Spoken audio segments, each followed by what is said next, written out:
Oh, hello, hello. The DGG universe. How are we doing today, guys?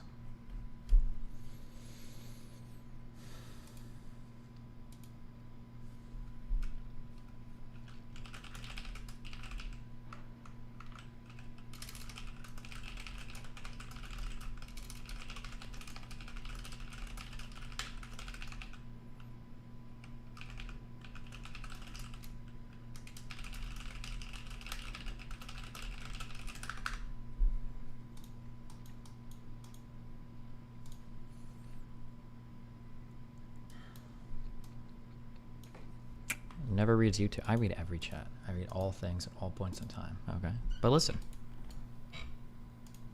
if you really want to get noticed, you got to be in that kick chat. Okay.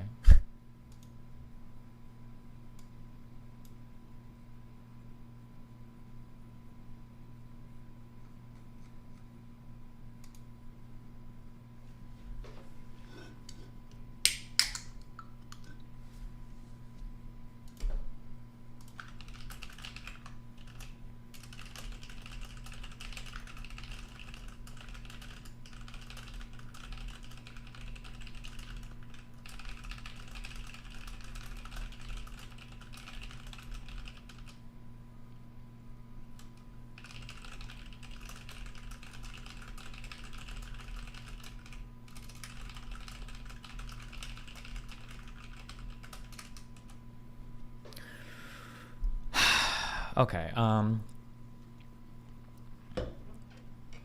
Okay, sorry, because people in chats keep asking. Okay, this is.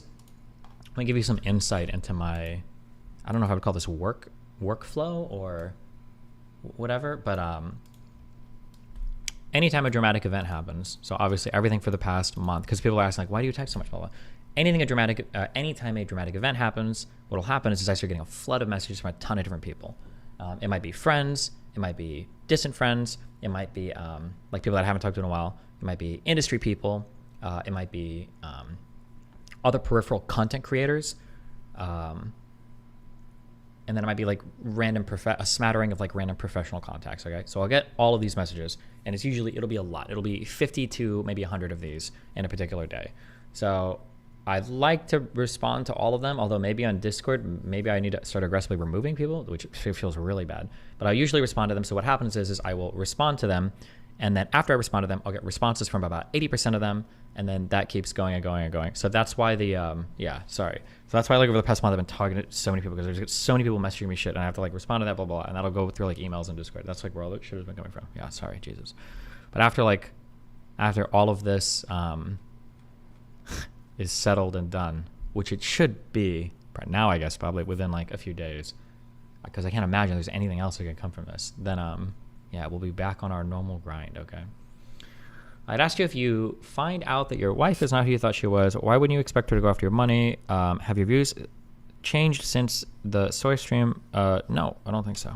I think I understand all the parts of the situation pretty well, but people always read into people read into things however they want to read into things. Like, there are certain ideologies that are, if I was talking honestly or candidly, I would say there are certain ideologies that are delusional, but I would say there are a lot of ideologies that are very popular that are, instead of delusional, I'll say their form of analysis is resistant to any sort of contradictory fact. So what you do is you look at a situation, and most situations are sufficiently complicated that you can pick and choose the facts, and then you will always make it fit your narrative. I can't help you with that. If that's what you think, or that's what you want to think about things, that's fine. Yeah.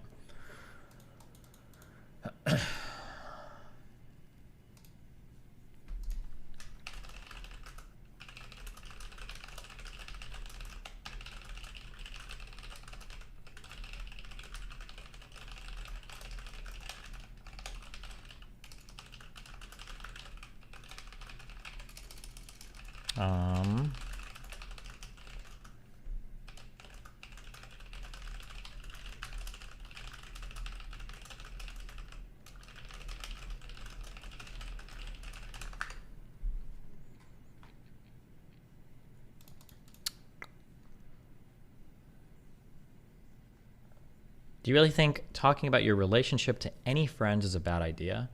No, I think that it's okay to like vent to a friend or two about your relationship, but I think you should choose like very strategically. Like something that I would say, this isn't even advice. I think this is like a requirement if you want to have healthy relationships. It's good to have like one or two really close friends that you've like designated to kind of vent to or talk to about your relationship, who maybe keep tabs on everything. But one thing people don't realize, I stress this so much, and it's so true when it comes out of like racism and, you know, any sort of like xenophobia. If somebody comes up to you and they tell you something like, I fucking hate Indians, they're just the most obnoxious people in the world, what that person is actually saying is, I probably had one or two bad experiences, probably one with an Indian person. That's what they're actually saying. Okay. When somebody says like, I went to Germany and Germany is fucking horrible, what they're actually saying is they spent 4 days in Cologne and they went to a restaurant and somebody was rude to them once. That's what people like generalize like crazy. It just always works like that. People generalize everything. That's what we do as humans, right? Pattern recognition and then extrapolation of said pattern. Most of the time it's okay, but like in certain situations it's not okay. So when you talk to people and you vent about like a friend or relationship partner, they only have to hear one or two things and then they're like, oh shit, well hold on. This person seems really horrible, because then they're going to get that feeling, yeah.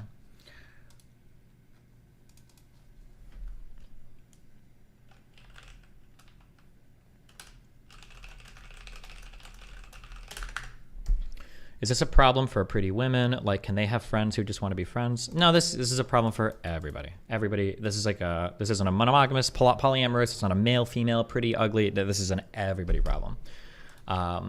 I would say that like two big rules that everybody should have is one, if you're going to vent about your partner, just have like one or two people that you talk to. It can't be everybody, probably shouldn't be family members, but like one or two people that you talk to. And two, this is true of, I would say this is true of like poly or open relationships especially, but this is really true of, well, no, this is true of everything especially. I can think of good reasons why this is true for everybody.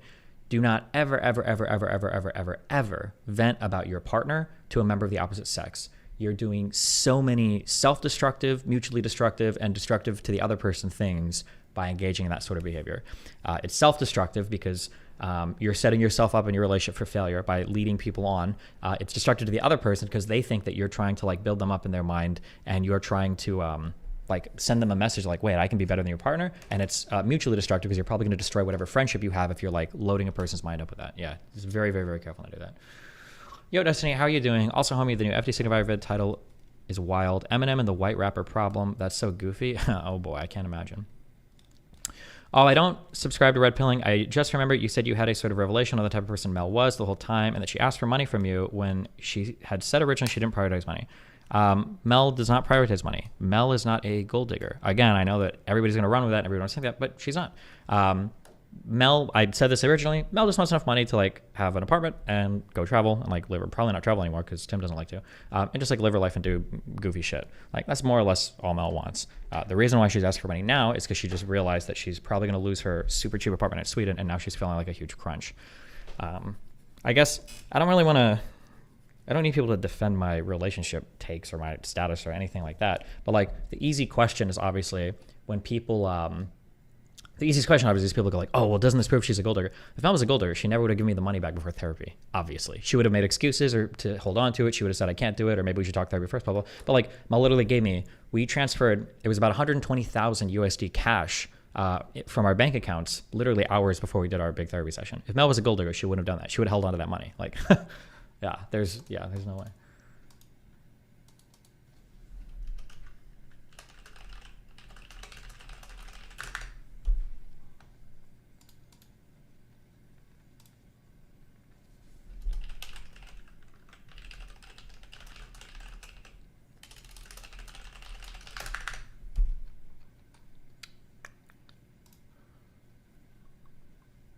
Are you going to watch the Walsh video? I'm not watching any Daily Wire people talk about my relationship. No. The last thing I ever want is to listen to a red pillar or a conservative try to diagnose any relationship problem. All it is like, here is a conduit for me to just preach all the stuff I always preach with zero like real world interaction, engagement, or analysis at all. Just boring to me.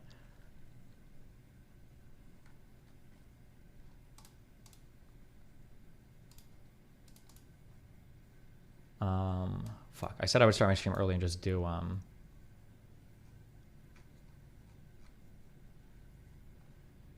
because I still have to fucking catch up on my shit. You're attaching way too much rational thought to an irrational situation. One of the biggest mistakes that people make are people don't understand what it means to be rational or what it means to be irrational. Because sometimes people will look at people making bad decisions and they'll go, oh, that person is being irrational. And in your mind, you very quickly conflate irrational with a random. These two things are totally different. Somebody can have a couple of false premises in their mind and then make decisions accordingly. And you can say, well, they're kind of acting irrationally. You're acting, contrary to your best interest. That doesn't mean the actions are random. That's a mistake. Just because people are acting dumbly doesn't mean that it is beyond analysis or comprehension, right? You can, analyze or understand most things, unless they're literally flipping coins, like the Joker.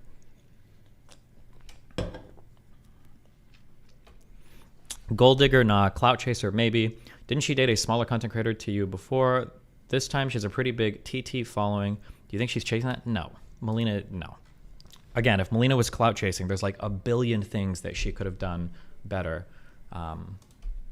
There's like a billion things that she could do differently.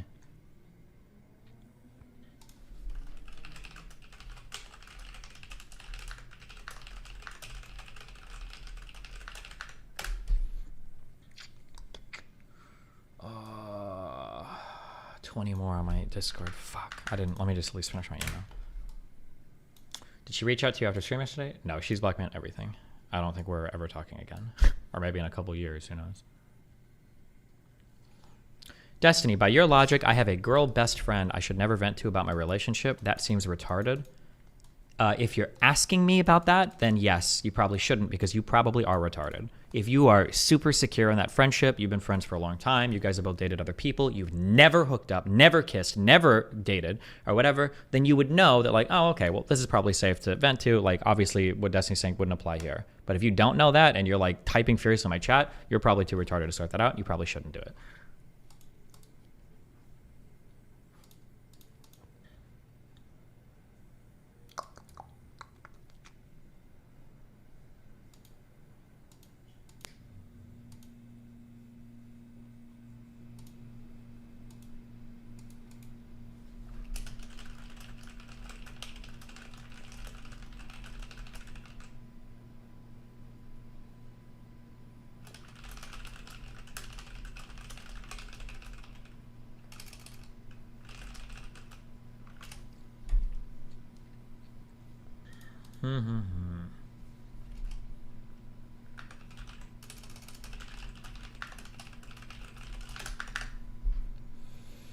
Is it possible to escape the friend zone? Probably not.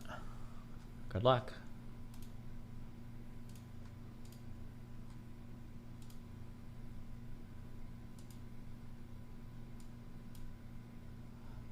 Are you saying that people should only go to a therapist for outside relationship advice? What you're saying is a valid issue, but the issue isn't that going outside the relationship is bad. Is that some people use it in bad times? I literally just said, why are you asking me this? I didn't say that. I never said you can only go to a therapist. I just said find one or two friends to talk to about it. That's it.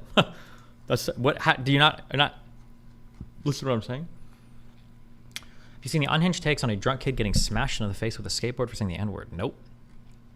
Do you feel like this relationship give you more self-worth, confidence? Maybe. My confidence is already pretty high. It has helped me figure other things out, though. How do you parse conclusions you arrive at while you are fresh after a breakup from those based in reality? I don't know. I always try to solicit feedback from other people and challenge my opinions on things. But the I think like organizing your mind is like a mindset. It's not like a one-time action. And I think I do this pretty well, like because of all of my politics background and everything. Hopefully. Pennsylvania. What is this for? Fuck me. Do I need this?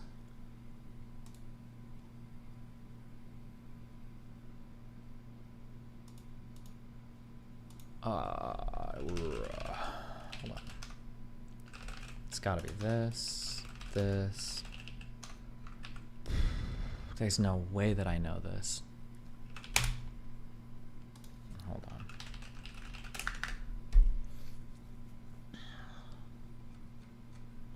I'm gonna date older women now? Maybe. I feel like 25 and up is like should be my limit. But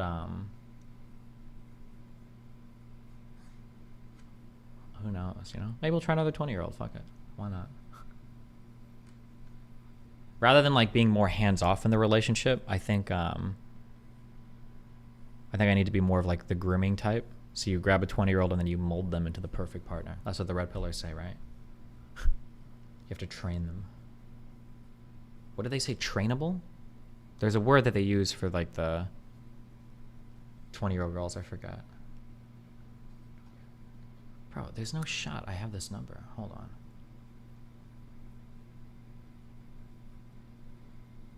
Oh, teachable.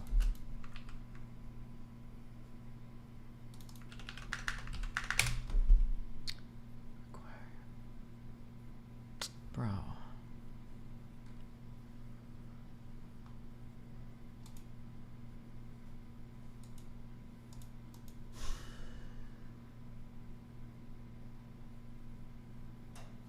You know, actually, you know what? I don't care. Fuck it. Wait, where's that one taxman guy in my chat? I saw you earlier. You don't actually need to file 1099s, right? Does it actually matter? I feel like I haven't filed these for a few years, and it's like, as long as you're like accounting for all of the income on your statements and you're like paying your tax you're supposed to, do you actually have to send people 1099s, assuming that they file their taxes? And if they don't, that's on them, right? Is it actually like a federal tax requirement to do this, or is it just like a courtesy thing? Do you know? This is real tax advice, by the way. So whatever you say, I'm holding you to it. I'm suing you if you don't give me the right answer.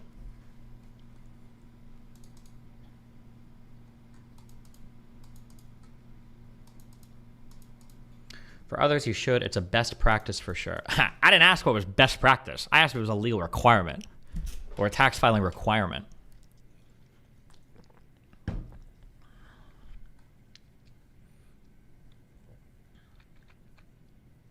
I don't know if you can. Oh, okay, cake. That's good. Okay, good. Because your state cake is asking me for like the fucking withholding bullshit. I'm like, oh, fucking okay. Okay. All right, don't care. Fuck that. What is this? Don't care. Okay.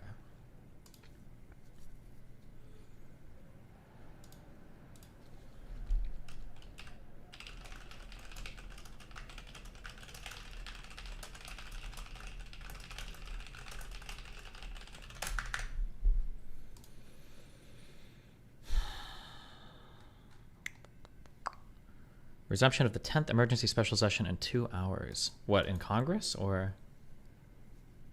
Would you still date a streamer and be in an open relationship? I'm probably always going to gravitate towards open or poly relationships. Would I date a streamer? I don't know, man.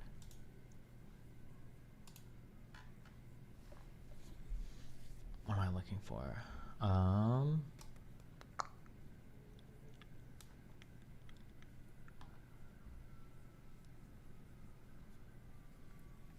Came across a quote today from Hans Kohn, a Zionist, who wrote the following in 1929 in response to the Hebron massacre. I feel that I can no longer remain a leading official within the Zionist organization. Pretend to be innocent victims. Of course, the Arabs attacked us in August. Since they have no armies, they cannot obey the rules of war. They perpetrated all the barbaric acts that are characteristic of colonial revolt. We were obliged to look into the deeper cause of this revolt. Been in Palestine, excuse upon great men his military legs, headers of schools, during Pelican, argue that Hamas facing resorts to unconventional means of resistance, contributing to the unobserved challenge. Okay, cute.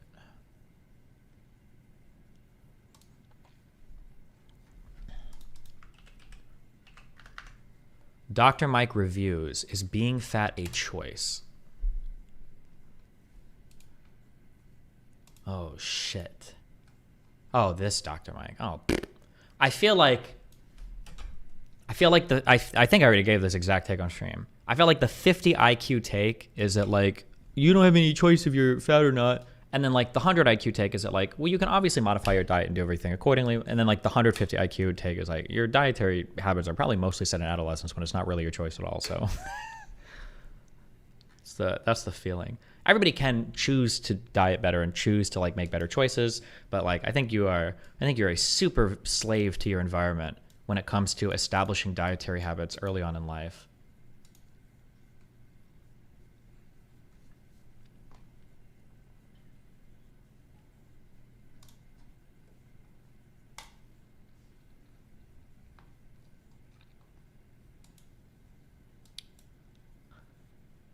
I'm a licensed mortgage banker, and I have been for 4 years now. If you would like to ask me questions on zoning and housing markets, in some ways that can be fixed legislatively, I'm willing to lend you some of my experience. Wow. Thanks, buddy. Boom.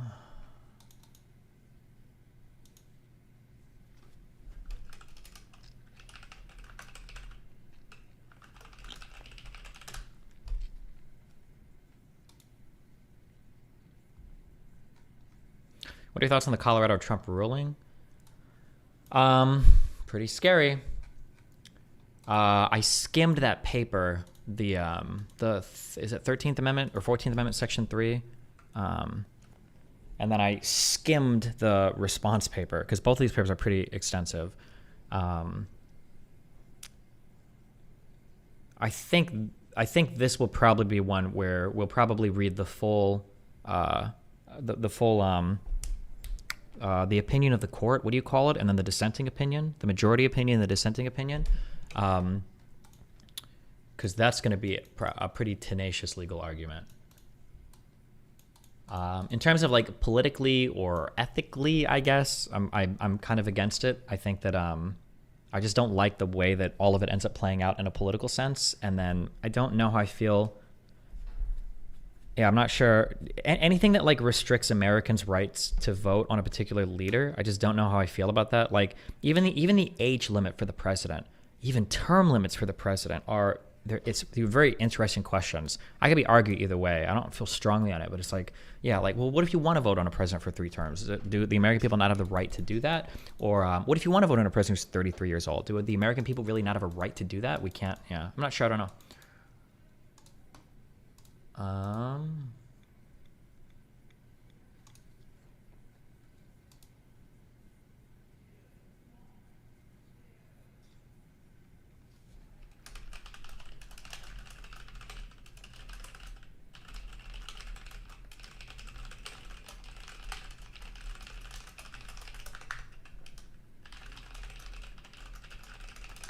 Is there a link between ADHD and obesity? Yeah, I think there is a very strong link, actually. ADHD, obesity, because impulse eating and everything is, I'm pretty sure.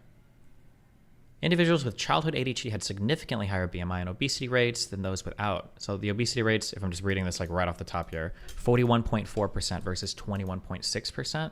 That's pretty significant.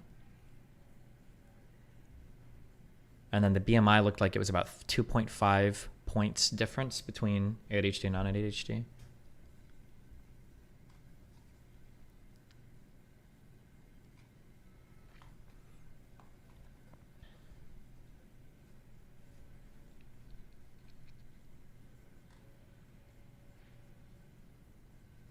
My friend said that she can't hang out because she's on her period, but I checked her cycle tracking app and I think she's lying. What should I do? Good question. Go out to eat with her and offer her a tampon, and when she doesn't take it, be like, you fucking lying bitch. I knew you were lying. Put it in right now. Show me your old one.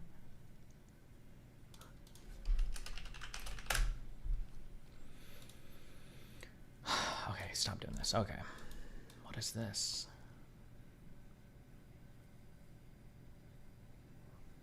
Okay. Oh, shit, cake. We got a new guy. Some guy, people always email me for jobs. Guys, I'm never giving you jobs because you email me, okay? I'm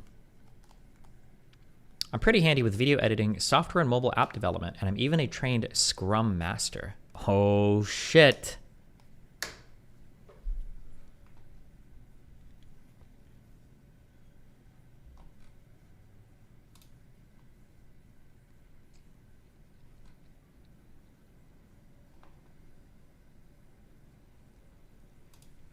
One critique from yesterday's stream is you went on to say if detractors make claims about your relationship, ask for receipts, but then you make multiple claims with no proof yesterday. I'm talking about like in personal settings.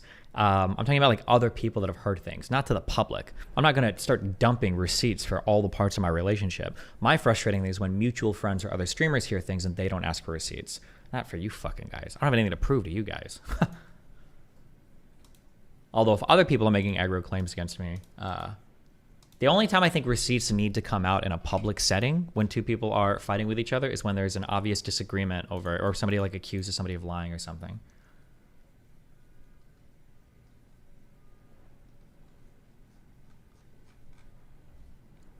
Wait, oh shit. The courts held up in the face of the election fraud cases or crazies and Epstein. Trust the institutions. They work greater than the social media would let you believe. The office of presidency needs to be a standard which we can respect and so should suffer consequences. Yeah, I agree with you there. I'm just saying that like right now, this Section 13 thing, it's not like, oh, well, the courts have integrity. It's like this is a novel legal argument that has not really been made like this, I think, ever really in the history of the United States. Comparing it to the Civil War stuff, I don't think is the same. But I don't know. We'll see.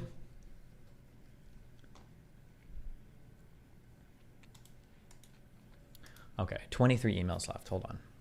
Popular video essayist wants to talk. Hi, I am blank, blank, blank.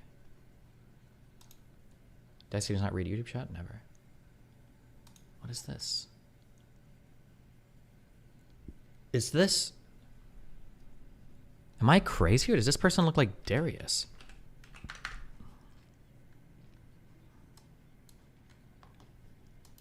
Thoughts on people ordering well-done steak? Oh, shit. Oh, she didn't do it. Somebody... I went to... If anybody... Listen, let me just say this, okay? I just want to say this, okay? All the stories that I say on stream are actually completely fabricated. I sit at my house all day and I masturbate at night. That's all I do. So every time I bring up a girl or anything, I'm completely making this up, okay? Just so you guys know, okay? My body count is 7, okay? And that's because I paid for 4 of them, okay? So... That's step 1. Number 2, if you hear this story and it sounds like it might be about you, it's not, okay? I'm just making it up and I happen to stumble on something that maybe happened with you, but it's not. Okay, let me just say that, okay? But yes, I have ran into people who do that. I think I'm with a girl to a super fucking delicious, nice steakhouse. And she ordered the steak well done. This is like an $80 steak. And I'm like, are you sure?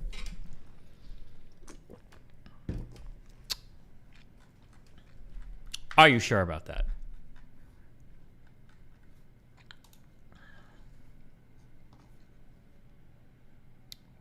Okay, where are we at? Oh, do you think this person looks like Darius?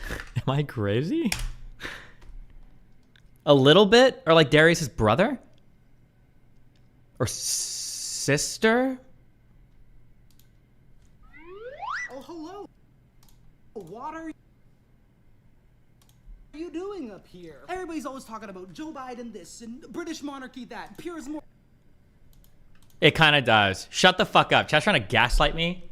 You guys are liars. Actual gaslighters.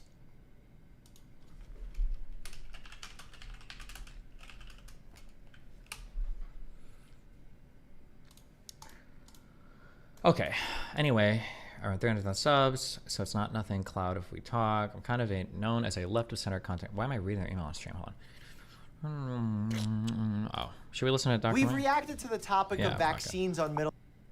Here, have Dr. Mike. He's babysitting you for a minute while we do this. While I read my emails. Babysitter.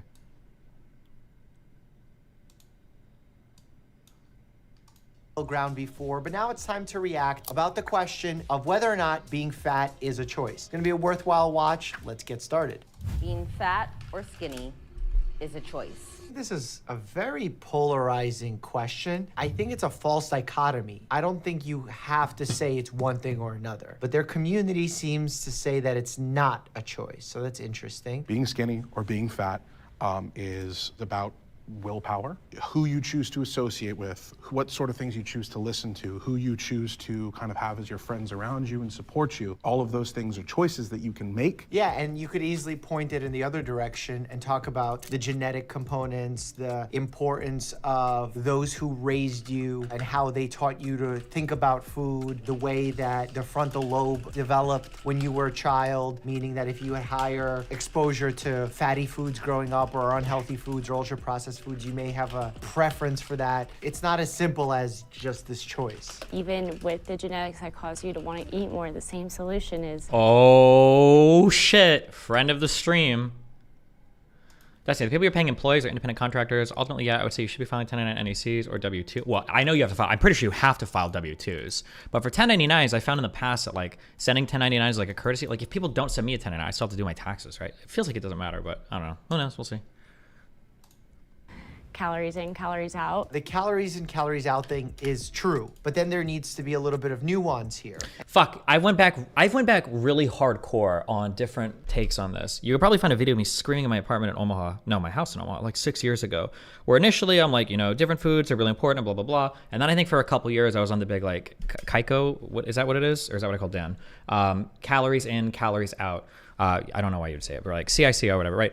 Where it's like, this is the only thing that matters. This is blah, blah, blah. Like everything else is irrelevant. Like you have to like do this, you know, calories and calories are the only thing that matters. But then like, I think when you get a little bit further along, it's like, okay, well, you know, actually calories in, calories out is reductionist to the point of like absurdity, because there are so many different ways that food like makes you feel. You know, like, again, if you give somebody 300 calories of grilled chicken versus 300 calories of croissant, one of these things is going to probably leave you full for several hours or a few hours at least. And one of these is going to make you hungry immediately after, you know? And that nuance is certain calories will lead you to metabolize foods differently. Certain calories will lead you to... Wait, hold on. Can you explain what distinguishes you from a debate bro and whether you use the buzzword as a pejorative?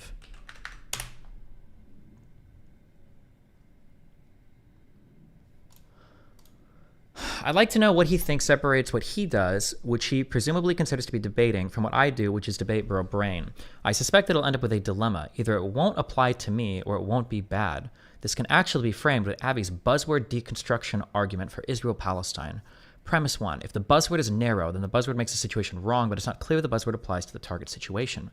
Premise 2. If the buzzword is not narrow, then it's not clear that the buzzword makes the situation wrong.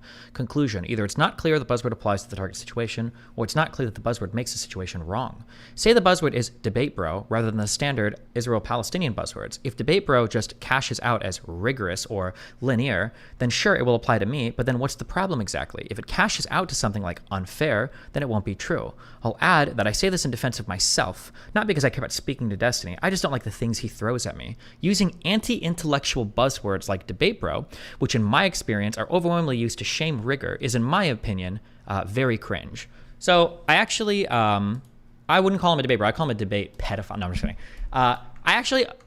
All of this is stupid except the last line I think is actually true. And if you wanted to argue against me ever using the term debate bro, this is actually the best argument to use. Although I think generally when I use the term debate bro, I usually start qualifying it because I know how people use it. I think that some people do like pretty early, huh? I'm sure. Okay. I'm just kidding. I'm sorry. I think people do use debate bro in an anti-intellectual sense, right? As soon as somebody argues, or as soon as somebody is like, oh, well, I actually disagree on this. You're like, oh, you're a debate bro. Oh, you're a fucking debate bro. And it's like, what do you mean I'm a debate bro? Because we disagree? Because I want to argue about something? That's not what a debate bro is in Destiny lexicon, okay? Now, also, I think I would even agree with his syllogism here, right? I think syllogisms are usually, there's a particular format, premise 1, premise 2, conclusion. There's a way the premise, I think this counts as a syllogism. I'm just going to say syllogism because it sounds way smarter than argument, okay? I think I would even agree with the syllogism here that buzzwords are often just thrown at people to attack them, and they either don't apply or they're so narrow, it's like, well, what's the problem? So like, yeah, I use the term buzzword, or I'm sorry, I use the buzzword debate bro, but I usually explain what I mean, and I'll explain again what I mean. Let's say that I'm at dinner, and let's say that I'm a vegan, and let's say somebody says something like, oh, I just got my dog home from the vet yesterday, I'm so glad that they're okay, and they order, you know, like a double cheeseburger or something, you know? I might see that as a vegan, and maybe I'm eating, you know, my delicious tofu-infused portobello mushroom buffalo sandwich or some shit. I don't fucking know, okay? I'm eating my food, and I might say something like this, because what he says bothers me, okay? And I might say something like this. I might say, do you ever wonder sometimes that when you get your dog home and you hug and cuddle them or whatever, do you ever think you might feel differently about like cows or sheep or pigs or whatever if you saw them? Because I notice that, like, I mean, obviously we have disagreements in diet, but I see that you eat meat, you should have no problem with that, but you super love your dog. Do you ever, like, does this bother you? Do you ever think about this? Or like, what's your engagement with that topic? That would probably be, assuming I'm talking to like a very casual friend, that's probably how I would like bring that up. If, oh God, what's his name? I wanted to call him Ian. Ask Isaac. If Isaac was in my position, this is what would happen, okay? He would be with a casual friend in a restaurant. He'd see them order. They'd mention their dog. And then Isaac would go, Well, actually, it's really interesting. Can you give me a single trait that would actually differentiate substantially the cow that you're consuming right now versus your dog? I'm just curious, what threshold could you set that would be so low that every single human would pass over the bar, but also so high that no animal would pass over it? I'm waiting for your response. Like, that would be the difference. So when I call Isaac a debate bro, what I'm saying is that he engages in an incredibly rigid, I would say a very rigid, aggressive form of argumentation that puts everybody like in ultra combat mode immediately. And I'm just not into it. Oh shit, hold on.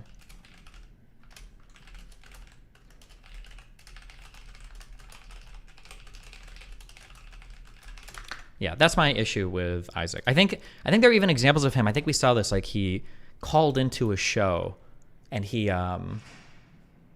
started like down the name the trait debate path. But yeah, that's why, yeah. Oh, you also saw Isaac and Avi when they were talking to Anna in the Discord call over abortion. And it's just like, chill, like bring it way, way, way, way, way down. When I say debate bro, I'm more talking about, hello? Hi?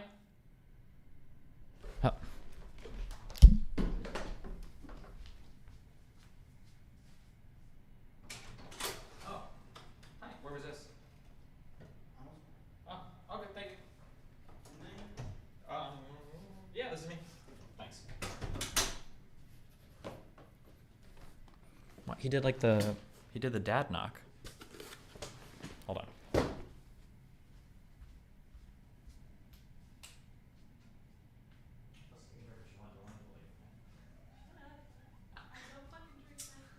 Yeah? I believe you. What? I would never. I've got receipts for everything, okay?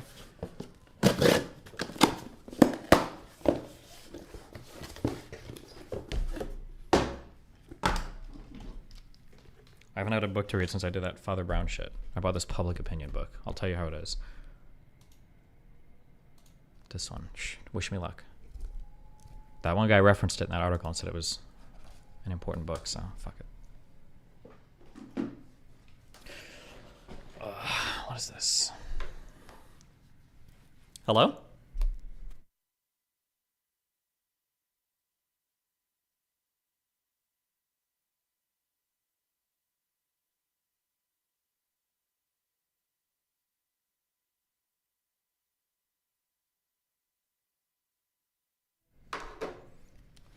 I love that like telemarketers now are using AI voices. Jesus. Lipman is one of the hardest writers to read. Wait, really? Is he a shitty writer? Oh no. Did I just waste my money on this book? I don't know if I can read stuff by shitty writers anymore.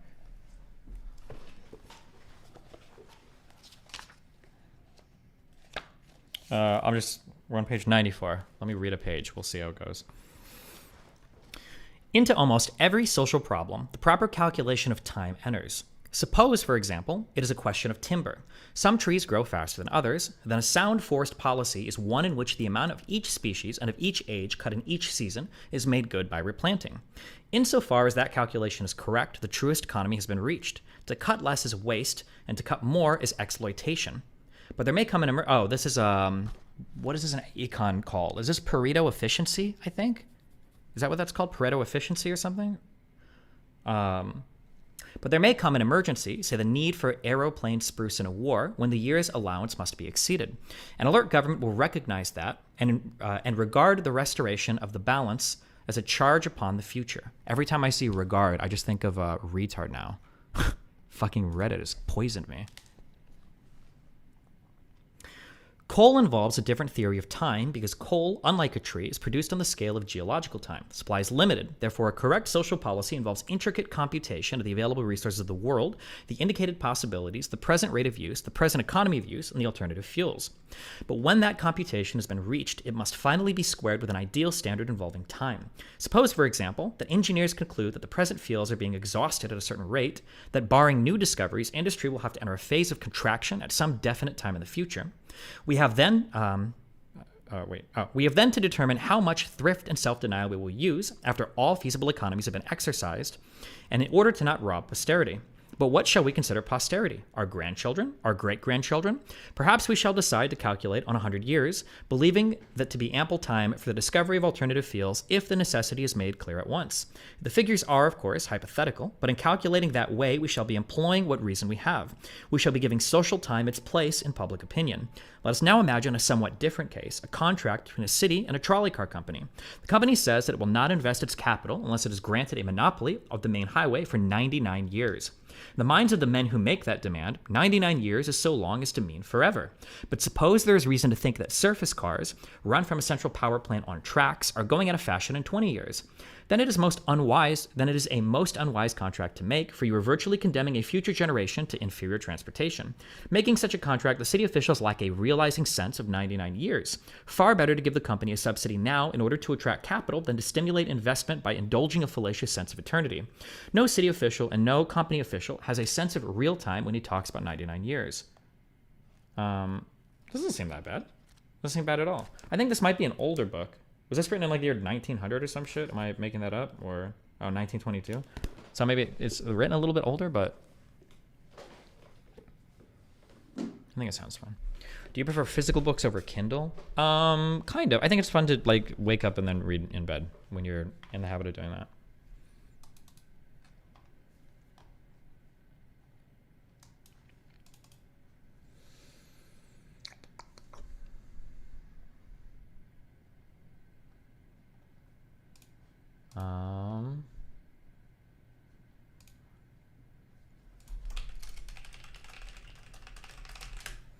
What am I doing? Oh, boom, boom. Boom, boom. Okay. If Destiny gathers all the Lorens, southern, eastern, western, and northern, he will become immortal. Destiny, what do I do if everything reminds me of her? Kaz, 1999. Stop stalking her social media, my dude.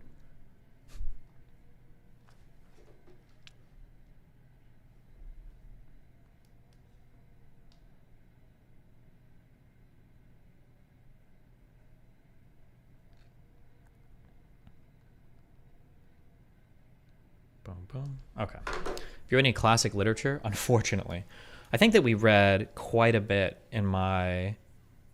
It would have been AP English 3 and 4. So there's probably like an AP reading curriculum. But in the AP English 4 class, that was also a dual enrollment class. So there was just so much reading.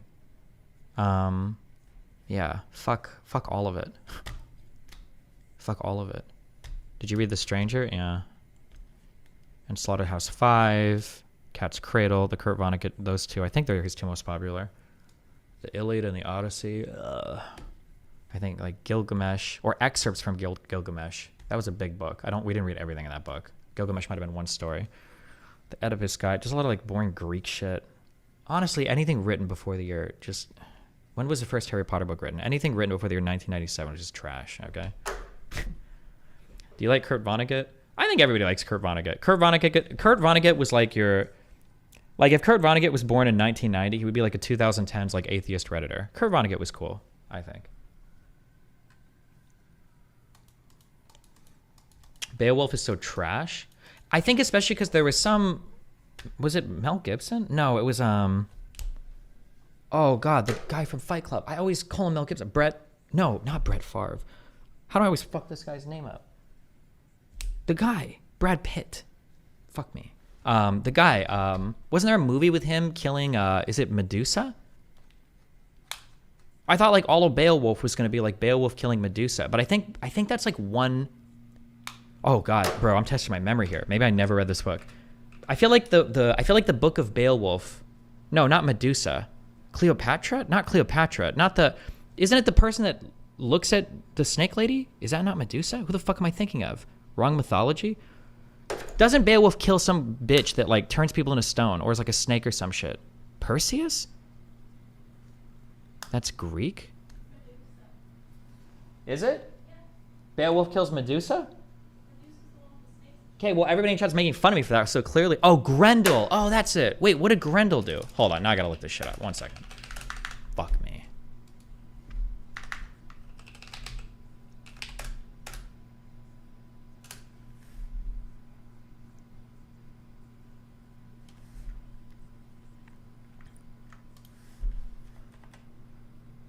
Oh, and Grendel was a guy. Bro, I don't remember this shit at all. Never mind. I just remember hating this fucking book.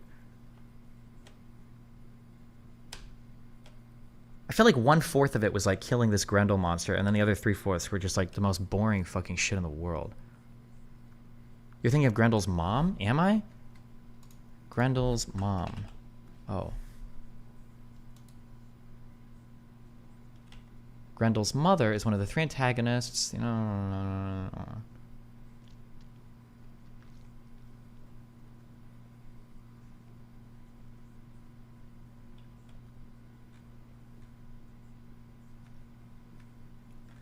Does she turn people into stone? I don't remember. No, I don't think so. Forget everything I said, okay? Fuck that story. All I remember is it being boring, and it definitely was. Lil bro just mad. Your mom thinks I'm handsome. Stalking Lameo. Good. Oh, here. Anyway, back to your babysitter. Want to consume more. Oh, homie probably think of a basilisk. Maybe? Bro, I don't even know, actually. Now, anything you say, I'm just like, oh, yeah, that was it. I don't remember, okay? Fuck Beowulf. More or less of a certain food, and certain calories can be unhealthy for you for other reasons other than your weight. This is why we're always against starvation diets or heavily restrictive diets on this channel, because in many instances they actually create more problems like eating disorders, disordered eating, unhealthy habits, etc. I was supposed to get blood tested probably when I was very, very young, and I never did. And they had mentioned that it could have been because of my weight and how that connects with my thyroid. And I never had like that leaning parent to be like, go and get checked out, go and do this. Like, your weight is probably not your fault. It was always like... Medusa turns people to stone for looking at her. She was defeated with a mirror. Wait, when was the first mirror invented? When was the first mirror invented? Hey, Destiny, you're looking forward to dating as a single and having more independence with your time? Listen, I'm looking forward to being able to work more. 8,000 years old. Damn. Why did Koibu always say shit like mirrors were hard to make back in the day? They don't have that many of them. Fucking Koibs. Fucking liar. Okay, sorry.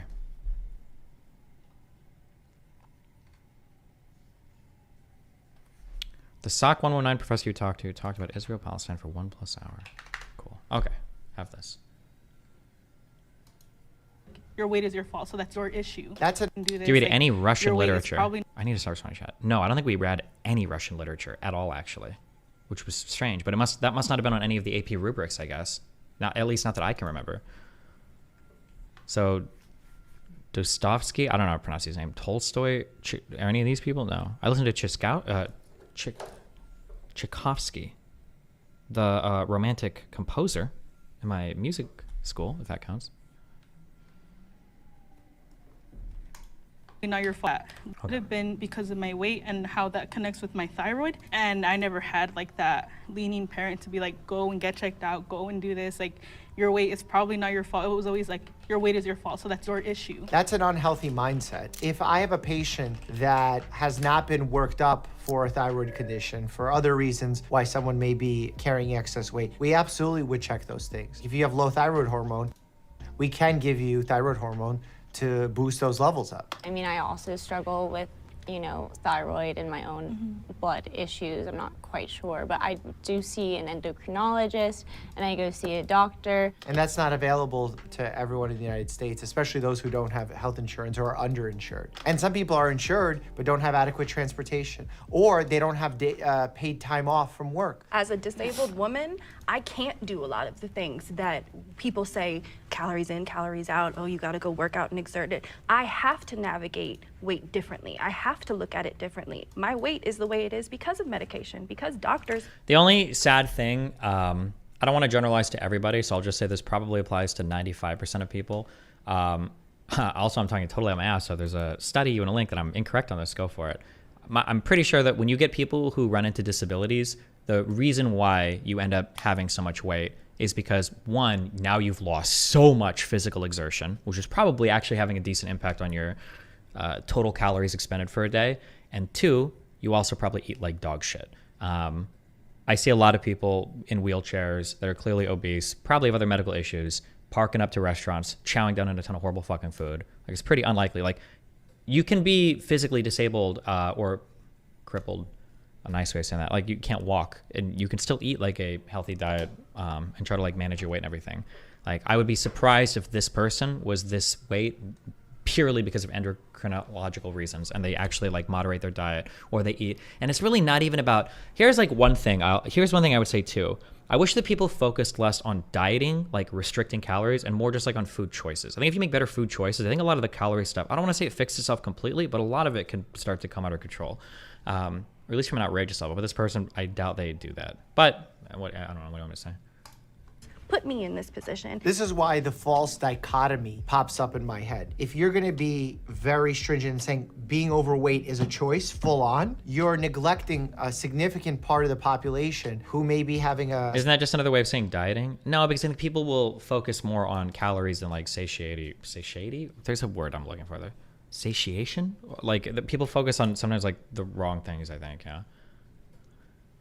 Side effect of a medication, because there's many medications that we could put patients on to protect their health that as an unwanted side effect, they put on weight or they're unable to lose weight as easily. And then there's those with disabilities that can't burn calories as easily as some who are able-bodied. So I think probably even a better conversation to be had here is like even that, I'm not sure if that's like a good way to say it. Like and I understand he's being simplistic because he's right. We are the real Dr. Streams, right? But there is no medication that makes you put on weight. That's impossible. You would have to pack in 50,000 calories into a pill to make you put on weight. There might be medications that increase your appetite. There might be medications that make you retain more water. There might be medications that have like weird, down-regulating effects or other things like your thyroid that make you more lethargic and consume less calories, etc. Like I think it's probably important that if you take a medication that impacts your weight, you should understand how it impacts it. The pill itself will never add weight to you. It just doesn't work that way. But it's doing other things to your body that can make you add or gain or add or lose weight. But I think it's important to understand why that's happening so that you can deal with it, right? Aren't there meds that fuck up your metabolism? Probably not very significantly, but if they do, those are going to be paired with other effects too, right? as easily. And then there's those with disabilities that can't burn calories as easily as some who are able-bodied. So I think probably even a better conversation to be had here is obesity a disease? The AMA and all the major organizations have made it a disease process. They've labeled it a disease. The doctors who are saying that that's not helpful are usually pointing out that when a patient feels obesity disease, they feel powerless to make the... Yeah, I was gonna say, that's the big problem with the issues. Like, calling things a disease, in my opinion, there's a world where calling obesity a disease is actually a really, really, really positive and good thing. But the problem is, especially with how we glorify mental illness now, like on Twitter and Instagram and TikTok, now I'm not too sure if it's good to have a disease. Because, like, remember, diseases are, it's good to call something a disease because when you identify something as a disease, you're saying, here's a problem, and this is a known problem, and here are pathways that you can go down to fix it. That's why a disease is good. You have XYZ disease or condition. Here are ABC treatments, cures, ways to manage it. But it feels like today, at least with mental illness, people will drop a disease and they don't actually manage it at all. Oh, I have ADHD, but it's my superpower. I don't do anything about it. Oh, I'm autistic. I need the entire world to cater to me. Oh, I've got CPTSD and I've never gone to therapy for it before, except one time to say I have it. And I don't do anything to manage it, so I need the whole world to give me trigger warnings.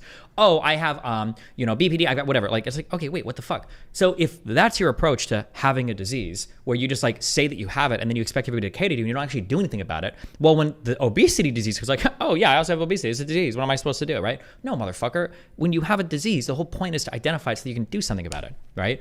If you treat obesity as a disease, right, then you take the appropriate steps to remedy that disease. Diabetes, type 1 or type 2, is a disease. You modify your diet accordingly. Obesity should be the same way. But a lot of people, yeah, it feels like that disease thing becomes a crutch or disempowering or robs you of agency. I just said the same thing 3 times, stay mad. Usually pointing out that when a patient feels obesity disease, they feel powerless to make the change. The way that I like to think about it is, on a population level, it's certainly a disease because it affects our bodies negatively. It's certainly contributing to a public health epidemic. It's actually happening pandemic really across the world, obesity. On an individual level, we need to have providers who have good relationships with their patients to make the call. Is this something that I can present to my patient as a choice that will get them motivated? Or is this something that we can help them navigate through a medical perspective where we can give them medications, surgeries, maybe lifestyle modifications if they are going to be motivated to it, and make that call on an individual level. But again, all medicine is practiced on population-based information and the research that we have there. And then we as providers have to look at our patients as individuals and apply that knowledge. So I still think on a population level, it is a disease. And then how we attribute it to each patient and how we help each patient navigate their condition, that's gonna be different. And that's okay. I would rather be. It's also difficult because obesity is like, when you go to a doctor, remember, doctors, the goal of a hospital, I think some physicians fought me on this last time. I don't give a fuck. I'll keep fighting because I think my analogy works well, and fuck you guys. You go to a hospital so that you can be not sick. That's all hospitals do. Hospitals are not there to make you healthy. Hospitals are there to make you not sick. So they manage symptoms or they cure diseases or illnesses.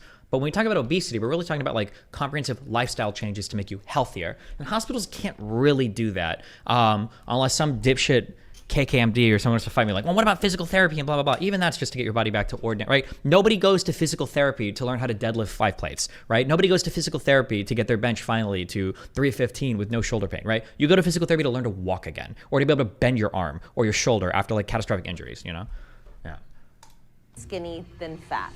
I think there's a lot of different struggles when it comes to being a bit bigger. I have a sister, she's 400 pounds, and she struggles a lot. She has lymphedema, and to shower is really, really. Isn't it mostly just because doctors try to make people healthy, but their patients don't want hard answers? They want an easy pill to take. A little bit. I mean, like doctors will always give you generic advice, but like anytime, if you go into the heart problem to a doctor, every single doctor, I'm sure Avi would say this, I'm sure KKMD in my chat would say this, every doctor is going to tell you, hey, you know, maybe eat a little bit less and exercise a little bit more. Every doctor will give that advice, but like the patient, they don't want to hear that. Well, they know this. They already know this. Like they're looking for, I need you to give me a pill. I need you to do something. And also the doctor, because people will also say like, oh, doctors are just there to prescribe you medication and they don't care about your life.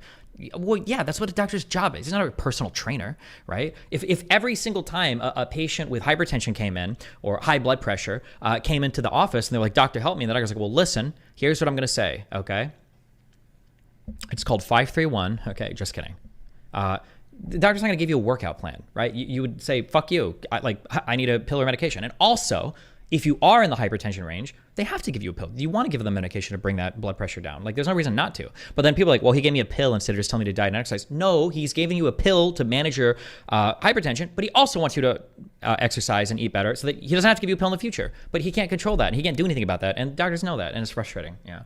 Because then people will run to Reddit saying, like, oh, doctors just want to prescribe medication and they don't actually care about anything. It's like, bro, what, is he supposed to go home and babysit you? What do you mean? Like, your doctor doesn't want you to be fucking fat and out of shape and blah, blah, blah, blah, blah. Or maybe some do, you know? Hard. So I do think I have a sister, she's 400 pounds, and she struggles a lot. She has lymphedema, and to shower is really, really hard. So I do think for like an overall happy life and like zero struggle, I think I'd rather be skinny. I think what we're pointing out here is something that I frequently talk about this channel when people in the past have accused me of being fat phobic, where I'm aiming to not just prolong my patient's life and decrease their risk of disease, but also improve their quality of life. And that's exactly what she's talking about here. Being able to be independent, being able to wash yourself, have less strain on your knees, on your hips, developing arthritis early, which means that you can't exercise or move up and down on stairs in your home. And I think saying I would rather be skinny than fat doesn't mean necessarily that you hate yourself if you are in fact plus size. If you're seeking to improve because you're constantly unhappy with yourself, that might be an unhealthy coping mechanism. But if you're seeking to improve because you're seeking growth and you see it from a positive aspect rather than a hate aspect, then that could be a very healthy mechanism. I had the most body insecurities when I was small. And rather than trying to control my body to avoid that negative attention, I would prefer to address the situation as a society. We aren't feeling like I have to be a certain way that's normal in order to be treated like a human being and respected. One of the big takeaways from her sentence. Also,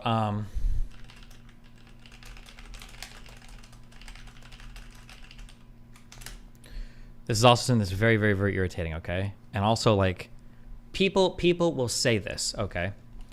Just because somebody is skinny doesn't necessarily mean they're healthy. Just because somebody is fat doesn't necessarily mean they're not healthy, okay? While these two statements are true, being fat in and of itself is a massive health issue, full stop. It is possible to be overweight and healthier than somebody that's underweight. it's also possible that my kid's mom, when she had stage 4 Hodgkin's lymphoma, she was probably healthier than a lot of other people that didn't have cancer because she ran around a lot. She was like decently in shape. She was like all healthy in every other way except for the stage 4 cancer. But like to say that like you can have massive cancer and still be healthier than other people, it just is, it's like, it's true, but not the point. Being obese is bad, period. Yeah, you can be obese and be healthier than other people who aren't obese, but the obesity part is bad. Even being overweight, arguably, depending on how you put the weight on and everything, can be bad. But yeah, it's just such a weird and bizarre and stupid statement to make. And when I hear statements like this a lot, it kind of is annoying. Yeah. Because you're missing the point, and it's misleading and dumb, I think.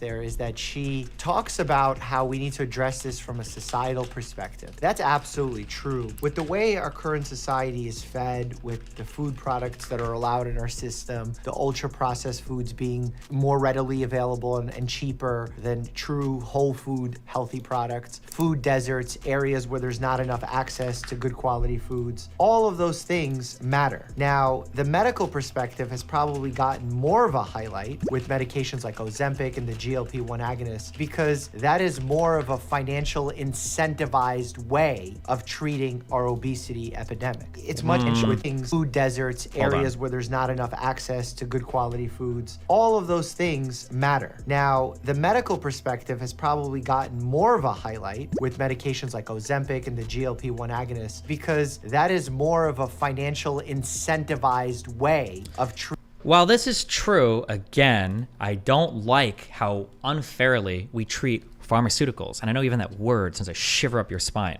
Pharmaceuticals, the evil guys, right? Just because pharmaceuticals are now incentivized for a medical prescription or whatever, because there's a medication that might be efficacious in combating obesity or being overweight, there is a whole industry built around weight loss. When people come out and like, oh, well, now the pharmaceutical companies are involved in monetizing obesity. Bro, pretty sure it's like a tens of billions of dollar industry when it comes to weight loss stuff, whether we're talking about weird gym memberships that get pushed, whether we're talking about bullshit health foods, whether we're talking about bullshit health drinks, bullshit health candy bars, bullshit health companies, bullshit weight. There's like a billion things that are being monetized to make you lose weight, but nobody ever talks about those. But goddamn, as soon as pharmaceutical companies figure out a pill that might help you lose weight, now all of a sudden, like, oh, you're trying to monetize on obesity, that's fucking evil. Bro, what about I was gonna say Fresh and Fitness. What about like fucking 24-hour fitness or all these gyms that will sell you like 52 gym memberships, like secretly under your account? Like, bro, so many people capitalize on obesity and try to make money off of people's like obesity and shit. But like nobody's ever gonna say like gyms are evil, you know? Yeah, I don't know. I think it's dumb.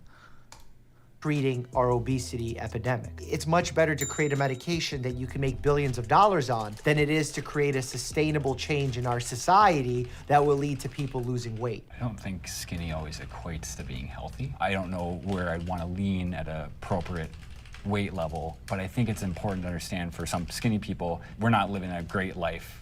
Nobody is talking about this. Again, I don't know why people say this. I don't know why people bring this up. It's not relevant. Skinny and obesity are not on a it's like saying like it would be like putting vegan and AIDS on the same scale, right? Like, okay, sure, people with AIDS might have a lot of health problems, or I'll say people with HIV might have a lot of health problems, but you know, like vegans have health problems too. Okay, that's true, but there's zero relationship between these two things. Being obese is bad, period. Like, absent anything else, it's just bad. Even if you're healthy in every other way, being obese is bad. It's not good. Comparing it to people that are normal weight, they could have other health problems, but their problem is not the weight. Unless you literally have an eating disorder, or you literally are underweight and you're starting to like not have enough fat reserves to run your brain or to have hormone regulation or whatever. But otherwise, just being skinny or being normal weight that's not a health issue. Being obese is.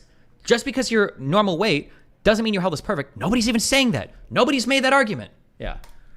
Means, and sometimes I feel like that's always kind of lost in translation when they see someone who's really skinny. Well, I think that goes to show that no matter what a person looks like, you can't know what they're going through. This is why, as a doctor, you have to walk into a room with a blank slate and not judge people, but at the same time be able to stereotype certain conditions in the sense of, okay, you're having symptom X, Y, and Z. That frequently, stereotypically, happens in condition X. So I'm gonna try and rule out condition X. So there is some stereotyping you're doing in order to come to a diagnosis, but then you don't wanna stereotype the person's behavior or their appearance. And it's very important to distinguish between positive stereotyping in healthcare and negative stereotyping in healthcare. This is probably true.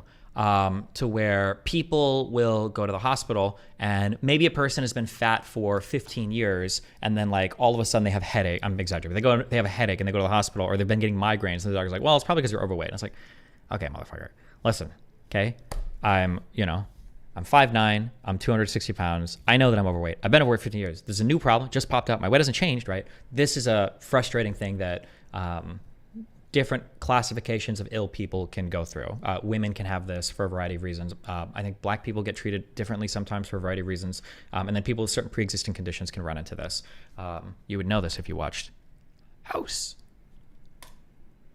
Dr. Mike Isertel is the best weight loss advice. I'm down almost 25 pounds following his videos and using chronometer. Visible abs are emerging. Wow. I wonder what his advice is.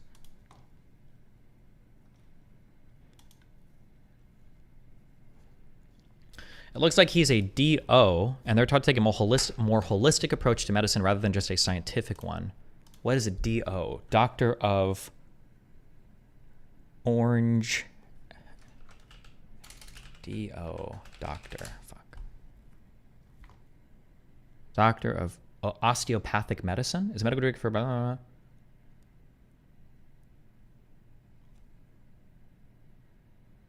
Is that what this is? Oh. I thought that most medicine was kind of trying to be a bit more holistic. The problem is that like with a lot of holistic medicine though, I think people just, I feel like people just want to go to the hospital and get a pill and fix their shit. I think that's the issue. Like people don't want to hear holistic shit. They just want the thing that's going to fix everything. Both truly exist. America has an obesity problem. I think we have a problem with how to treat obesity. I think we have a problem with how to make it so that it is not an epidemic. This is a systemic thing, that we are in a society and in an environment that breeds this. And we are doing it to ourselves, we are doing it to our children, and our corporations and our industries are doing it to us, and they aren't having to take responsibility. This is true. The one thing that I have to point out is that this is true. This is true, but it's at ends with her. Well, no, is it really at ends with anything she said? No, probably not. Yeah, I agree that what she's saying is 100% true. But then, like, as long as we, gotcha.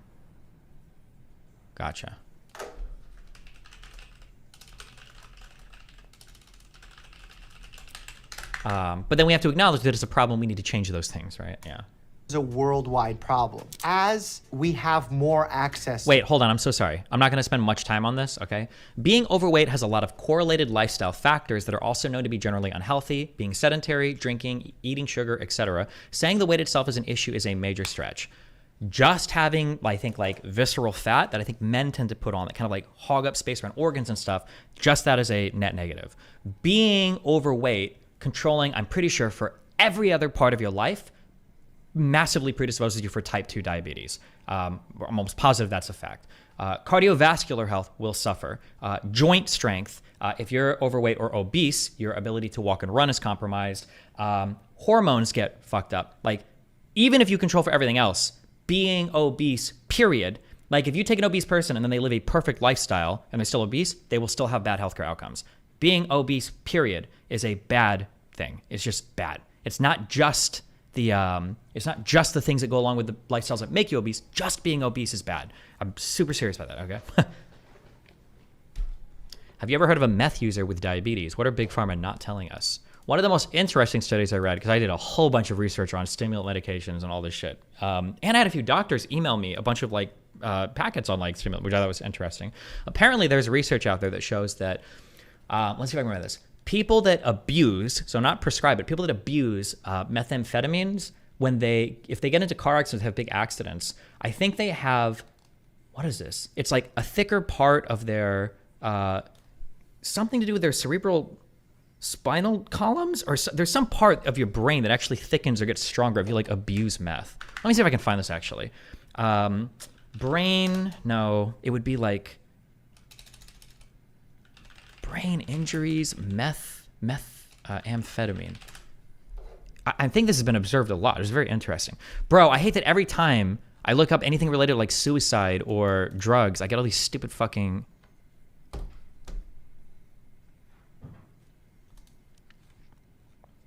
government lines.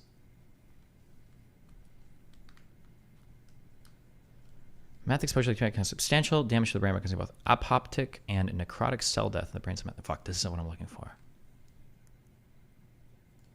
It's traumatic brain injuries. Fuck. Somebody go find this. I believe you guys can do it.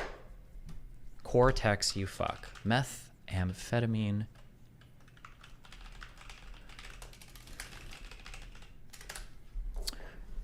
MD student here. DO and MD degrees are about the same. Pre-med students with lower MCAT scores tend to be in the DO category. However, they get the same training and they learn osteopathic manipulation, which is really superfluous in the clinical setting. Both tend to take a holistic approach, but also rely on evidence-based medicine. Sure.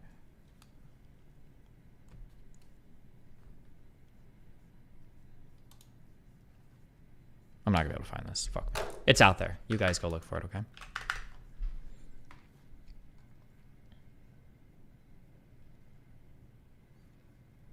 A lot of skinny Asians have diabetes. Wait, hold on. A lot of skinny Asians have diabetes, strangely enough. I think they're the highest rates of diabetes. Okay, I'll Google this, but I'm pretty sure that the #1 thing associated with type 2 diabetes, I believe, is obesity, like BMI. I'm pretty sure. We can check. I could be wrong. What is the most common correlation, comorbidity? Because obesity we consider comorbidity, right? Comorbidity, type 2 diabetes.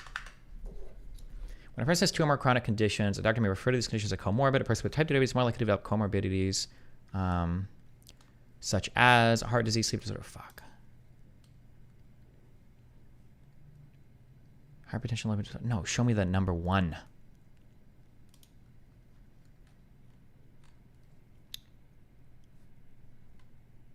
Most people living in most deprived areas had over 1 comorbidity present at the time of diagnosis, compared with the most affluent areas. Depression prevalence increased in all strata.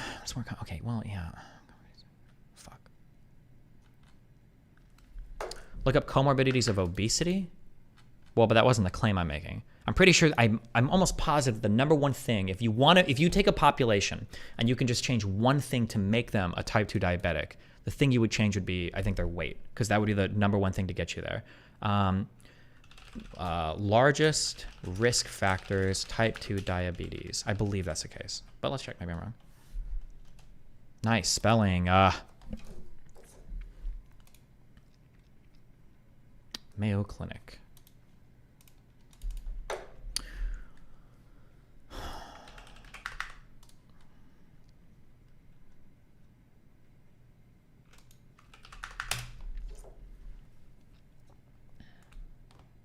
Oh, wait, what is this? Both neurotoxic and neuroprotective effects of methamphetamines are being studied. There are a few studies evaluating the effects of meth on patients with traumatic brain injuries. The objective study to compare clinical outcomes after TBI and meth versus non-meth users. Meth patients were younger upon presentation, 43.5 versus 55.8, with a larger improvement in GCS and GOS upon discharge. There's no significant difference in length of hospital stay. Yeah. Okay, this might have been the stuff I was looking at, which is interesting. That like meth confers, if you abuse it, apparently has some positive effects on traumatic brain outcomes. I don't know how or why or what the underlying mechanism is, but type 2 condition. Okay, can I find this? Symptoms, risk factors, causes.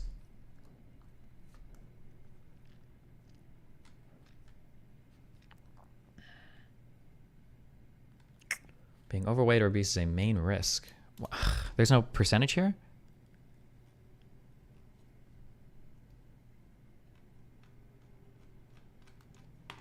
Did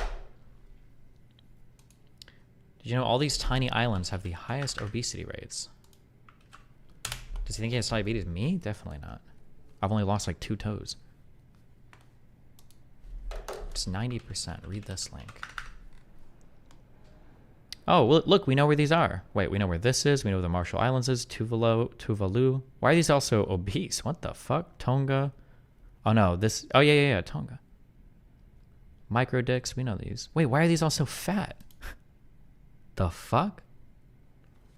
What does diabetes mean for a person's quality of life? My understanding is type 2 diabetes will reduce your lifespan on average by 10 years. Type 2 diabetes is a very, very, very serious condition, and it's kind of treated as like a joke. Like it's like a meme. Like if you had to choose between having type 2 diabetes versus AIDS, no, I keep saying AIDS, versus HIV, HIV destroys in every size, shape, and form. Type 2 diabetes is so unbelievably destructive. You, aside from like all the issues with like weight and hypertension and cardiovascular disease, which is the #1 killer of people in the world, I believe, or at least in the West, or at least in the United States, you also run into issues relating to, I believe it's called diabetic neuropathy, where high levels of glucose in the bloodstream will start to destroy certain parts of the body. This is why people with type 2 and type 1 diabetes will have eye problems. Their eyes will slowly get eaten away and degenerate. Toes and fingers, extremities can start to get eaten away, and you have to get them amputated and shit. Like it's, they're just having high levels of glucose in the bloodstream is just like toxic to every single part of your body. It's so bad. It's so bad. Their ankles and everything. It could be, the pain can be agonizing. Like you run into issues with a lot of your organ systems. Yeah, kidneys and liver. Like it's just so bad. It's so bad. Why do I care about this? I don't care about this. Okay. Okay. Interesting video on Nauru, the fattest place on Earth. Microvascular issues, if you're curious. I got a huge vascular, so I don't know anything about that.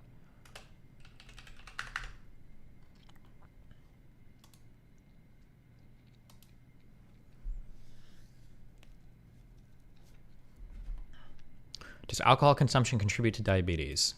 My understanding is not much or no, but alcohol consumption can be very fatty, so be careful about that. Or not fatty. There can be a lot of calories depending on what you drink. In Thailand. Oh wait, this could be our next babysit video actually. Hold on.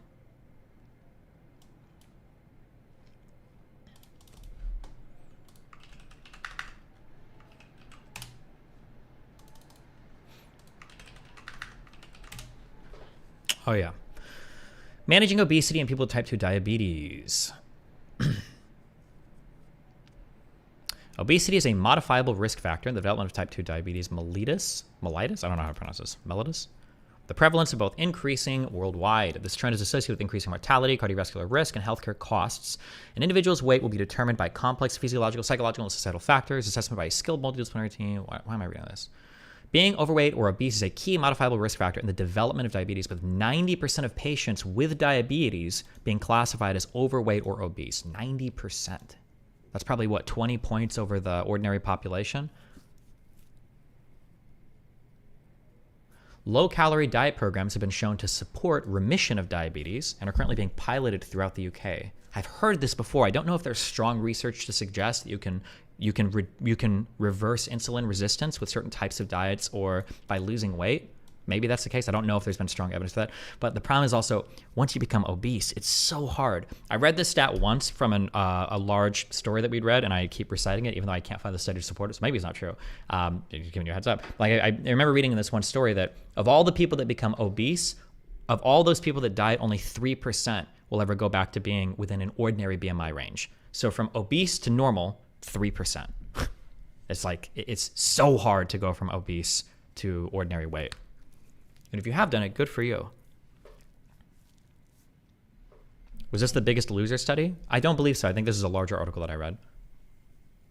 What about overweight? Overweight, it can mean a lot of different things. Overweight on the BMI thing could be not mattering that much to kind of mattering a lot. It just depends. On the very lower end of overweight, you can find people that have a lot of muscle, people that work out a lot, and you can find people that put on weight like pretty well. It just kind of depends.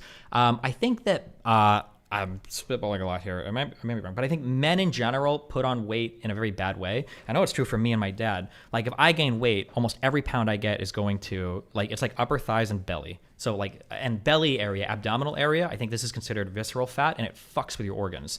So if you're not that muscular and you're a man and you're 2 or 3 points into the overweight section, that fat is probably pretty bad for you because all of it is like clustered around your organs and like squeezing them, and it's just bad for you. I think this is called visceral fat. Is hidden inside your body on and around your vital organs. Visceral fat can cause health issues such as high blood pressure, heart disease, diabetes, and some cancers. Visceral fat is caused by eating more calories than you burn and not moving enough. And some people, put it on there a lot. I don't know why.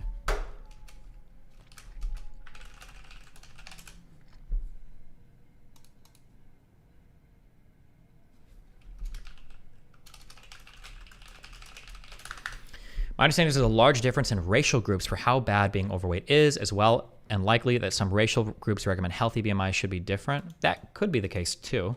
That probably gets into uncomfortable areas, but that could be the case as well. Yeah, because there are certain demographics of people who, well, demographics, broadly speaking, probably.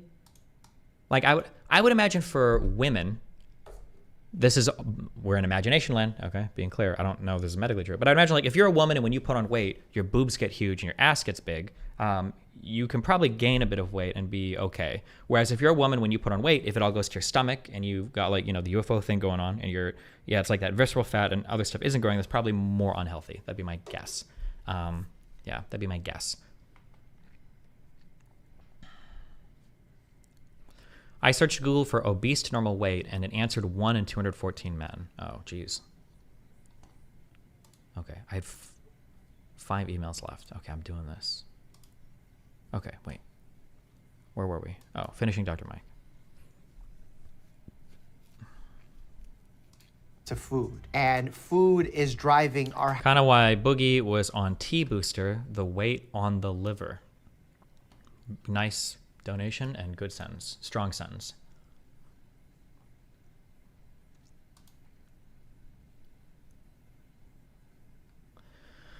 At Destiny, have you ever come across the hypothesis espousing that populations which haven't evolved with sugar-rich diets are the most affected by the high sugar density in modern diets? This has been used as an explanative factor in the obesity rates among Samoans or even African Americans. Maybe, but I'm not sure. I don't know how much dietary evolution could happen in 10,000 years of human development. Because my understanding is access to sugar-rich or high-calorie diets with little effort didn't really happen until the advent of agriculture, which was about 10,000 years ago. I don't know if 10,000 years is enough generation to see like significantly different evolutions of like sugar tolerance or weight or whatever. I don't know if that's the case. I'm not sure. How long is an average? What does a generation count as? Would you say 20 years on average? 20 to 30 years? 10,000 divided by 25 would be about 400 generations. I'm not sure. I don't know.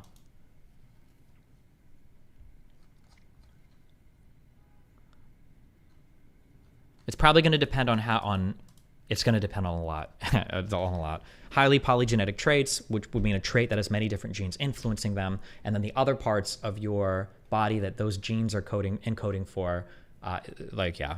It could be the case that developing different sugar tolerances genetically is actually unbelievably simple, and you could see a difference emerge in like 100 generations or less because of just how the genes that code for it are easily changeable and they don't affect you negatively and other things. Or it could be a trait that's literally like impossible because like the genes that code for it also influence like protein development in some like vital way that would destroy you. So it's hard for me to say. I don't know. I don't know the genes involved. I'm not a goddamn scientist. I'm just a coomer, okay? Andrew Schultz and Akash Singh are some of the biggest snakes on YouTube, but fuck them and their whole team at Flagrant. Damn. What are these guys mad about? I haven't followed any of this at all. Is from Fresh. I don't lie, my man's from Fresh and Fit was like, yo, damn, yo, that dude still hating on us, man. Wait, what's up with Fresh and Fit? Are they still doing it? They cooling. But are they still doing the pod? Yeah, of course, you mean still doing it. You not watching? I didn't know that they're still doing the pod. Where can you think they died? No, I don't know. Maybe they got demonetized. You know, it was a minor setback for a major comeback. Right. You know what I mean? Yeah. No, don't laugh like that. That was disrespectful. No, but tell us. So what's going on? Like, are they still? But they're still doing the pod. They're still doing the pod, man. That's you know, fire, they got some different. Fuck me, dude. Okay, hold on. I'm so sorry. This is so minor. Okay. It's so minor. This is so minor. This is so minor. Also, I haven't watched the rest of this clip, so everything I say might be irrelevant, okay? But, okay, listen, all right? Myron is a respectable man, okay? Even if he is, all our discounts, respectable man, everything I've seen of DJ Ack, and I'll say it, he is too. It's so easy to be around people and to kind of like, somebody says something, you make fun of like a friend or whatever, and you kind of just like laugh along with them because it's whatever, you know? DJ Act doesn't do that. He's just like, whoa, whoa, no disrespect, no disrespect. He says that. It's a minor thing, but I appreciate it a lot. I mean, it's not talking about me, but like, I think it's like, that's a masculine behavior. That's a manly behavior. Surrounded by a lot of peer pressure, a lot of other guys laughing. Friends like, hey, no disrespect. I think that's cool. I appreciate that. I respect that a ton. Because it would be so easy for him to just laugh along here, you know? But for him to like have a strong stance, I appreciate that. What you mean they're still doing it? You not watching? I didn't know that they're still doing the pod. Where can you think they died? No, I don't know. Maybe they got demonetized. You know, it was a minor setback for a major comeback. You know what I mean? Yeah. No, don't laugh like that. That was disrespectful. No, but tell us. So what's going on? Like, are they still? But they're still doing the pod. They're still doing the pod, man. That's you know, fire, they got some different monetization strategies. You know, what else are they working on? What's their different monetization strategies? What's up with y'all, man? Yo, what's their different monetization strategies? Nah, hold on, man. I don't like how y'all. I feel like y'all been. You brought him up. Oh, see, look, he's even doing it even more, bro. This is like such a cool thing to do. I respect this. It's really hard to find content creators that will go on other, especially if this is like a clouded up show. I don't know if the show is like really clouded up or whatever, but. I ain't bring him up. You brought him up. Don't be upset at us for shit you bring up. Y'all praying on my man's downfall. Praying on downfall? You asked me if we watched their podcast. I'm a 40. Oh, now these guys are doing the. I'm getting into the habit of saying stop doing. I call the behavior effeminate, okay? But because I shouldn't. It's just anybody can do this, men or women, maybe a feminine trait. But this like, whoa, what? We weren't making fun of them or anything. Like no, whoa, bro. Like we were never right. And like, bro, just own it. Obviously, you hate Fresh and Fit. Obviously, you want their shit to get fucked. Like, just own it. I don't know why you would do this and not just own it, right? Like if I'm laughing at some shit, like, wait, why are you laughing that these guys are like fucking up? Because I fucking hate them. I hope they fuck up, right? Like when the meme ticks guy is like, I heard that he said I should kill himself. Yeah, I did, and I still am saying that. Yes, of course. What do you mean? Like if you're gonna say something, just own it. Why be so pussy about it here? Jesus, what do you think? Is Big Act gonna beat all four of you up? Like, come on, dude. I think that's cringe. I hate it when people do this. 40-year-old man who's happy. Why would I watch that podcast? We're all married, bro. We're all married. I only watch it when I'm fighting with my wife. I'll be like, these guys get me. These guys understand, bro. They understand women. 4 days every month that I watch that shit probably. Isn't he friends with Myron? Isn't that just a loyalty thing they all do? No, that's not usually what people do. Even if they're friends with you, because you watch Sneeko do this to me a million times. Well, Sneeko is an exceptionally weak human though.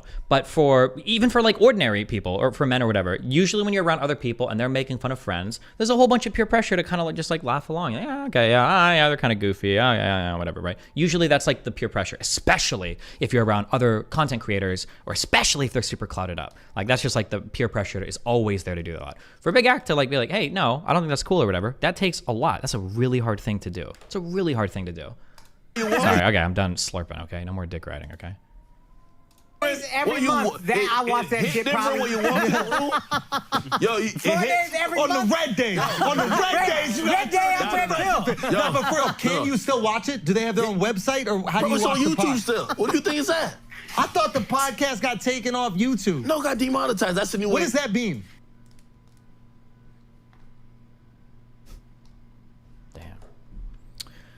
Bunker busters equal I've weaponeered these in literally every area. Yes, we use them in fucking cities, not open areas. 2,000 pound / dumb bombs equal yes, those are necessary. The use of delayed fusing. You drop it onto a building to drop the building or into the street to get into the tunnel. Plus it isn't a dumb bomb from a World War II plane. It's either coming off a plane that calculates where it will land or we attach a GPS guidance kit to them. Every nation uses them.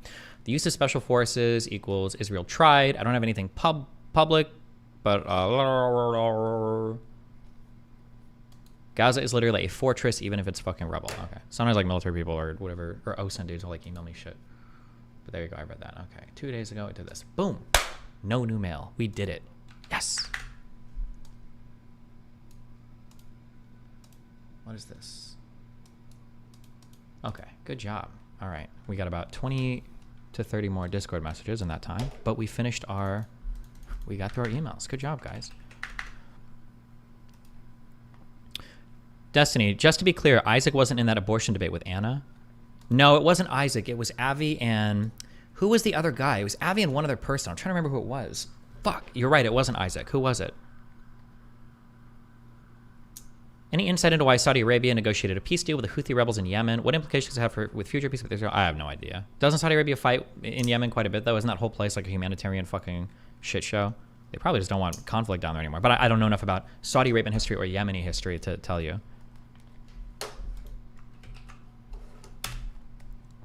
Oh, it might have been Vegan Gains and Avi. That's right. Myron, you are a sensitive, talentless, bottom-feeding grifter. Your life's work is renting women and regurgitating other people's talking points. Your arms are not developed enough for your shirts you wear, and your co-host is pimping you. Merry Xmas. Grifter, I've saved thousands of men from suicide, help them get in shape, invest to create wealth, attract their dream girls, and live better lives. What have you done? Be born with a silver spoon in your mouth and tell shitty jokes with your pussy co-host. We have the same platform size, and we have only been on YouTube for 3 years. Unlike you, we don't have to suck any industry dick from Joe Rogan or Charlemagne to grow. Since my arms aren't developed, how about you stop being an internet tough guy and put on some box ups? No, Myron, just stop with this one thing. Stop bringing this thing up. Let's see how many jokes you can make with a swollen face. Red pill guys, listen to me. And by red pill guys, I really only mean Fresh and Fit, because I think everybody else basically died off. You have to stop challenging people to fights, okay? You gotta stop doing it. Unless they're talking shit about like, oh, I could beat the shit out of him. Then you're clear. Somebody brings that out, like, oh, I could beat the shit out of this dude. Oh, then fine, put up or shut up. That's clear then, but okay. As we have more access to food, and food is driving our happiness, and we are becoming more disconnected and more lonely, we seek food for comfort. And while companies certainly bear some share of the responsibility for making sure that they're not contributing to this problem, which they absolutely are, ultimately, it's not.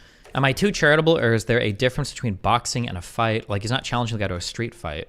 Well, yeah, but they're not, it's not like these guys are seasoned boxers, and this is, like, it makes... Like, challenging somebody to boxing is just a way, it's just like a nice way of challenging somebody to a street fight, right? Because, like, you just want to fight, right? It's not like these guys are seasoned boxers and that's where their realm of expertise is, right? Like, if me and, like, Moro or somebody got into a fight, that's a 15-year-old name, and he's like, and we were like, okay, well, fuck it, 1v1, let's go, all right? Let's throw up a game in, like, StarCraft 2, right? I'm only saying that because we're both, like, StarCraft 2 players, we're arguing about StarCraft 2. But, like, I'm not gonna, when you challenge random people to fights, it's like, if you're both boxers and you're like, okay, well, let's go. Or if you're both like soccer players, if like Messi and, can I think of one other soccer player's name? Ronaldo?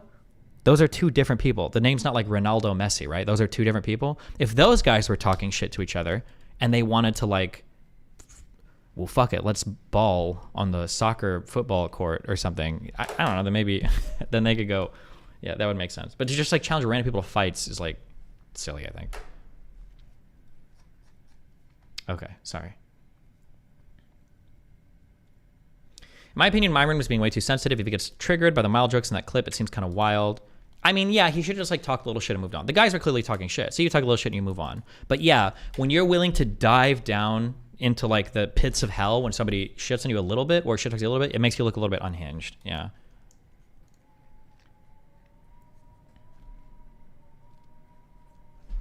Not as simple as saying, hey, company, don't. If you ever have to name 3 soccer players, just say Ronaldo, Ronaldo, Ronaldo.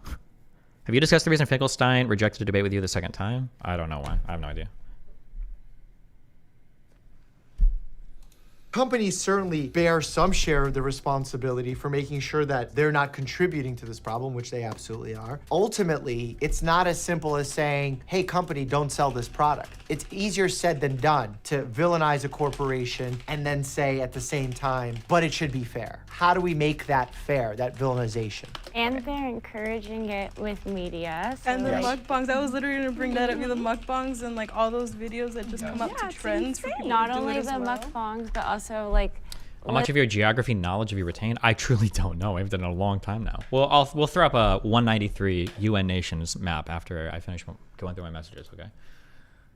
lYZO and other big and the mukbangs, I was literally gonna bring that up, the mukbangs and like all those videos that just come up to trends for people to do. Lauren is so fucking smug, holy shit. Here is a thing, I don't know how to like critique this or say this.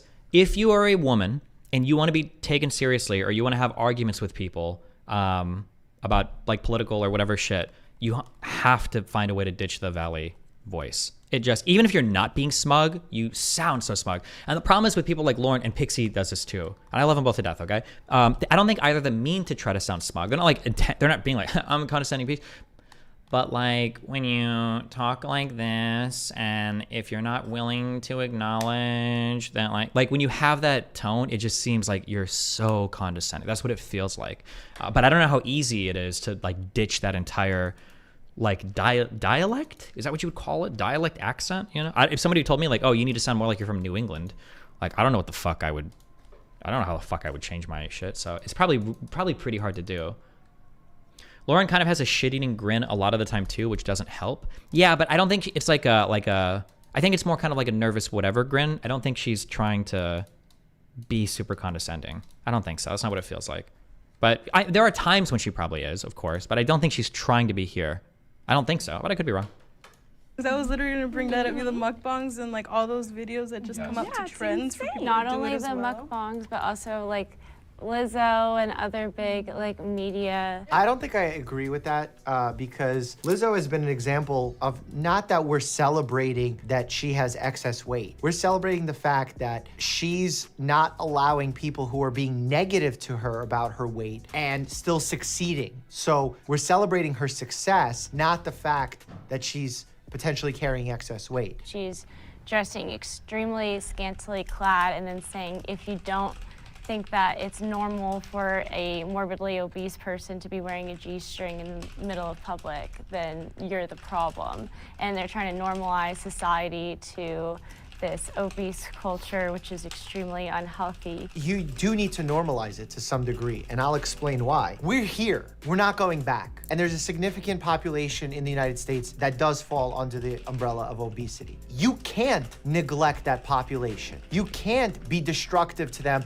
and say that anyone who is overweight should not be showing their bodies, should be hiding themselves because they're not a good example role model. That is ineffective, and that is what fat shaming is. So instead, we need to celebrate people for who they are, celebrate people for the actions they take. If they serve as good role models, celebrate those people as humans and respect them as humans. And at the same time, we can give them access to potentially lose weight, to make other changes in their lives that have nothing to do with weight that can make them healthier. But at the end of the day, like, you can't judge someone for choosing to wear a certain thing because you don't vibe with one part of their health journey. Again, it's one part of their health journey. What is an obese culture?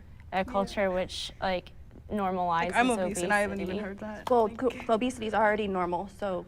The strongest argument against this is like our obesity in terms of beauty standards never normalized obesity. Our culture, yeah. Well, like it was never that all Hollywood people, all singers, like obesity didn't come from it being glorified in Hollywood. We all got obese, and then finally some people were like, okay, well, fuck, I guess we're gonna have some like obese, singers and obese fucking like TV people now, right? Like, yeah. So the idea that like just bullying it or not normalizing it is supposed to be effective, like clearly that had zero impact, or doesn't seem to have had any impact. I don't think it slowed down us becoming obese at all.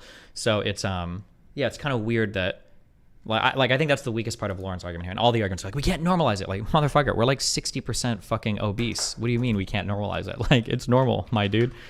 Obesity percentage USA. It might not be 60%. Sorry. 40% are obese. I think it's around 70% are overweight.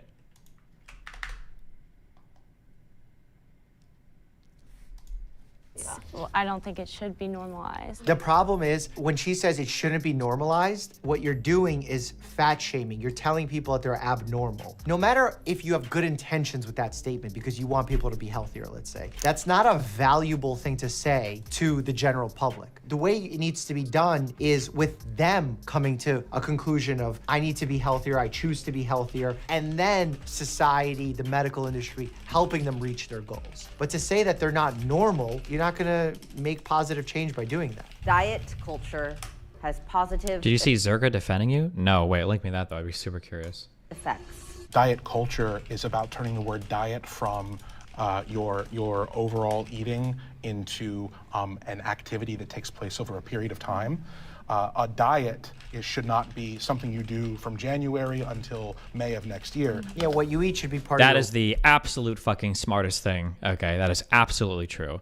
People see diets as like things to suffer through. There are so many good things to eat. There are so many cool foods to explore. There are so many ways that you can have like a fun, varied, delicious diet that doesn't have to be like pain and suffering, right? Like the journey from like healthy dieting or from unhealthy dieting to healthy dieting doesn't have to be like, oh, it's salad day again. I can only eat iceberg mixed with romaine lettuce with some celery, carrots, and tomatoes, and no fucking no sauce whatsoever. Like you can have like you have to be like lifestyle changes that you can incorporate that are fun for your entire life. Not like, yeah, here I am to suffer. This is why personally, I don't even know where the research is, or I don't know what my lifter flow is. This is why I hate the idea of like a cheat day for dieting. Like, why is your food so agonizingly horrible? You have to have a cheat day for it. Like, just like make slightly better choices, or way better choices.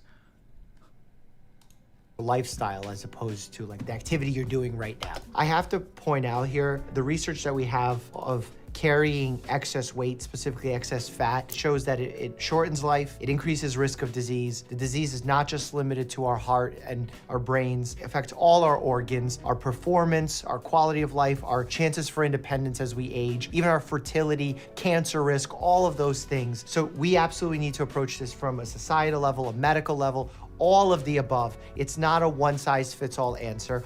And whether or not obesity is a choice is not as simple as saying yes and no. It needs to be individualized to the person sitting in front of you. And the strategies to help that person are gonna be different than the strategies that are gonna help another person, or the strategies that we discuss on a systemic level.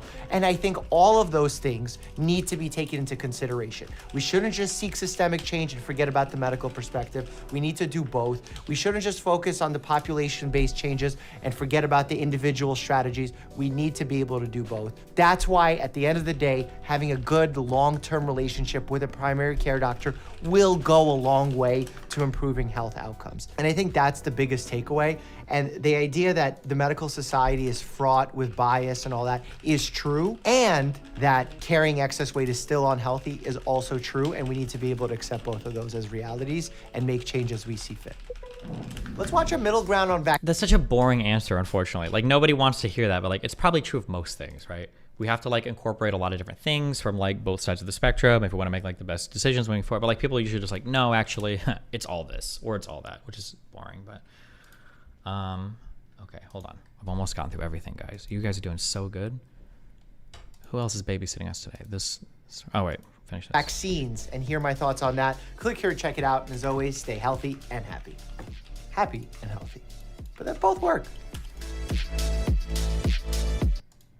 Here we go. Have a link to the video. What? What the fuck does that mean? Wait, hold on.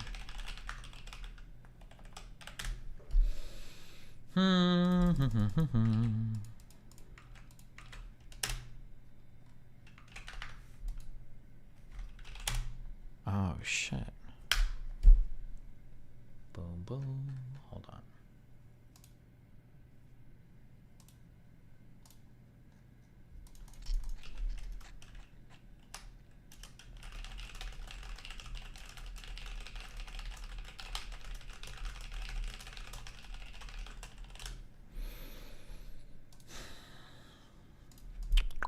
Slightly changing what you're doing is spot on. In endurance training, a basic rule of thumb is increase the training volume by 10% each week. I mean, if you run 10 miles one week, run 11 the next, you can totally apply this to eating. If you eat a brownie every day of the week, cut 1 out of the next week and only eat 6. Paste. 6. Imagine having a 6 brownie week. That's a rough week.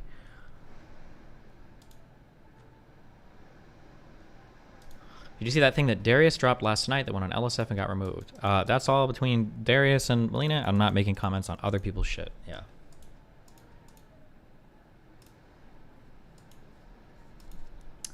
Oh, what did I have here?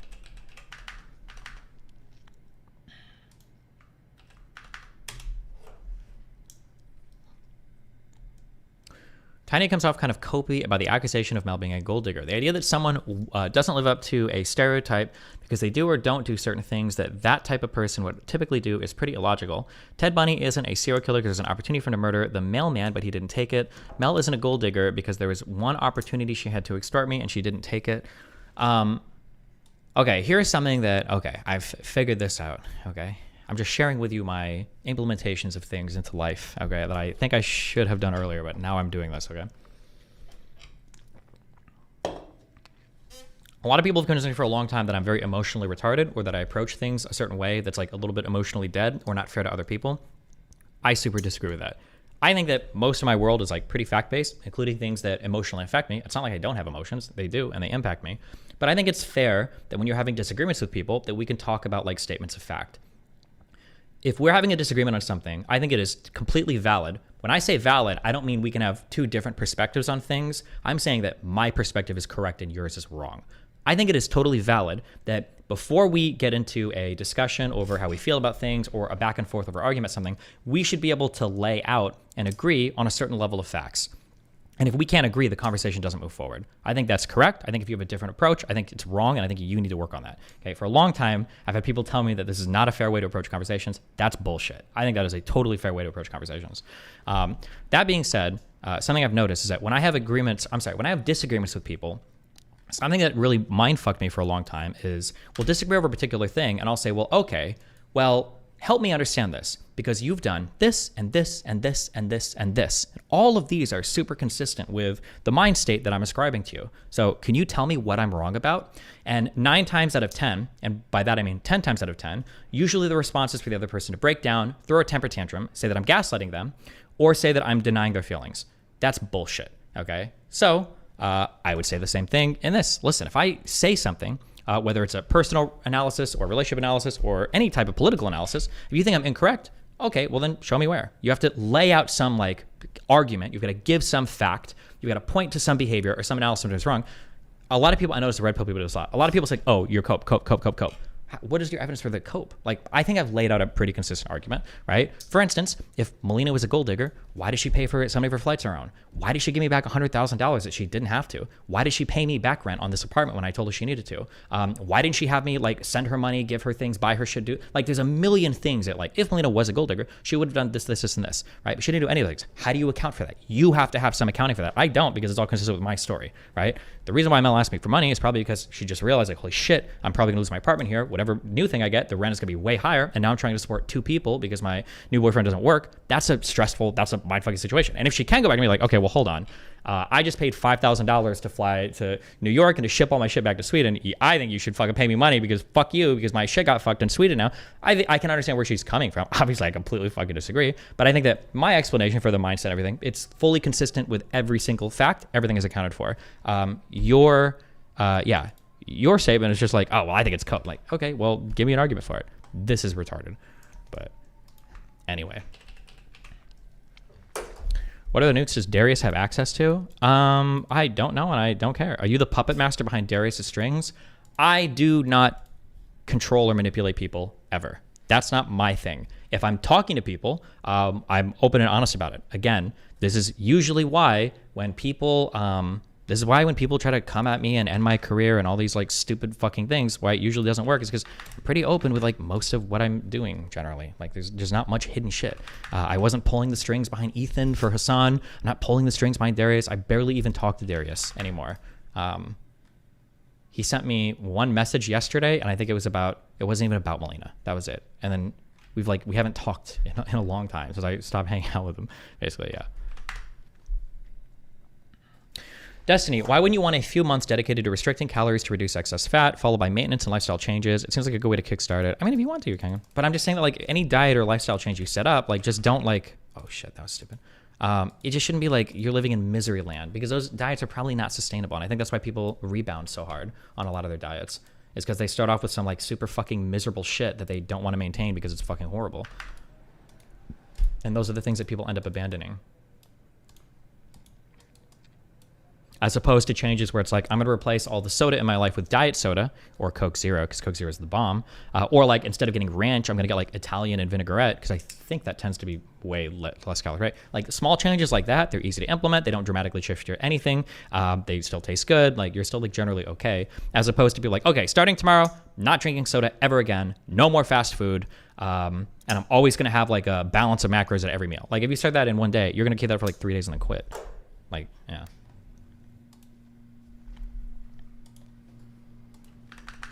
Boom.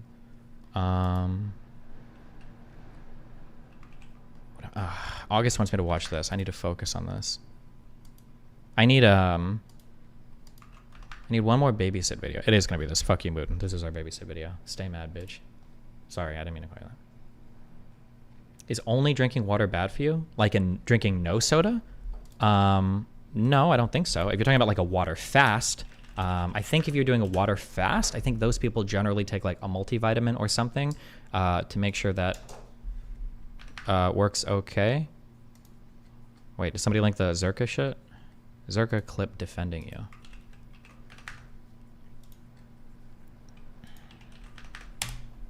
It's not about a suicide bombing joke. You know what I'm saying? Destiny reacts to Aiden never John laughed Zucker's. harder than when I made the suicide Muslim bombing joke. That was like a couple months ago. Has he changed? Like he can't make that joke anymore?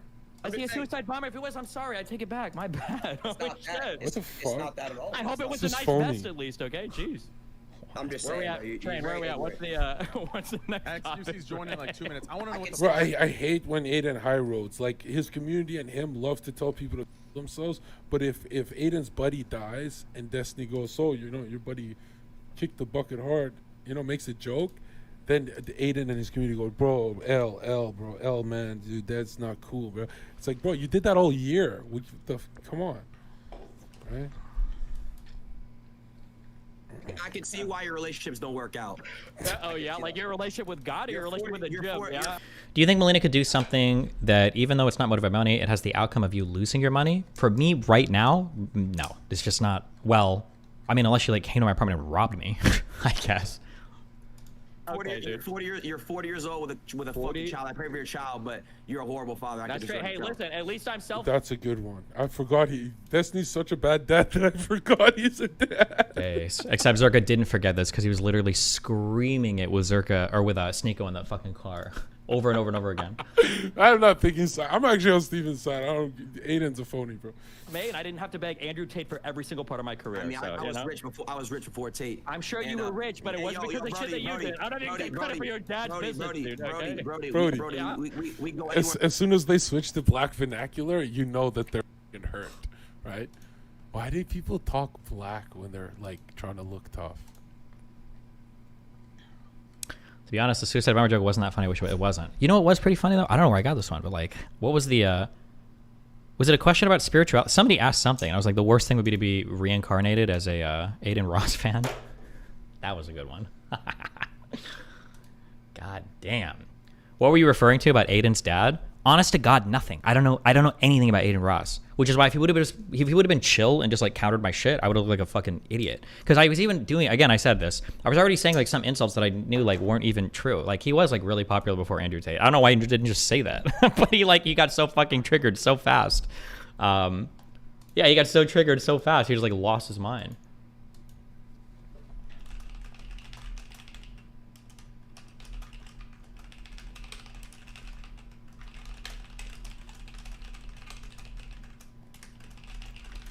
He did say that. He said he was rich before Tate. Yeah, but then I said it's because of his dad's money, which it isn't even that, well, which is probably half true. But he should just been chill.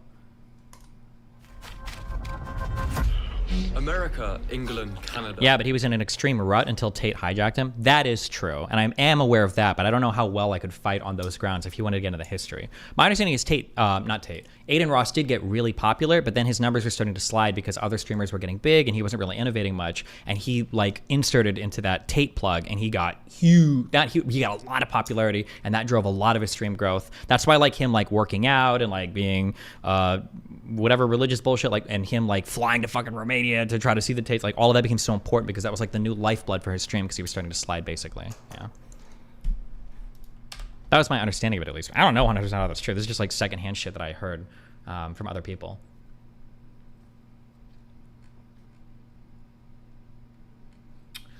How do you know you have ADHD if you haven't actually been to the doctors to get the test for it? I'm worried that you're just addicted to amphetamines and use self-diagnosis to encourage it. Well, I've been to 2 different doctors so far who have both been very comfortable diagnosing with ADHD. The first one was a telehealth meeting. Yesterday, I went to another psychiatrist, and I had an hour-long session with him, and he was incredibly comfortable as well. So, listen, thanks for the concern. I can tell it's very genuine. America, England, Canada. None of these even come close to the world's most obese country. That title belongs to a bizarre tiny island with a disturbing fate. Despite having a speed limit of 25 miles an hour, a police chief once ordered a Lamborghini, only to realize he was too fat to fit inside. Labeled as the country that ate itself, I wanted to investigate what really made 94.5% of the population overweight. How does a police chief on a remote, not so long ago tribal island afford a Lamborghini? And when essentially everyone is overweight, can we really just blame their lack of willpower? This is an investigation into how the world's richest island became the most obese country in the world. An obesity crisis amongst Pacific Islanders. And the Nauruans could be one of the sickest nations in the world. 1778. The British whaling ship Snow Hunter, captained by John Fern, discovered an island. The captain thought the island was pleasant, so called it Pleasant Island. An ironic name for what was to come. The 12 points of a star represent each of the tribes that ruled. They would trade food for alcohol, cigarettes, and guns. And in 1878, after a drunken shooting, a 10-year civil war broke out, almost halving the population. Germans turned up on a massive gunboat, taking control of the island. They confiscated guns, banning alcohol, native dancing, and traditions. The island wasn't seen as important until 1899, when geologist Albert Ellis noticed a rock-like object propping open a door of a trading firm. He was told it was a piece of petrified wood from Nauru, but... What do you use for the teledoc/telehealth? I don't know. I'm not going to say it. I'm not doing that. I'm not like giving away like doctors to go and have people go try to fucking hit them up for medication and shit, okay? You can look all of these things up really easily. Didn't seem right, so he had to test it.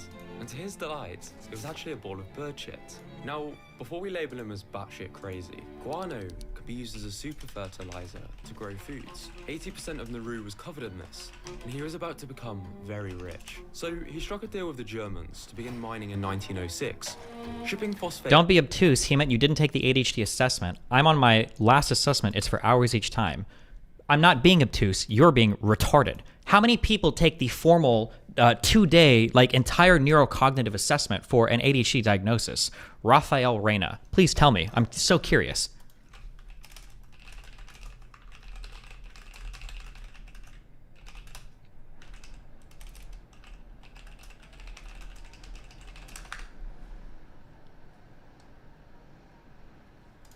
around the world for a huge profit. By 1968, 1/3 of Nauru had been strip mined, and Nauruans were living on a narrow ring around a massive jagged dystopian limestone pillars. Australia offered to relocate Nauruans to a nearby island, but this would be under Australian rule, so they decided to stay and became the third smallest nation in the world. They brought the Phosphate Commission and faced a big dilemma: to finally get their hands on some of the wealth while obliterating the rest of the country. I'm just saying you didn't respond to his question. What was even his question? I don't even know if he had a question. It was just a weird accusation by some retard that doesn't...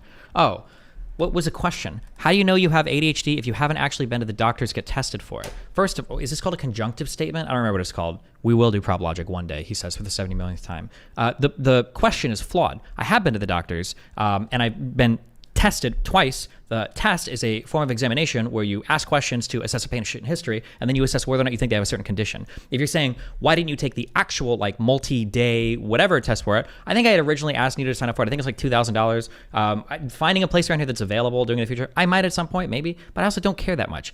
In terms of like presentation with ADHD, there's like, I've got a ton of symptoms that are super pointed in that direction from childhood that can be verified by like other people. I don't think there's like much value in me getting that assessment. And I've been medicated for ADHD for about 2 months now, or at least a month and a half, and I respond incredibly well to the medication. So like what is the point at this point of like going to get like every single indicator of my past points having ADHD and then my response to the medication also points having ADHD? Why would I demedicate myself for several days and then go take another like 2-day fucking evaluation on it? Like, yeah.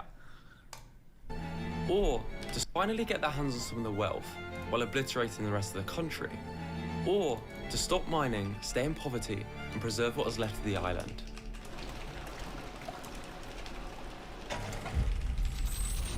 In 1975, Nauru's Phosphate Royalties Trust was valued at well over $1 billion, making them the world's richest country. The government built skyscrapers around the world, an airline, cruise ships, while every islander gained free schooling, medical care, dental care, bus transportation, and there was no tax. People would go into a shop, buy a few sweets, pay with a $50 note, and not take the change. They'd use money as toilet paper. As the wealth rose, so did obesity, from 2% to over 50%. Personally, I'm on the assessment track, so I wanted to hear your answer to him. I think that if you're like on the fence or if you're close about like, I don't know if I have this thing or not, and there's like a lot of like maybe back and forth stuff in my history, I'm not sure, and you wanted to do like the full-on neurocognitive assessment, if you want to, that's fine, go for it. I'm not going to ever discourage somebody from doing that, but I feel like a lot of my symptoms, especially early on in life, were like very, very, very clear indicators. I knew this 6 or 7 years ago when Nathan got diagnosed. Also, there's a high hereditary effect for ADHD as well. Why did you get tested twice? Because I've let you fuckers gaslight me into thinking that I'm like fucking medication shopping. So I wrote my whole fucking medical history out. I talked to my therapist and asked if she had a recommendation for a really good psychiatrist, because I didn't just want to go to a normal doctor either. And then I went to this guy and I laid out my whole like, here's what I've done recreationally. Here's how I started doing this medication. I started with my friends, fucking 20 blah, blah, blah, blah. And I gave it all him. I was like, do you think I'm fucking drug seeking or what's going on here? And he said, no. He said like, yeah, everything is like classic ADHD, everything from your patient history to all of this and blah, blah, blah. Your response to medication is fine. Like if you want 60, I can prescribe it to you like easy. This is like the easiest like prescription in his life. But hey, also maybe I'm still drug seeking. Maybe that guy is paid for by Big Vive. Maybe Vyvanse pays his doctor to just ship pills out of his store every single fucking day, you know, and I went and I lied about everything related to it. So 15% during a 15-year period. The traditional Nauruan diet was rich in raw fish and whole foods. Now that the land was being destroyed, Nauruans moved... Destiny, you made it sound like no one needs the full assessment. If you took that from what I said, then go get assessed for developmental disability, okay? It is required for my fiance based on her assurance. It is likely the case for multiple people who can't pay out of pocket. First of all, I doubt that. I seriously doubt, even without knowing a lot of insurance in the United States, I seriously doubt that the norm for insurance companies in the United States is that you have to do the multi-day, full-on neurocognitive assessment for ADHD diagnoses. I doubt that's the case. Nathan didn't for his insurance, although maybe for children it's different than adults. There might be some insurances that require you to do it, and there might be some doctors that want you to do it, especially if you have contraindications for the medication, or especially if it's not like super clear. That might be the case, but the idea that it's the norm is probably not true, number one. Number two, if you have to do this for your insurance, then why would anything I say influence you one way or another? Do you think somebody's going to hear what I say, go to a psychiatrist, get diagnosed, and then go to their insurance and like, hey, can you pay for this? And like, sorry, you need to get like the full-on neurocognitive testing for this, and say, sorry, but actually Destiny on stream said that I didn't need to get this, so you're wrong? Like, what is even the line of thought here for like, what? Yeah. I just don't see how what you're doing is any better than self-diagnosis, because I didn't self-diagnose. I got diagnosed by 2 different doctors. Do people not understand what the difference is between self-reporting symptoms to a doctor versus self-diagnosing is? Do you think those things are the same thing? Or do you think it's me, I am the one guy. Fuck you. You're fucking retarded. Stop baiting me. Okay, back to this, okay? I bet you guys aren't even paying attention. Do you even know why they're fat? Jesus. Get used to the ADHD stigma of being a meth addict. Welcome to the club. Yeah, I am here, and I am in the club, and I am addicted. I'm gonna fucking house myself every fucking day. I do need more. I don't have an ADHD I don't have an ADHD problem. I have an ADHD management problem, okay? Or I don't have I don't have an ADHD management problem. I have an ADHD problem, so I take these pills all the time. Diet was rich in raw fish and whole foods. Now that the land was being destroyed, Nauruans moved away from fishing and farming in favor of imports. These were seen as superior. They were more convenient and tasted better. Now, obesity. To help us make sense of what's going on, I called the author who wrote the definitive no bullshit guide to fat loss. A calorie surplus. Oh, the definitive. I didn't know there was one definitive guide on it. The definitive no bullshit guide to fat loss. Oh, I'm sorry. That's the name of the book. I thought he was saying this was the definitive guide. He's just, sorry. A calorie surplus or a positive energy balance is a fundamental law of physics. All diets, all weight loss diets work via that mechanism. Calorie surplus for weight gain, calorie deficit for weight loss. This is why global obesity rates are rising. Humanity is consuming more food, which is largely correlated with a Western diet, and the consumption of ultra-processed foods. In general, they are foods that typically don't resemble foods that you find in nature, and they are often created to be hyper-palatable, i.e. extremely delicious, created to be cheap, and they are often energy-dense. Here, we have a can of Spam next to their traditional raw fish. The ultra-processed side is much easier to overconsume for a multitude of reasons. This is exacerbated by Nauruan culture. Food draws family together. In fact, the Nauruan term for satisfaction and feeling healthy, poeda, is the same as fullness. So as the percentage... In Australia, my psych said the fact that I'd tried and responded well to Riddle in the past was an amazing indicator that I had ADHD and was happy it saved us time. That there might be an aspect of truth to that, but I would be careful with that because I think those medications can also treat anxiety as well, maybe. So I don't think that just taking medicine or responding well is in and of itself diagnostically enough. But if you have other symptoms too, then it could be. Of ultra. My understanding is that people who use amphetamines recreationally aren't generally allowed prescriptions for it due to higher risks of addiction. Why wasn't that the case for you? I don't know. Probably because I didn't exhibit drug-seeking behavior or addictive behavior. Maybe. I don't know. I've done amphetamines in the past. I told the doctor. I'm pretty sure I did dextroamphetamine in Amsterdam. I've done LSD, mushrooms. So I told this new psychiatrist literally everything. I've done LSD, mushrooms, MDMA, nitrous oxide, dextroamphetamine, and MDMA. Like, I told him everything. I was like, yeah, blah, blah, blah. Here's my whole fucking shit. Tell me, right? I did everything I could to get fucked by this psychiatrist, okay?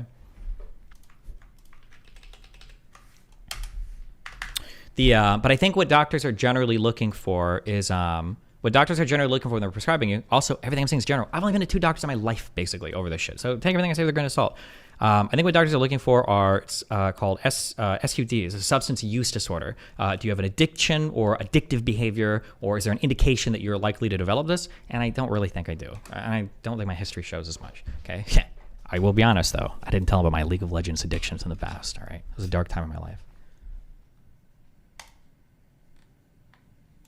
Processed foods in our diet increase, it naturally becomes harder to stop overeating. Great for the profits of companies, not so much the islanders. To understand just how bad things became, after spending 11 months studying obesity in Nauru, Dr. McLennan stated she was lucky to find 1 vegetable a week.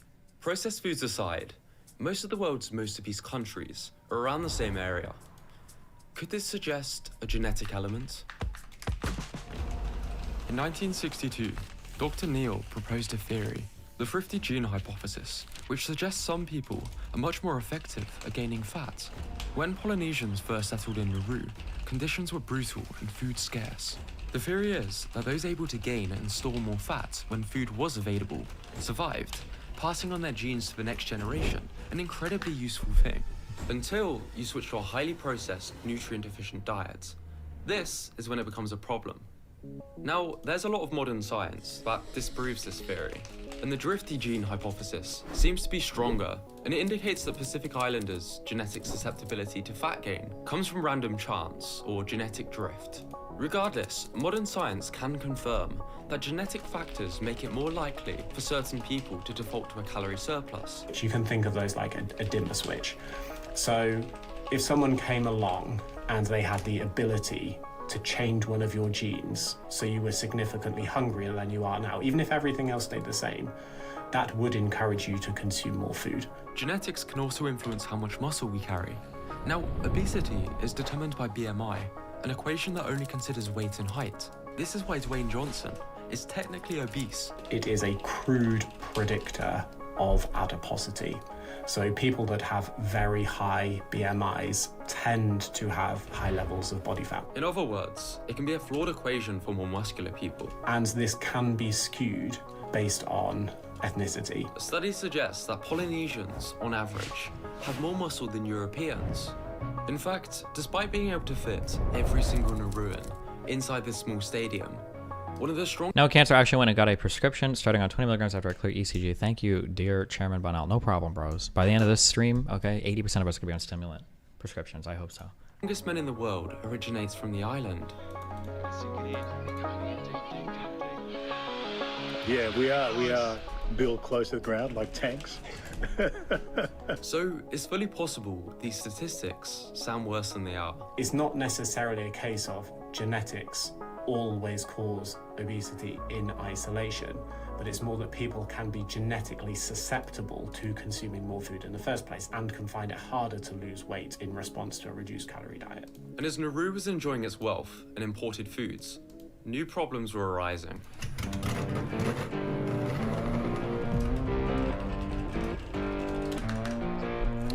Why do you think people are so doubtful about you being ADHD specifically? I haven't seen that for other streamers, etc. I don't even think people are doubtful. The jokes used to be all the time that I had ADHD. I think the problem is that ADHD has a lot of symptoms that everybody has to some degree of, and every one of you fucking retarded pieces of shit all hyper exaggerate your shit because you don't realize how severe it can be in people that actually have these symptoms. Like I said, I go back to high school, I'll go back to college, and I'll say shit like, fuck dude, I don't like to study ever for classes. And everyone was like, oh yeah, me too, I never study, blah, blah, blah, blah, blah. But when tests roll around and you hear shit like, yeah, I did like a 6-hour study session on Saturday, and then on Friday, Thursday, I did a couple 3-hour ones. It was hard, but I'm just like, what the fuck? What are weird else? Yeah, fucking retards. You guys fucking exaggerate and lie about this shit all the fucking time because at least in my day, people did because it was cool not to try, right? So then if you actually did do this shit and everybody else said they didn't, now you're like the fucking retard.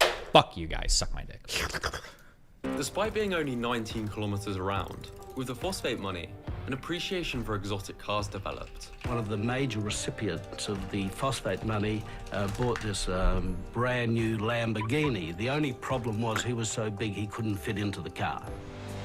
While those higher up brought sports cars, public transport was free. The people no longer had to walk around as much. The farming and fishing industries took a big hit, as the land was destroyed by heavy machinery and cargo ships. Why would the nation worry about that when they could just import stuff? And why would people work manual jobs when they could just work for the government? The work is done by workers from the neighboring Gilbert and Ellis Islands and from Hong Kong. But less general activity and exercise wasn't the only reason why people were burning less calories. You see, it takes energy to break down foods, and this can vary depending on the food. In this study, multigrain bread and cheddar was compared with white bread and American cheese. The less processed option took almost 50% more calories just to digest. There's many potential reasons for this, but a key one is the macronutrient content. The lowest thermic effect comes from fat, lower than carbohydrates and protein. This is another reason why a high-protein diet with enough fiber can be extremely helpful for weight loss. However, it has a small impact, so let's not get distracted. Okay, I'm glad you said yeah. I've heard of some people like talk about this like thermic food effects or whatever, and that there are theoretically, hypothetically, there could be some like negative calorie foods like fucking celery, and some foods take more energy to process. I don't know how much this actually matters. I think that Dr. Mike guy said it best. Like, eat a variety of food and try to like go as far down the or as far up the processing ladder as possible. Stay away from the most processed foods and eat a variety of food, and you're like generally good. That's like generally all you need to do. I say generally, but obviously it's really hard in today's society where every fast food restaurant has like a billion hyper-processed things every. Destiny is so concerned about people lying about ADHD because he wants to separate himself from other people lying about it. Oh, yeah, actually true. Sorry. I think. I can't tell if you were tagging me in that statement or not. You didn't want to study. I was in the back falling asleep in class while acing every test with ease. We are not the same. Dropped out though. Based, Ming Blue. Kappa. So let's not get distracted. Typically speaking, the amount of energy you burn per day is very, very small relative to the amount of energy that you consume. For a variety of reasons, many Nauruans were now burning less calories. And with the phosphate supplies running out, new challenges were arising. Preparations are being made now for the future of the Nauruan people. The future lies with the children. Their prospects are bright. Their future is secure. In 2006, Nauru's phosphate reserves were depleted. Most of the nation's wealth was lost through corrupt politicians and poor investments. Even the central bank went bankrupt and assets were repossessed. We helped them, but we made money doing it, and I don't apologize for that. It's called business. Those managing the trust. Okay, hold on. Just to repeat of, okay, $5 donut. Just to repeat of earlier, the drug and ADHD combo is boring. Chat, please. Chat, shut up. Yeah, listen, we talk about a lot of things over and over again on this fucking stream, okay? Yeah, welcome to this stream. Welcome to 14 years of being a streamer. We cover a lot of topics over and over again. And when something new happens, it usually gets covered for quite a while. If you don't like it, just push the X button and leave, right? If anytime somebody brings up ADHD and I talk, I get like 5,000 viewers leaving my stream. We're like, oh, well, we're not talking about this anymore, okay? But the viewership is rising because all the ADHD people, all the red pill people, all the Jewish people, I have ultra Zionist, hardcore red pill, tradcon, neurodevelopmentally disabled ADHD people that are, these comprise my primary audience now. And all of them will ask questions every single day about this. And they all hate vegans, hate abortions, and love having sex with animals. That's what we do. Fund completely squandered the $1.7 billion, forcing the country to sell the Nauru house and other prized investments to loan companies. That's like our flagship in Australia. I mean, for me to walk around in Melbourne and look at that building with the blue star on top makes me proud, but now it's gone. It is hard to take. The island returned to a life of poverty. Only now, they were unable to grow their own food. The environment was destroyed. People on the island could now only afford cheaper cuts of meats, such as turkey tails, mutton flaps, and spam. This meat isn't sold in other countries. Did you know that?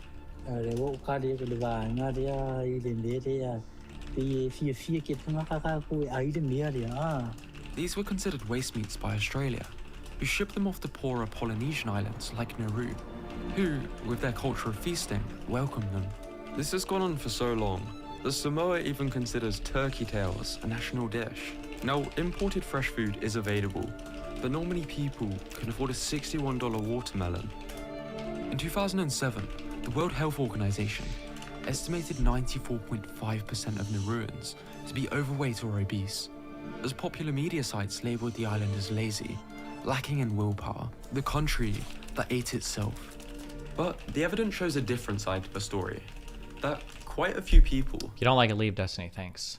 Do you ever boof the Vive? It hits different.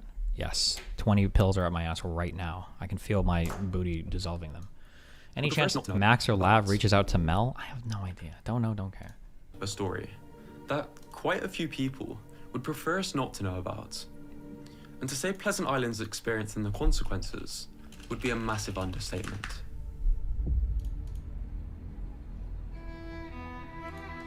I'm worried because of my food. I don't want to take off my food. Yeah. Today, many Pacific Islanders live with obesity and its associated health issues. The life expectancy for men is under 60 years old. I really want to know what causes diabetes. Excess sugar in your blood from eating. Food. Many islanders have diabetes-related amputations, making it much more difficult to be physically active at all.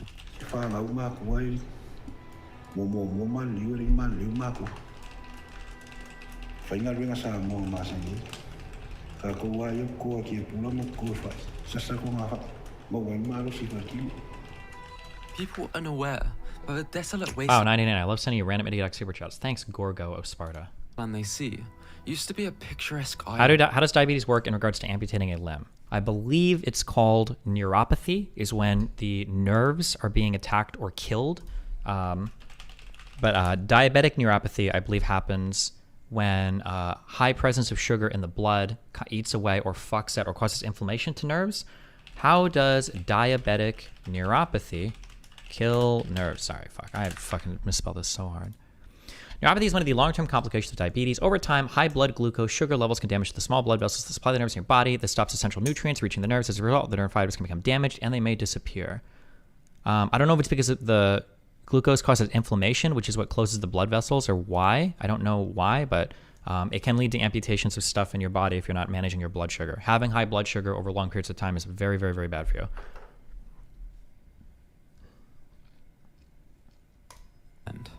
In the words of a Nauruan church minister, I wish Nauru could be like it was before. When I was a boy, it was so beautiful. There were trees, it was green everywhere, and we could eat the fresh coconuts and breadfruit. Now I see what happened here, and I want to cry. I wish we'd never discovered that phosphate. More people are trying to diet now than they were 50 years ago, but they are fighting a system that makes it harder for them. Everything is being optimized for convenience, and the Pacific Islands are resorting to drastic measures to try and help. Dr. Salilo Tomiki is trying to help two of his dental technicians lose weight. He has wired their jaws shut so they can only consume a liquid diet. This poster was created by Nauruan kids on National Diabetes Awareness Day. Many of them will have lost their mothers and fathers to obesity, some of which we may have seen earlier. People are very aware of the negative consequences and what needs to be done on an individual level. But external factors make weight loss more difficult. This is why personal trainers shouting eat less and move more hasn't cured obesity. It can be compared to telling a drowning person that they need to drown less and swim more. Less than 1% of people that participate in these sort of programs maintain the actual weight that they lose. I think it's easy to blame the individual because on a very basic level, that person has consumed too much energy relative to how much they have expended. So there is obviously an element of individual responsibility within that. The reason why I think it makes far more sense to zoom out and look at the other factors that drive. Hey, you Islamophobic Zionist, Merry Christmas is your daily reminder to read YouTube chat. Thanks, Guts Original. Dude, we should do like Hanukkah celebrations or whatever. Is that the Jewish Christmas one, Hanukkah? We should have like candles every day for stream. Oh my God, I get like a menorah? What's the name of the Hanukkah candle thing? No. Hanukkah candle thing. Menorah? Oh my God, bro, I even know this shit, right? Yeah. We could get one of these things. Can we get Dan on here for fuck's sake? The people need him, it's time. My mom unironically did that this year because of Israel-Palestine shit, went Catholic. Bro. Wait, did we watch the Curb Your Enthusiasm fake Jewish lawyer thing on stream, right? If that intake is because if you look at weight gain rates over the past 50 years, regardless of age, sex, country, are all going up. But if you look at dieting rates, they also tend to go up. So it's not a case of people are not trying anymore. So rather than pointing the finger of blame at the person, I think it makes sense to zoom out and ask why so many people are struggling with their weight.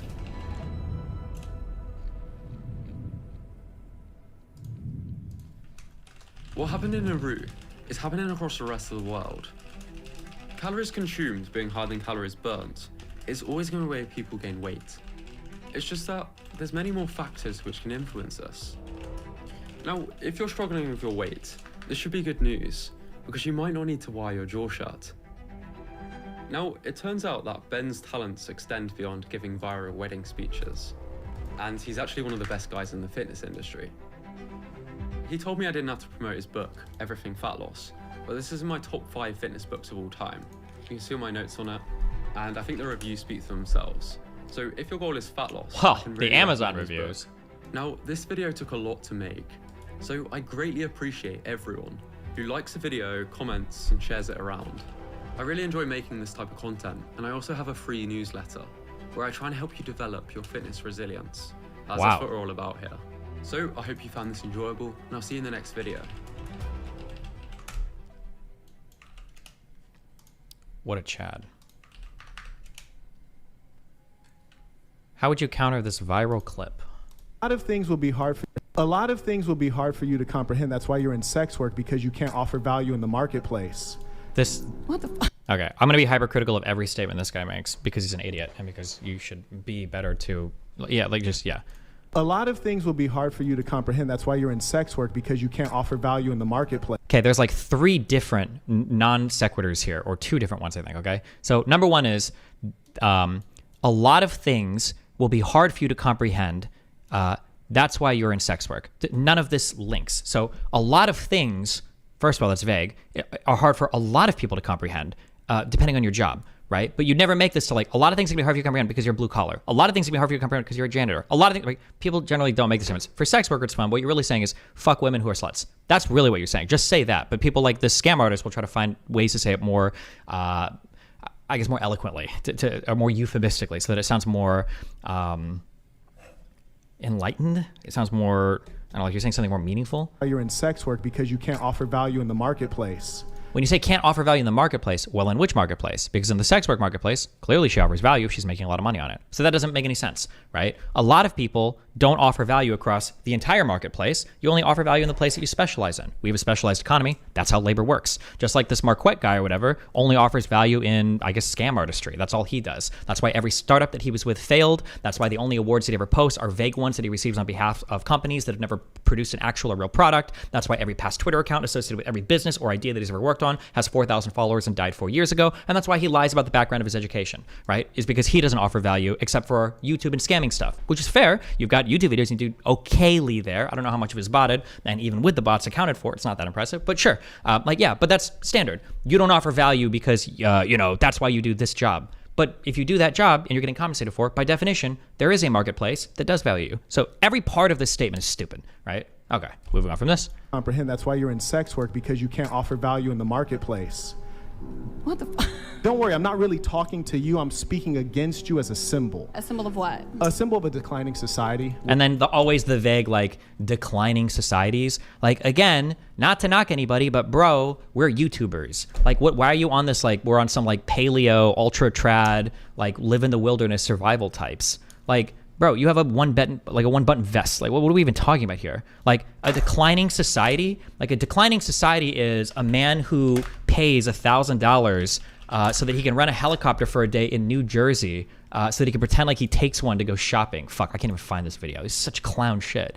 Everything this guy talks about is like in the most broadest, vaguest sense, and then alluding back to these things. Like, none of what he's really saying is making sense. Like, this woman being a sex worker is evidence of a declining society. Hasn't prostitution existed literally since the advent of all economies? Like, is this not colloquially referred to as the oldest job? Like, what does that even mean? Was there a society without sex work? Was there a society without prostitutes? Was there a society where women, didn't get paid for sex at some point? Like, nothing he's saying has made sense so far. Okay, but let's keep going. Okay, wow, so profound. Where people lack values. So the point is this. If you had IQ and skills to offer to the marketplace, you can earn a good income. Being that the most valuable thing about you is something that you never earned. You didn't earn knowledge, you didn't earn skills. It's your breast that you're paid for and your butthole. So you market that to earn money, which is to say, if I took your brain and placed your brain into a man's body, you would be in poverty. Yeah, but I mean, like, you can take anybody's brain and put it in anybody's body, and if all other situations are similar, it's going to be fucked, of course. Like, it's just like there's so much, nothing is being said here that is profound or interesting. It's just stupid. Obviously, she must be doing something to make money, because there's no shortage of decently attractive women that can go on OnlyFans or whatever. Not all of them make money doing it. If you want to make money doing it, usually you have to be something to set yourself apart. Now, I don't know what she does to set herself apart, but if she's making a decent amount of money, it's something. Yeah. I'm just good for nothing. Yep, you caught me. No, you are good for something. That's why you have OnlyFans. And that's my point, is that's what you're good for. Yeah, and again, like, yeah, I don't know. Like, it's just stupid. If any of these are like mic drop moments to you, it's just, ugh. Okay, done with this. I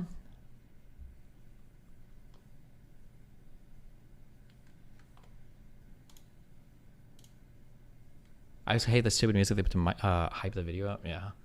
How long does a man have to wait to see you try to conquer the rift again? We want real content. The rift is calling. Listen. If a sufficiently hot girl tells me that she wants to play League of Legends, I'm just kidding. We're not doing that. It's not happening. We're not going down that road anymore.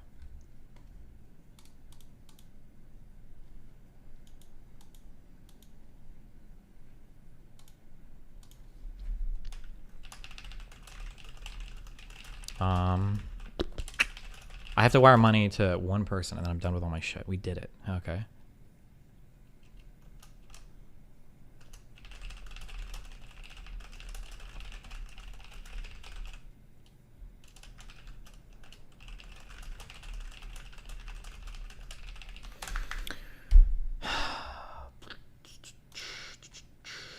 Okay, boom, boom. I need to do this. Okay, where is he? All right. If you go back to MOBAs, at least go learn the good and spare one Dota 2. Bro, Dota 2 just looks depressing. Dota 2 looks like depression. Just look at it. It just, ugh. Ugh.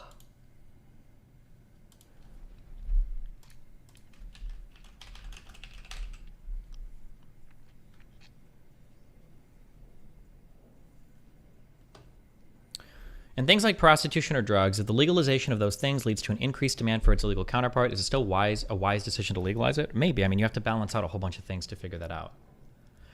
Like, let's say that there are 100 prostitutes, 10 of them are sex trafficked, and 90 of them aren't, and prostitution is illegal, let's say the situations are really bad for all 100 of these people. Let's say that you legalize prostitution and now you have 200 prostitutes. Let's say of those 200, let's say 30 are now sex trafficked and 170 of them are now legal prostitutes. Well, you've increased the absolute value of sex trafficking, and you've even increased the percentage of sex trafficking. But let's say of those 170 new prostitutes, let's say all of them now feel way better or way more comfortable and are way more protected in their jobs. In that case, even if you get an absolute and a per capita increase in the amount of sex trafficking, you might be able to argue that the situation is still improved on the whole for everybody, right? It just depends how you do the math, and even like how you would value different things too, right? Yeah, I'm not sure. There'd be a lot of things to weigh there, but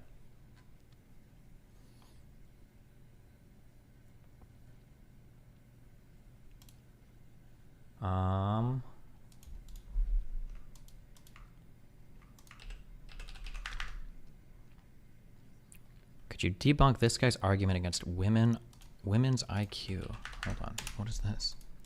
This is fucking based. What an absolute fucking Chad. What an absolute Chad. Women are like what? Oh, wait, I think we've watched this video before, haven't we? Children. Okay, sorry, 1 second. So, and I like how we're moving. One drunk man is more intelligent than 3 women with PhDs. Thank you so much. That's Thank you so much. That's Thank you so much. That's the Mr. Shirai. Yeah. Or Mr. Knight, right? Yes.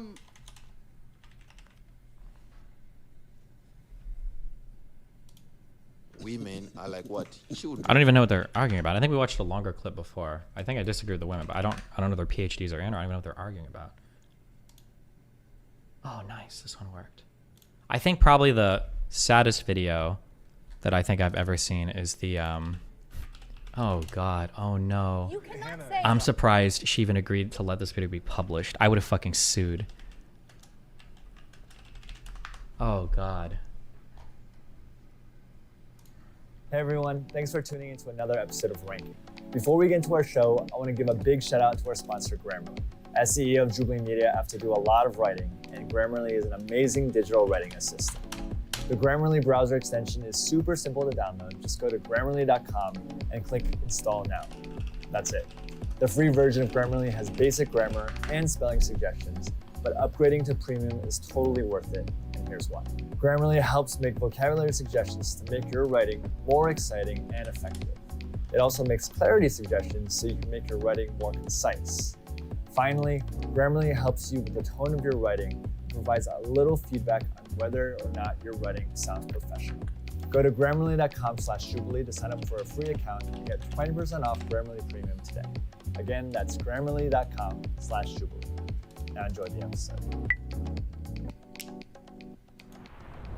I wasn't planning to go to college. That wasn't like a goal of mine. My parents were like, well, you should apply to at least one college. And I was like, I'll never get in here. And then I went to Yale.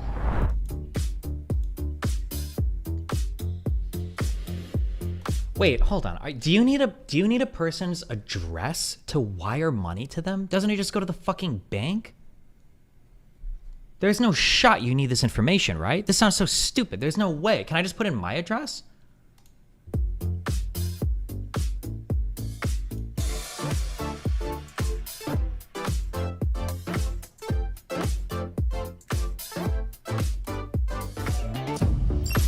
Wait, Destiny, we've 100% seen this before. No, yep, come back in 10 minutes, okay.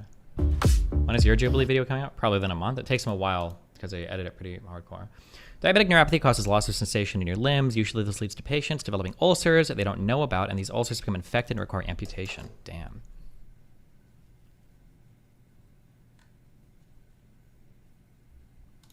Should we just like go down and do intros? Yeah, I'm Sade, I'm 24. I work in finance. I have a bachelor's degree. I went to Yale. I'm Tyler, I'm 21. I'm a high school graduate and I work in the Marine Corps. I'm Kaylee, I'm 25. I'm a software developer. I went to Ohio University and I have a bachelor's degree. Maria, I'm 30 years old.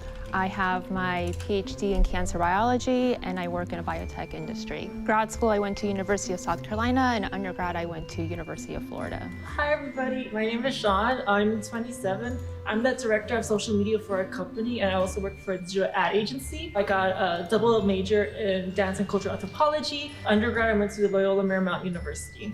Hi everybody, I'm Ray. I'm 24. I graduated with a bachelor's. You'd agree that actively co-signing and even pushing young girls towards online sex work as a legit career path is probably bad, right? I won't even agree with you because it's such a fucking retarded, bad faith, stupid fuck question that you never express concern towards anything else that I won't even agree with you. It's like there's such an obvious answer to that and you know what the answer is and it's never a question asked in good faith. It's such a retarded fucking question. Where you post your Israel-Palestine notes. Someday we will do our Obsidian publishing thing. Maybe today. Maybe that'll be the day we do it. Degree in Harvard recently, and I work in consulting. Oh, younger babies. I know, that's what I'm saying is age of actor. Yeah, it gives you like years of experience. Yeah, like this, we need maybe it's good to identify what intelligence means to everybody. I think intelligence is better defined as your adaptability and your problem-solving skills more than it is your education. Obviously, like the education, the stuff you've been through puts a lot into play in it because it gives you more resources, more thoughts to draw from. The formal education definitely helps, but I don't think it's in any way essential. So what is the most essential?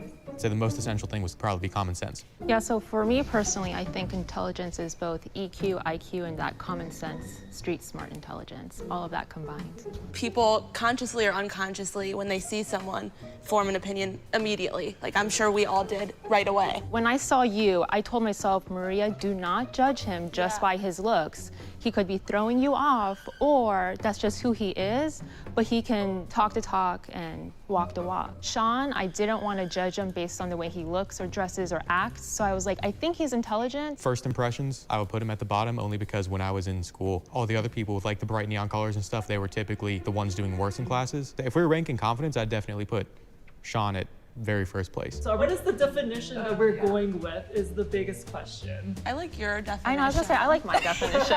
It combines everything. Does anyone have any like initial You can be honest. Start on that side. I'm done going first.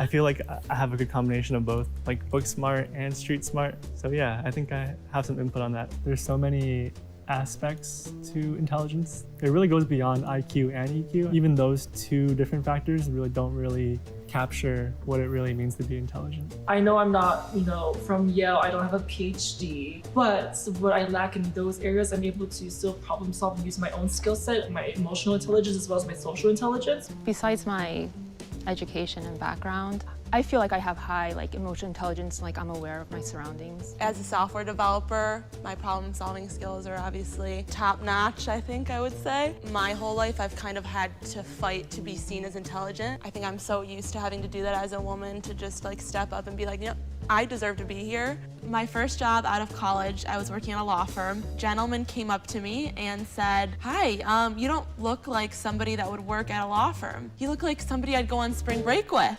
And I'm like, what? Obviously, out of everyone here, I've got the least formal education. I consider myself intelligent. My mental dedication and my ability to adapt and to problem solve. What I do in the Marine Corps, I'm a cyber defense specialist. So I think that by... Jubilee doesn't want us watching this. God damn it. There's a Kino video. How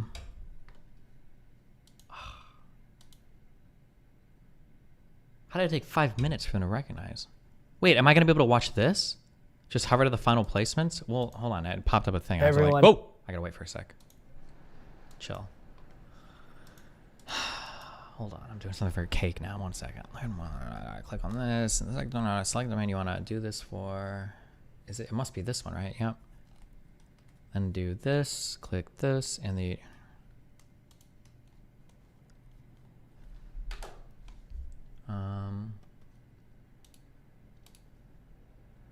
Okay. And then click this.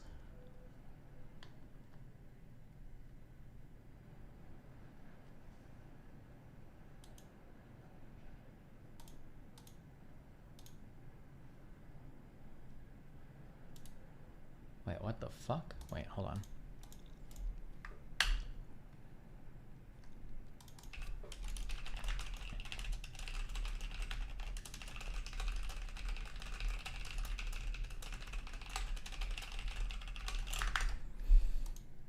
How about a Christmas special, a scientific argument for a Christian God, complete with theory and proposed experiment?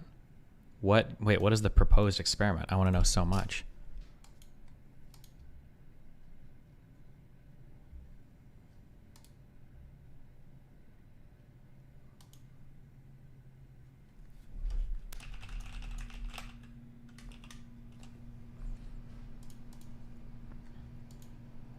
You might have to do it twice. Wait, what? Hold on.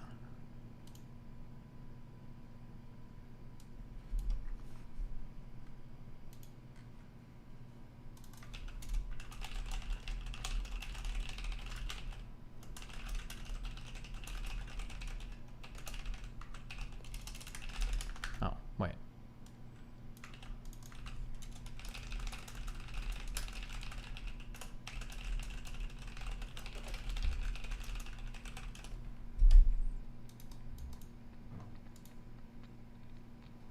There we go.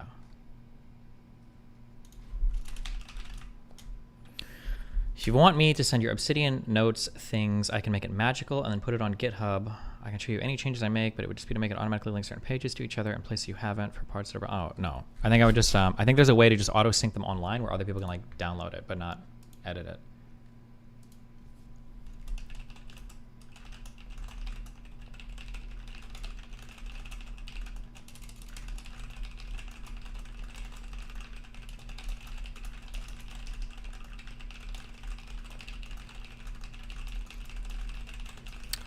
Boom. Okay.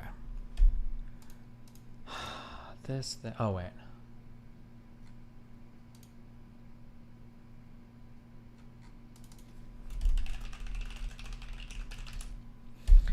Oh, cringe.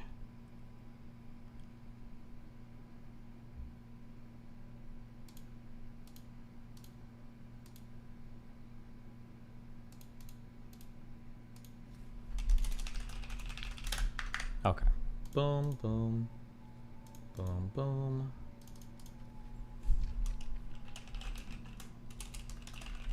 Boom, boom. What states are you most popular in? The state of insanity.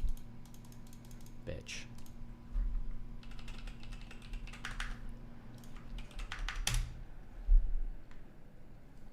Do things like that. I've had parents reach out to me asking me, oh, my son's coming home with a girlfriend and his girlfriend has Tourette syndrome.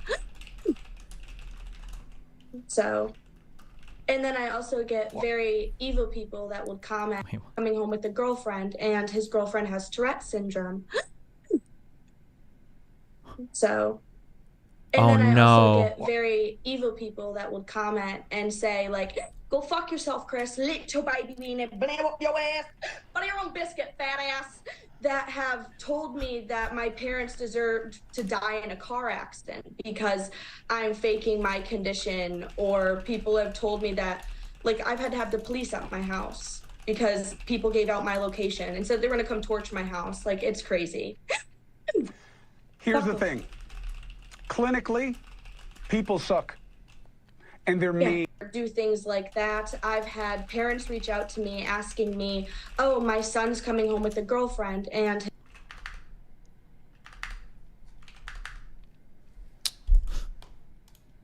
Okay. Okay. Boom, boom. All right. We did it.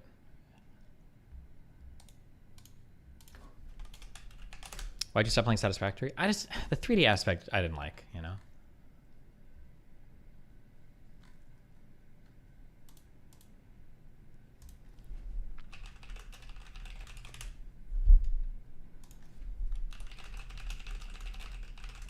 Are you hyped for Kenshi 2? We don't talk about Kenshi 2 here. I've been waiting for Kenshi 2 for... It was supposed to be this year, okay?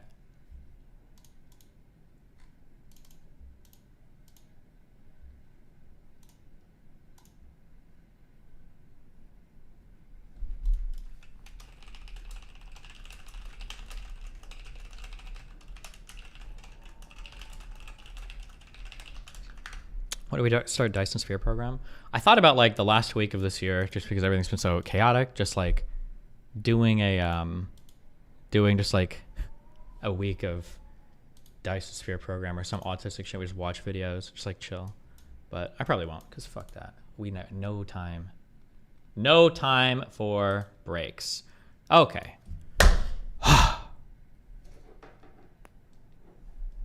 We're good on everything, I think. Oh, wait. I don't care about my text messages right now. Fuck that.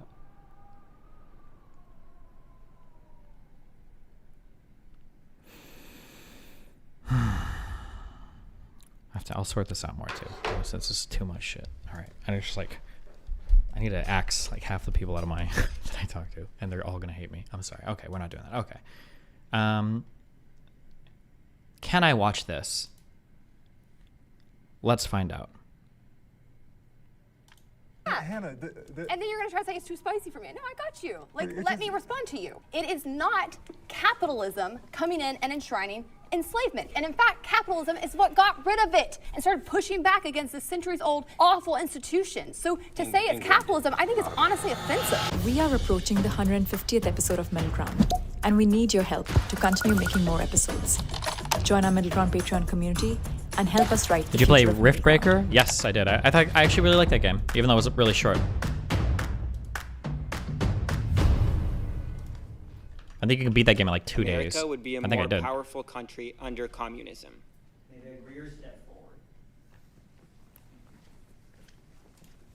I think it would be a lot better for all the people who are working jobs that are not, I guess, tech, basically. So I make content, which means that I work a lot of hours and I don't get paid the same amount as a soft dev. So I think it would create more creativity in certain like creative industries, artists. As a sock dev? Or what did she say? Which means that I work a lot of hours and I don't get paid the same amount as a soft dev. So I think Oh, soft dev, sorry.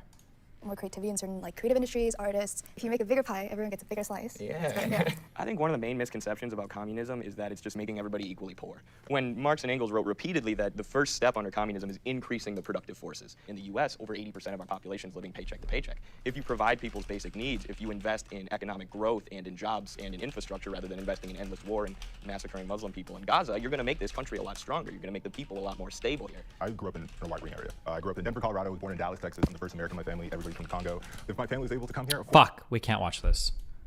I'm sorry. I'm sorry, August. You've been destroyed.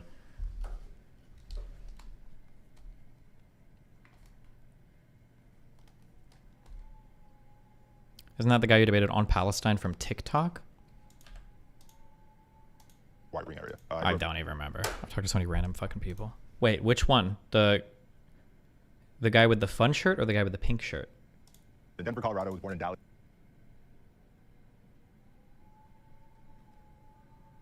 The white guy. Provide people's basic needs. Eddie Liger. Oh, I remember the name. I don't even remember the conversation. What was it? Was it this one? Communist geopolitical analyst debates destiny. Is destiny an Israel expansionist? At this point, these statistics don't go. Wait, was it this guy? Okay. I don't remember the conversation that well, but must not have been that. Whatever.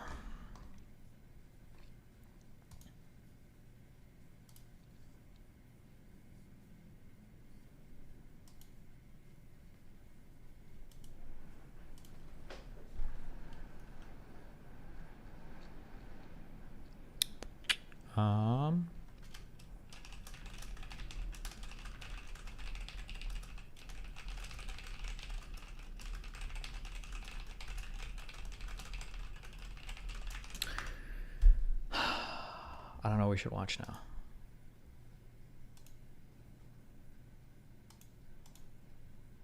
Oh, we could do the dream vid, I guess, if you want to do that.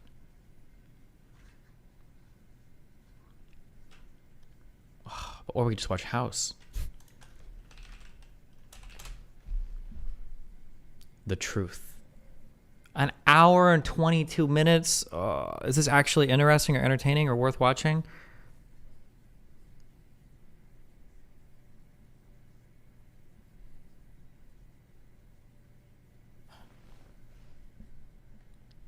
Okay, we're doing a poll. Hold on.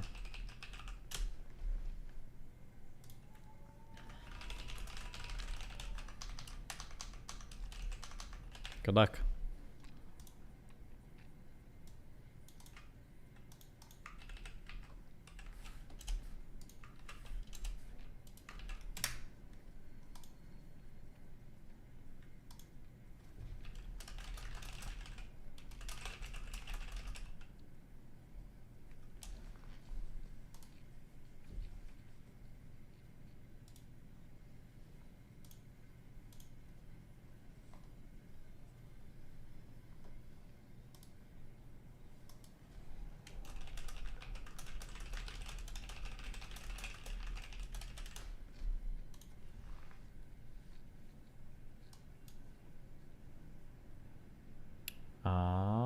Okay, well, we're not watching the dream vid. Thank God. All right, I'm checking out. See you guys later. Peace. No, I'm just kidding. What else do we have going on today? Let's check the subreddit.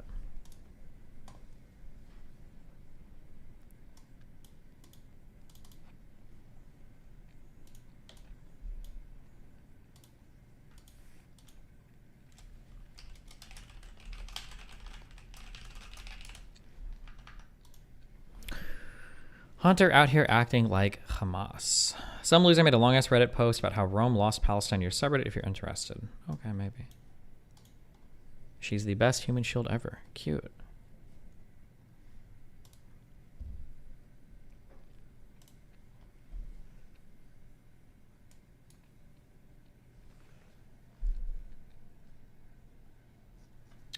Where is our boom boom boom? There we go.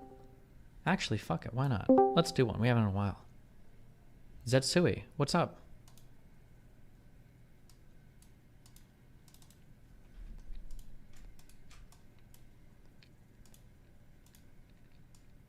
Okay, interesting. What's up? Oh, hi. Oh, I didn't know you pulled me in. How are you? Okay. How are you doing? Pretty good.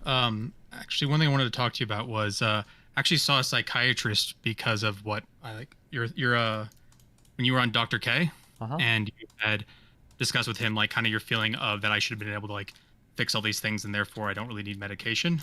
I kind of resonated kind of what I with, and I ended up talking to my family about it.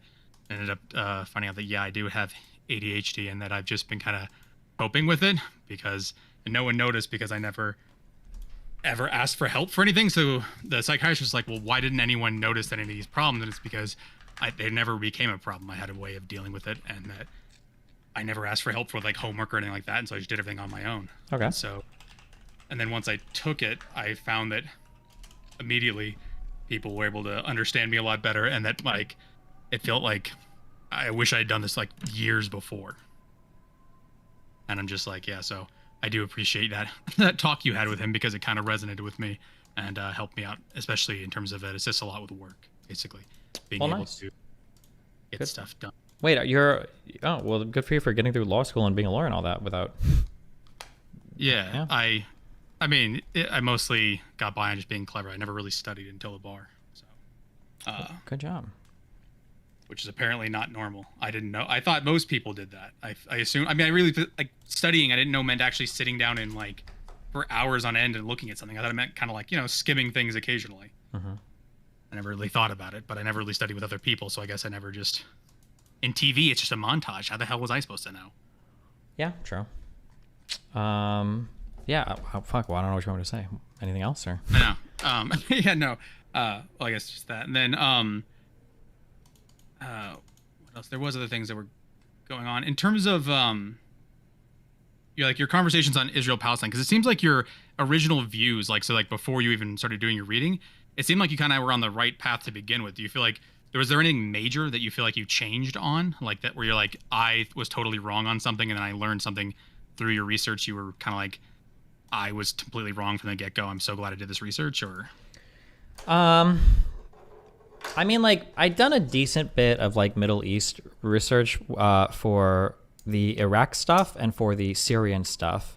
So I got like peripheral backgrounds on a lot of stuff there. So I think a lot of kind of the, I'll say the hunches that I had, because it's not like I did the deepest of dives, but I got some understanding of things. I think most of those hunches were generally correct. There were a couple of big things that I had huge misunderstandings about, but they just kind of moved me further and further on like a pro-Zionist direction. So I don't know what, I mean, it's not like, I don't know what value that was or whatever. Like, for instance, I'd always thought that Israel had always existed with massively heavy support from Britain and from the United States. I didn't know that that didn't come until way later, stuff like that. So, but most of those things just moved me further in that direction rather than reverse course anything. I don't know if there's something that I read that was like, oh, I mean, there were a couple things, because I feel like I remember saying, I used to say this all the time. Well, one of them was that the Israel has only existed because of support from the U.S. and Britain. I'm sure there were a couple other things, but they just moved me further in that like pro-Zionist direction. I don't know if there was anything I learned that was like, oh shit, this is like really crazy that I didn't understand. I'm not sure, unless somebody else can point something out that I remember now. because it seems like there's a lot of those things that you point out to people where they're like, oh, well, Britain was supporting them. Actually, Britain was trying to stop them, and they were smuggling things against Britain to try and be able to do, like, so that they weren't getting as much help as I seem to have heard before as well. And then something else I wanted to ask you about is, especially like in a lot of your conversations, I guess I read this on a subreddit, that someone was talking about people's ability to grapple with like hypotheticals, and that like there's a point where if someone's like, I guess IQ is just the metric by LayProx or something else, that says you're so stupid that like if someone said to you, like if someone had breakfast and lunch yesterday morning, you asked them, what would it be like if you didn't? And they'd respond with, well, I did have breakfast yesterday. And you say that, okay, that person can't conceptualize like that. It's not even that they're being bad faith, that they're not conceptualizing those things.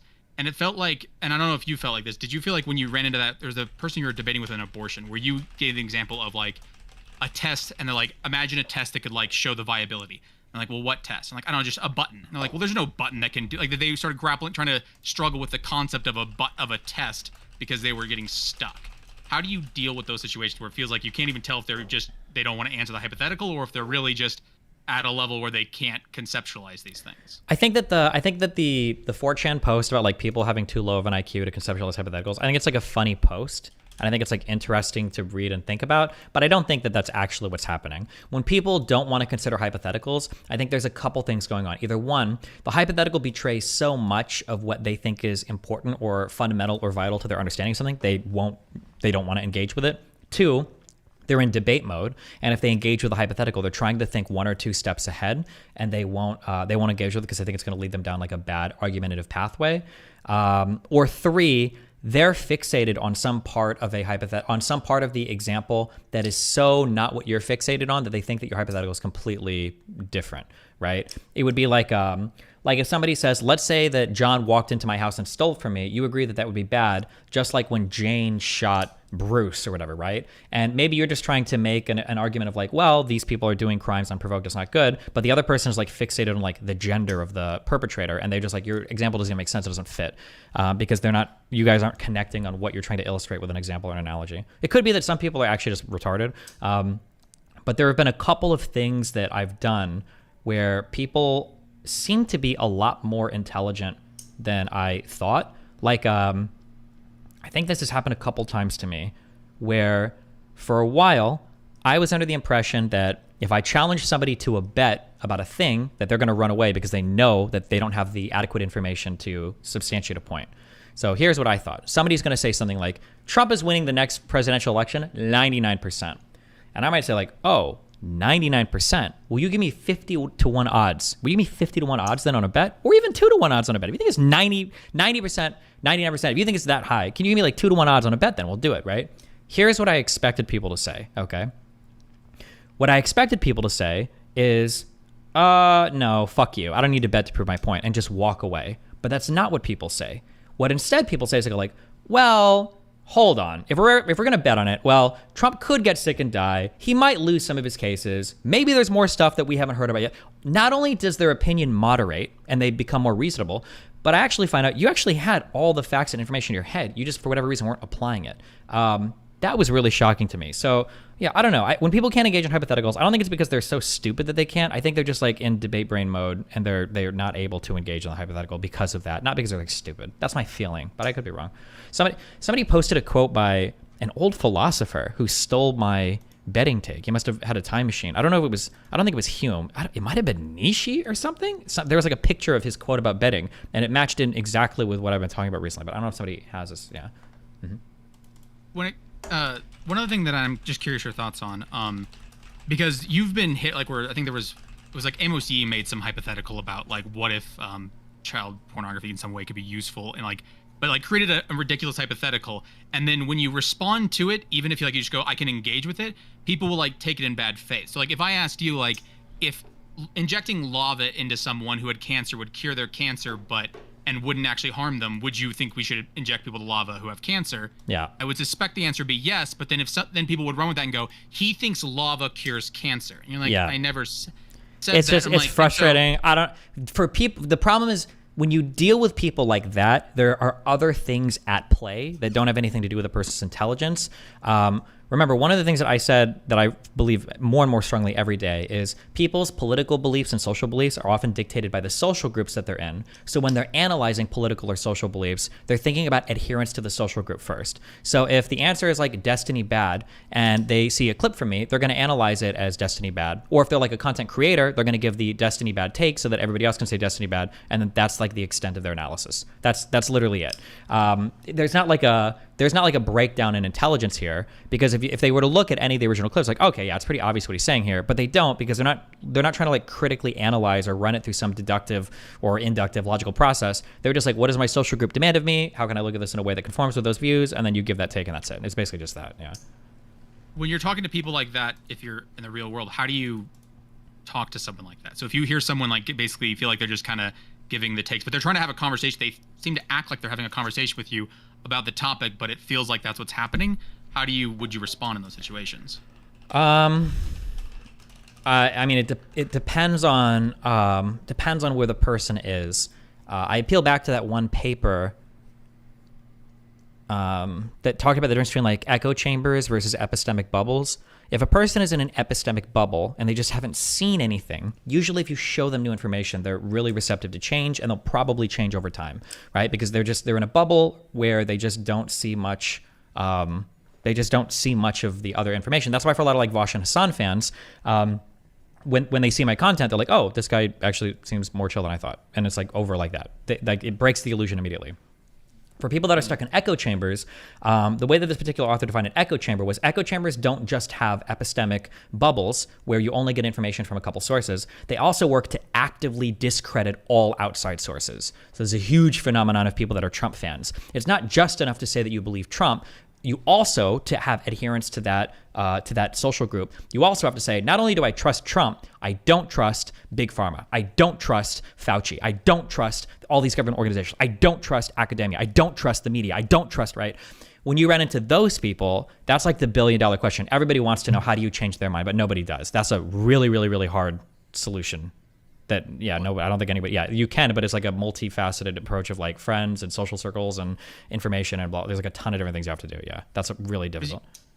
But part of it is, I guess, it feels almost normal that, like, I guess, for a human, that if you're that deep into things, so like, imagine you're a flat earther. Mm-hmm. Like, if you're that deep in it, even if you can give them a contradiction in their beliefs, they're not going to immediately change their minds, but you wouldn't expect them to, in the same sense that even if you don't know anything about, so you believe the earth is round, but you really haven't done any research into it, and someone gives you a contradiction, you shouldn't immediately believe that something's wrong. You should believe that you're missing information that would prove, like, you're like, no, I'm pretty sure I have enough things to still say I'm right. Mm-hmm. That one thing is a contradiction that I don't understand, so clearly there must be something I'm just not understanding. Like, so they'll maintain their belief. You kind of need to build those up, I guess. Like, you need to have enough contradictions that might change their mind or something. I don't know. A little bit. So remember, to resolve cognitive dissonances, you either change what you believe or you misrepresent the other side, or try to find a way to dismiss the thing that causes the contradiction, right? Those are the two ways to do it. So you either update your beliefs accordingly to become correct, or you find a reason why the other person criticizing you is wrong, and then you don't have the dissonance anymore. The problem is there's this oft-repeated quote of, you can't reason somebody out of a belief that they didn't reason themselves into. If we go back to my model of people typically pick beliefs because of adherence to like social circles and whatnot, if you take somebody who has a certain belief, and that belief wasn't something that they arrived at reasonably, but it's kind of like in this weird way tied into every other belief they have, that one belief can probably never be changed. It can't be, because that individual belief was not reasoned into. That belief became packaged with 50 million other things. Like, I'll bully Trump people more. When we talk about something like the COVID vaccines, okay, there's not a single anti-vax or vax skeptical Trump person that did a whole bunch of research and was like, you know what? I'm not too sure about the experimental vaccines. Nobody got there that way. They inherited that belief as part of a huge set of other beliefs that are all self-reinforcing. But the problem with getting a packaged set of beliefs like that is if you question or take away one of them, everything falls apart. So you often can't do that. So for instance, if I were to say like, okay, well, hold on, let's talk about this vaccine stuff. How do you explain all of the academic institutions? Well, obviously they're bought and paid for by Big Pharma. They're compromised. Okay, well, how do you explain pharmaceutical companies competing with one another? Well, all of them get regulated by the FDA and they're compromised. okay, well, how do you explain like all the other countries in the world agreeing with them? Well, the World Economic Forum and Klaus Schwab, they actually control all those governments, so they're compromised. So there is no actual source of epistemic truth outside of the echo chamber they live in that you can appeal to, and that protects every single belief. Because remember, if they concede on a single one of these, that maybe Ukraine does have a right to defend itself, maybe maybe it is worth getting vaccinated for COVID. Maybe all the bullshit medications like hydroxychloroquine, ivermectin, maybe that was all bullshit. If they concede on any of these, they have to find a different source of epistemic truth, or they have to start applying a critical thought process that they haven't applied for any of their other beliefs, and everything just like completely falls apart. I'm bullying Trump people, but a lot of this might be similar with like really far left progressive people when you talk about like anything related to like oppressor-oppressee dynamics or any of those huge academic understandings of like racism or violence, that when you start to knock down one or two of these things, everything else would also collapse in on itself, because they're all like packaged belief systems, you know? Yeah, but no, I mean, by all means, bully conservatives. As I guess I would still consider myself conservative. I love when you shit on them endlessly. Yeah, but I know, but also my YouTube chat and everybody else will revolt against me, so. Yeah, but do you ever worry that you have it? Like, so I guess more of a worry I have, more saying like, I'm always worried that I'm completely wrong about something, like that I don't want to ever feel self-righteous about something where I feel like I could get, but for all how would you ever know if you are? Because the people who do that don't think they're doing that, right? Yeah, of course. So I think the important thing is to check, like, do you have systems in place that help protect you from falling down like bullshit holes? The few questions that I say is like, one, do I feel like I can argue both sides of anything convincingly? And I think not only can I do that, I think I can do it better than most of the people that I debate with. On almost every topic that I debate, I can usually represent both sides of this better than the dipshit I'm debating. That's one thing to check for. Another thing is always asking, like, what would it take you to convince you that a particular belief is wrong? If it's really hard to answer that for certain beliefs, then maybe you are getting lost. And then I think another thing that just helps me by virtue of my job is I argue and debate with a lot of people. So there's always a lot of eyes on the things that I believe. And as long as I'm like open to what other communities are saying or feedback, I can start to evaluate that feedback critically and see if I think that I'm missing something or whatever. So, yeah. You had mentioned before that you had like something that kind of knocked you out of when you were conservative when you were younger, that when 9/11 happened, that people started becoming like that, trying to stop mosques in New York, that you thought that was supposed to be a principle, and suddenly you realized it was never one of theirs to begin with. Yeah, that started to send me down a road of like, what's going on here? I don't understand this. Yeah. There's something that's happening, I guess I've been seeing it recently, is that the entire thing, like, so Roe v. Wade, of saying like that they want states' rights.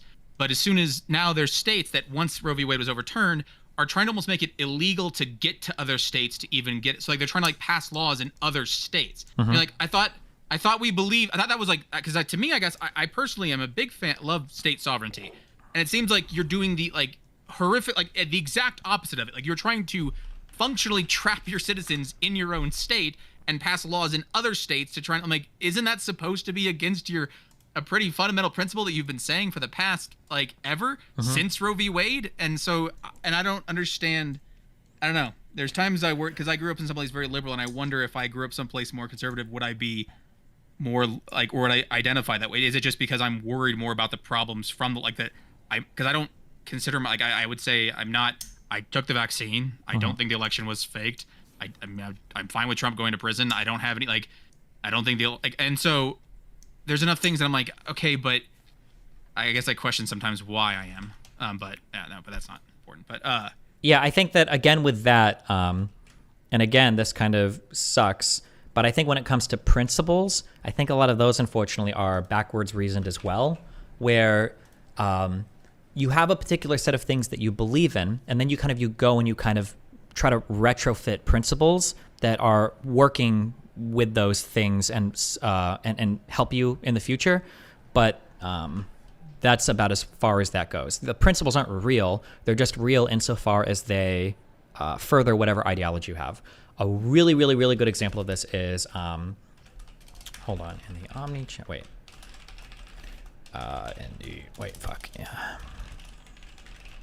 Okay, a really good example of this is freedom of speech.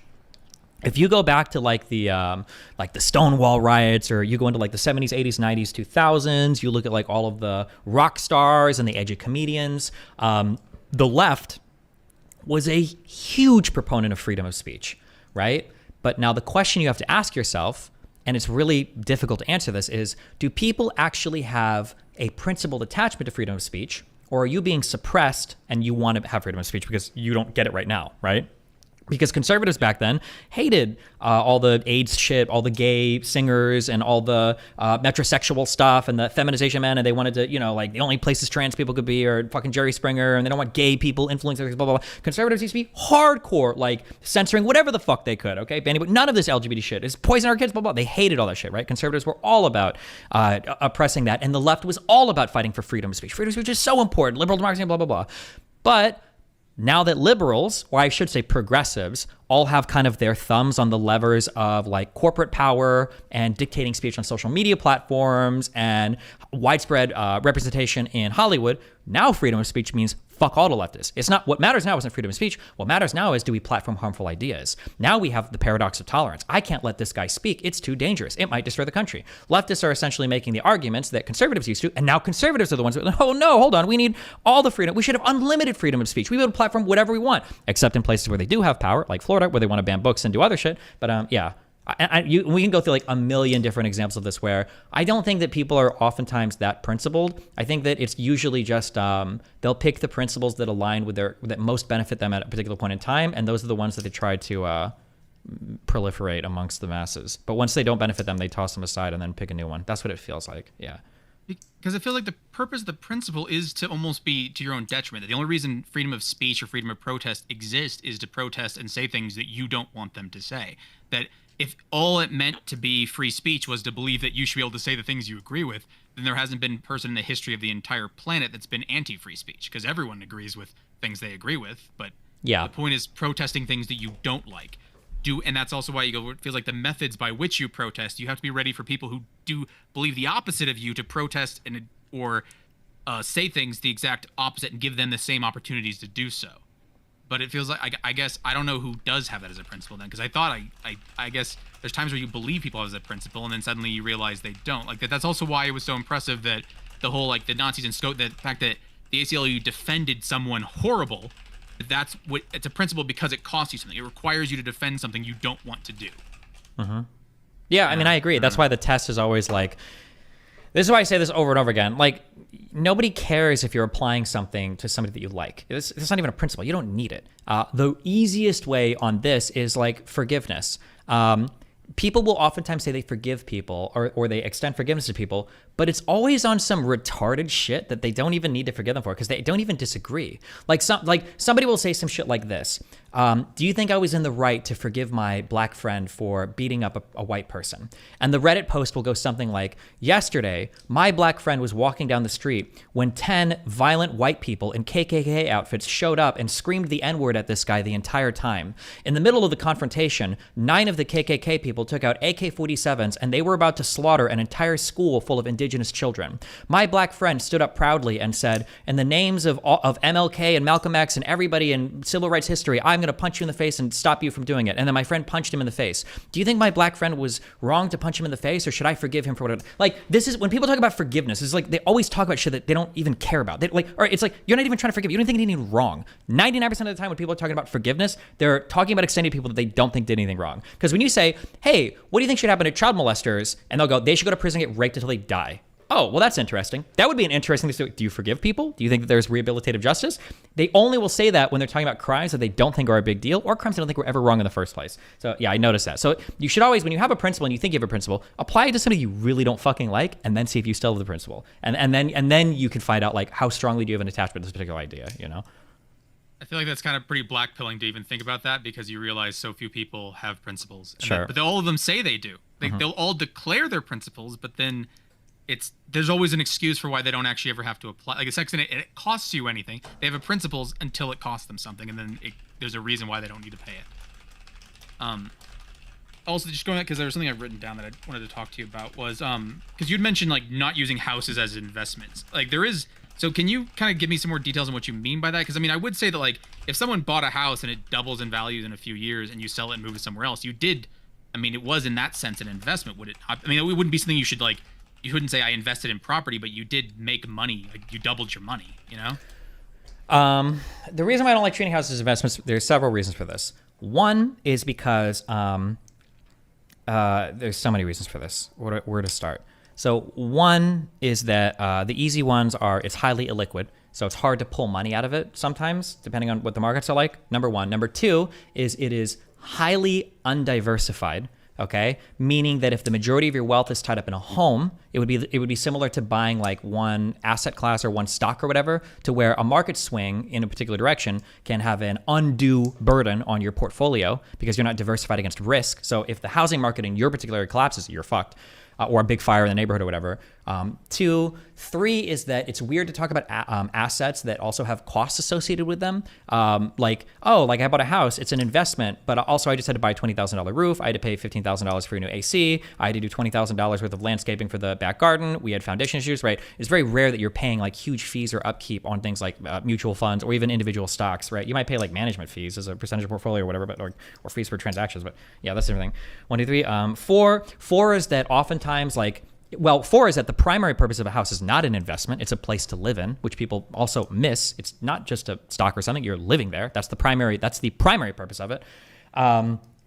Another thing is that oftentimes other investments can beat housing, especially if you move like after a couple years, right? Like rather than buying a house, you could rent an apartment, take the difference, the money that you would spend on the house and just throw it in an investment account. And when you want to move in 2 years, you don't have to resell a house and do closing costs. You have the extra money sitting in an investment account, etc. Like these are all the reasons that I just don't think.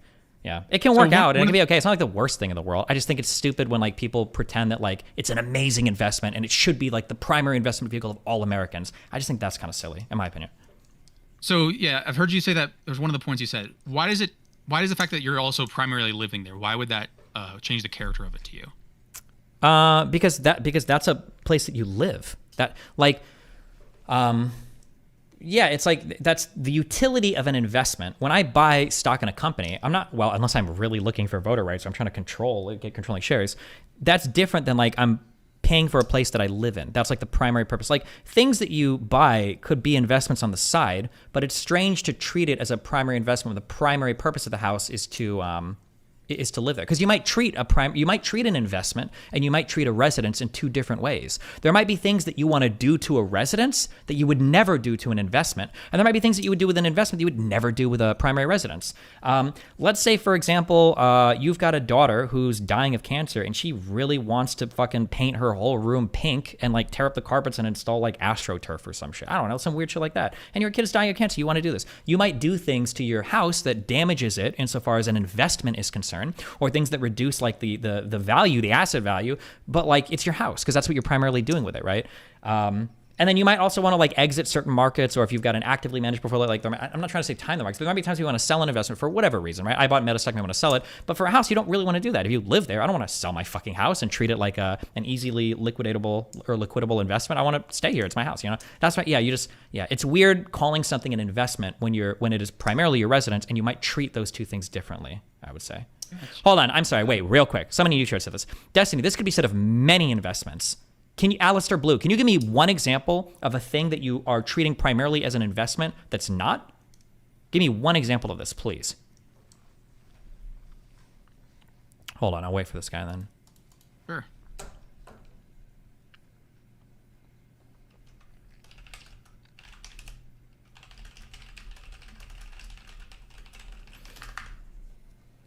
Or actually, fuck it, you can say the next thing. Yeah. So, because there's something that's, I guess you had responded to someone in the chat. An attitude I had when I was a teenager was that why would I pay rent? Isn't that just going in a hole versus a mortgage, which is going towards something? And then when I had to rent, because I was in someplace too expensive to buy, my older brother bought a house. I realized the sheer number of expenses he had. That even things like you're paying interest on your house. You have, and I go, when anything broke in my apartment, I just called someone and they fixed it. Nothing, I didn't do crap. Everything was taken care of for me, and that I didn't have to pay. There's no property taxes. There's no like the sheer number of just outflows that you don't have to calculate up and say, I don't even know if he's getting anything out of this, because how much of you, the money you would only be going towards principal would actually be the money, I guess, that's not going in a hole, but the sheer number of holes that are associated to a house that I don't have to deal with an apartment. True. And that those are and also downsides of owning a house. I will say though, there's also flip sides to owning a house too. Like there are pros and cons. People just need to diversify their like portfolio appropriately and make sure that they're weighting these appropriately and not putting all their eggs in one basket. Like for instance, if the cost of housing goes up and you're a homeowner, well, that's great for you. You're benefiting now. And if mortgage rates rise and you're a homeowner, that's great for you. If you locked in a low rate, like all of these things are helping you. But if you're a renter, well, now you're getting fucked because now the underlying asset that you live in is increasing in cost. You don't. Or increasing in value, you don't get to gain from that. You actually lose from that because now your landlord could charge you more rent. So now you're getting fucked where a homeowner might be getting value, right? So yeah, there's like pros and cons to both, but sure, yeah. Yeah, I crossed it. Like, I remember seeing the lines like when I crossed in rent where his mortgage was, and so suddenly there's a point where it goes, if you're locked in there, suddenly as that number for rent rises, then. But it also the ability to move. That I don't know, at least for me, the ability to move to a new job where it goes, if at any point I can just say, yeah, I'm done. Like I see a job I like in another city, I can leave at any time. I considered buying a house at one point. I'm like, it seems like a pain in the ass to suddenly have that much money tied up in an asset that I now have to leave. They go that you really need to feel like you're stuck, that you can stay there and be stuck there because you kind of are. That if you can't, it's because it's gonna be harder to pay a mortgage and rent if you have to move at some point. And I found the ability for me to move was something that was a primary reason for why, especially when I'm younger, that you want to be able to. Unless you really want to be stuck there or you really have enough money to do both, I was like the amount of cost it would have to a house or even just to get out of a house and into an apartment again versus an apartment where it's like, as soon as I felt like leaving, I left. I was just like, yeah, I'm done here. Like, it's like my lease is over and I'm gone in 3 days, you know, like. Yeah, I kind of agree. I think that, I think that like is a ground rule at the very least. Like before we get into any conversation, the first question is, are you pretty sure you're going to live here for at least 5 years? If the answer is no, then you're renting. Anything else is stupid at that point. Yeah. Unless it's paid off, I guess. But and then some of the, because you've been watching those the auditor video, and there's something that he mentioned that he keeps saying to each person that's like trying to drive me up a wall. Oh, wait. Before we get into this, I'm sorry, let me just respond to a couple because people are saying random things, okay? Somebody said, well, Destiny, you mentioned poor diversification and poor liquidity. This can be true of any investment property, even bonds. I don't know what the purpose of that comment is. If somebody was investing all of their money into a stock or into, don't bonds pay you every month or year? Am I wrong on that? I thought bonds pay dividends. They pay you out until like it balloons. Yeah, let's say we're talking about like CDs or other types of like locked investments where you can't access the money, maybe like 401ks or IRAs or whatever, that you can't get the money out without a penalty, right? I would make all the same criticisms of those assets as well. Like if somebody was like, oh, Destiny was so right about houses, I didn't do any of this, and instead I invested $500,000 into Meta stock, my criticism would be almost exactly the same. I would say you have no diversification, you are heavily overexposed in tech, and you're heavily exposed to one company in tech. So if one bad thing happens to any of these things, you're going to get completely fucked. Yeah, I would make the exact same criticism of that person as well. Yeah, usually when I'm making these criticisms of lack of diversity, I'm probably going to be pointing you towards like diverse instruments like mutual funds or ETFs or other broad, boring investments. Like that's always going to be the alternative, of course, right? Okay. Is it potential that they don't know what it means to diversify? Do you want to say why? Like, that what guy, do you mean by diversification? that guy knows what he means. He's just he's trying to actually me. When you talk about diversification, you're talking about owning things in asset classes that are spread across sufficiently different sectors of the economy, such that if parts of the economy get hit, you're not overexposed to losses or gains. So let's say, for instance, I invest in 30 different companies and every single one of those companies is in fossil fuels. Let's say tomorrow China comes out with the new solar panel that can power the whole fucking world. Well, congratulations, your entire portfolio is overexposed to those types of issues, to fossil fuel issues, and now you're worth nothing, right? As opposed to if you have a diversified portfolio, let's say that fossil fuels represent 5% of the economy, then fossil fuel companies should probably represent around 5% of your portfolio. This is like a very dumbed down version. And by dumbed down version, I mean the best understanding that I have. I'm sure there's like more qualifiers to there, but that diversification usually just means that you're invested in a lot of asset classes that are spread out across the economy such that if any particular thing falls or rises, it doesn't disproportionately give you a gain or a loss. Yeah. Yeah, because it can also help if there's assets that are opposites where it's like if one is falling, the other one's rising. I can't think of any off the top of my head. Yeah, correct. Things can head probably like green energy and fossil fuels might be like things that inversely correlate with one another or shit like that, right? Or gas prices and something else, I'm sure. Yeah. Because usually you would expect them, I mean, potentially they could both be rising, but if one were to crash incredibly, the other one would benefit incredibly as well. So you're kind of hedging against like critical failures. Sure. But because a lot of that, because I've been watching that show, watching people, and there's something he's been saying to all of them, like when they have like credit card debts they've been carrying and the interest, where he says like, you're not a credit card person. I guess personally I feel like you have to become one. You can't not be a credit card person. The level of benefits you can derive from a credit card aren't, if you don't have the money, I don't know how you can afford to not use a credit card in terms of the benefits you gain. The ability to, the amount of cash back alone says like you can get like 5% off. If you can't afford stuff, how can you afford to just be paying 5% straight up off of everything? That, yeah, I don't.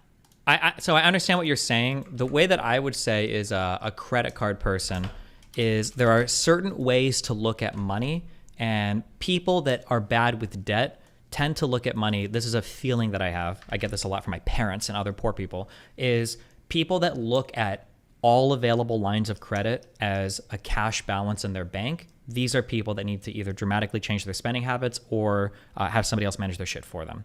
So yeah, that's what I would say. You don't, like, I've never had to learn to use a credit card in my life. I've always known, even when I was poor, that debt is bad. Consumer debt is generally bad. And a lot of people just don't understand that. Like, oh, well, I got $5,000 available on credit card. That's $5,000 cash I can spend. And as long as I make the minimum monthly payments, that's fine, because they don't understand interest. They don't understand time value associated with money, and they don't understand how the debt works. So yeah, that's what I would say. You can like become a credit card person or be a credit card person without even using them yet. You just have to have a good understanding of how the money all ties together with itself. Yeah. Because I've never met someone like that. I don't understand what that. So what you're saying to me, I guess, feels like a complete. Just how can you perceive your credit line as cash in your pocket? You don't have that money. But you do have that money. You do have that money. You go to the store and you swipe a card and they give you things in exchange for that money. So it does feel like you have that money. That's the problem. But you still have to have cash at some point in the future to pay that money. So like you're not paying it in the moment. That's a future problem. That hurts my brain that like I've never seen I've never had my credit cards off of auto payments where they auto pay at the end of the month, and I just have it like auto give me cash for my cash back. Yeah, a lot of people do that. My uncle by the time he died, I think he was showing, I want to say it was on like $20,000 of income, because he did most of his work off books, building shit for people. But his primary job was like a 7-Eleven gas station person. So I'm pretty sure his final tax returns, I think his 1040s were showing like around $20,000 of income. He had around $25,000 of credit card debt. I didn't even know how that was possible. I offered to like sort through his finances once to help him out, and he brought with me like the book where he'd written down like everything that he owed, and some of these cards had like $5,000 or $10,000 available on there. Like these cards at that point in my life, I hadn't asked for an increase on my balances, but he had like more credit available to him than I did. And I was making like 5 times, 10 times as much money as him. And I'm like, how the fuck does this even work? And he said that like, well, anytime I can't use a credit card because it gets declined, usually what I do is I go home and I call the credit card company and I say, hey, can you increase the credit limit available on the card? And as long as he'd been making the minimum monthly payments, they'd increase the credit limit. Sometimes they double it. And that's how he would just keep building more and more and more and more debt. And yeah, so I don't know maybe my uncle was exceptionally stupid when it comes to managing debt. But I feel like a lot of poor people, yeah, when they look at like credit available to them it's the same as fucking cash, basically. Yeah. They don't perceive the idea that money's that you do have to pay that at some point. Like, yeah, it's insane. Yeah. So somebody in YouTube chat said, you're lying. People like this don't exist. And if they do, they don't get a credit card. I wish that was the case, my friend, but that doesn't seem to be the case. But yeah, my uncle died with like, $25 or whatever $1,000 of credit card debt. So technically it worked out for him, I guess. Yeah. I've started believing it as I've been watching that auditor guy more. The more people talk about where they have all these, they keep buying things, but you don't have any money. If you have if you had like $10,000 in your credit card, let's say you have another $10,000 to spend, like that you could spend, but you already know you need $10,000 just to make that go away, and when that interest hits, it's gonna hit you hard. Like that you. What do you mean? It never hits. It's just always there in your monthly payments. A minimum, I guess. That's something I saw my dad about. He's trying to explain to me the same thing, where he says that people who view like monthly payments, that they when they say like, yeah, I think this can work, they're talking about. They just see it as a monthly cost. They don't view it as an actual number beyond that. And so it's like, will this car work for our budget? And you're like, no, it's a $40,000 car. But they're like, well, no, but the guy says we can get it for $300 a month. And all you think about is that $300 a month, not in. And I'm like, that's just, I guess that's not how my brain works. It's dumb, but like, I will say this, okay? So I'm giving you a warning. I might be totally wrong on this, okay? So if somebody wants to link me something showing that I'm wrong, I'd be interested in updating my beliefs. But I don't think your credit score, I don't think that matters at all when it comes to qualifying for loans. I think the credit score only matters insofar as your rates. If you walk into a place and you've got a credit score of like 520, but they look at your history and you've made, well, no, you wouldn't have a credit score that low. But like, as long as you're making your payments and as long as you have a job and you can show income, people will increase your shit as long as you got the money every month to make the payment. At the end of the day, I think that's all they care about. They might look at your FICO and they might use that to give you a better, like a prime interest rate or a premium interest rate or something like that. But for the most part, as long as you can make the payments and as long as you have a job and as long as you've got a history of paying on time, I don't know if they give a fuck about your credit shit, your credit score. They're just looking at like payment history and income. Yeah, I think that's the case. So, yeah. Does this ever come back to, because I feel like I know people who don't make that much money, but the sheer amount of stuff I see them have and trips they go on, and I'm like, I wonder if that's like, if you're taking it on credit, when does that come back to bite them? Like, there's ever a point that it feels like it just goes on forever? There's just like, yeah, no, their credit just forever goes up. And you're like, there's really not a breaking point here? I don't. What do you mean? Well, the breaking point is going to be at some point, the monthly payments get so high that they have to chill on their spending and then they're just capped out getting fucked by interest until they declare bankruptcy, I guess. But it doesn't matter at that point. Like, it's okay because the credit cards have probably made all their money back in interest anyway. So even if you discharge the debt in a Chapter 7, like, fuck it, we made money on interest and fees. So, because the amount of money you're losing when you have to pay interest, your monthly payments get high like that you're not even like, the thing that you bought could have been long gone, broken or otherwise, and yet you still have a debt and you're still paying for it monthly for something you don't even have anymore. And like, when it cuts a point, is there not a point where it starts to like stress someone that says like, wow, I'm paying $1,000 for months for things I don't even have? Like, the problem is credit does, like, credit is like health, and credit cards and debt are like yummy foods. It's really hard for me. If you eat a huge chocolate chip cookie, you don't get fat right away, but you get the reward of the cookie right away. Right? Now, you might get fat down the road, but you get the good shit right the fuck now. So when I walk into a store, well, here's a huge TV. I could buy it, or I could wait like 2 months, or I could have that TV right the fuck now. Not only do I get to buy the TV now because of credit, there might even be promotional shit. First 2 months, no payment, or 12 months, same as cash, 0% APR. There might be all these incentives. Like, so I'm already, first of all, because of the way human brains work, because of the way time discounting works, you're already incentivized to buy it immediately because I don't have to pay for it now. I can just give you a credit. I don't even need a down payment. So you can already like charge it later. And then there might even be more incentives on top of that. So if you're not like very financially or just financially literate, yeah, it's very easy to get sucked into those debt traps and think you're making good decisions. And you can even hear people like justifying the dog shit decisions using like this weird rationale that like almost sounds like it could be true. Have you ever played poker? Yeah, I love Texas Hold'em. Oh, do you know a lot about like? Have you ever heard of like implied pot odds?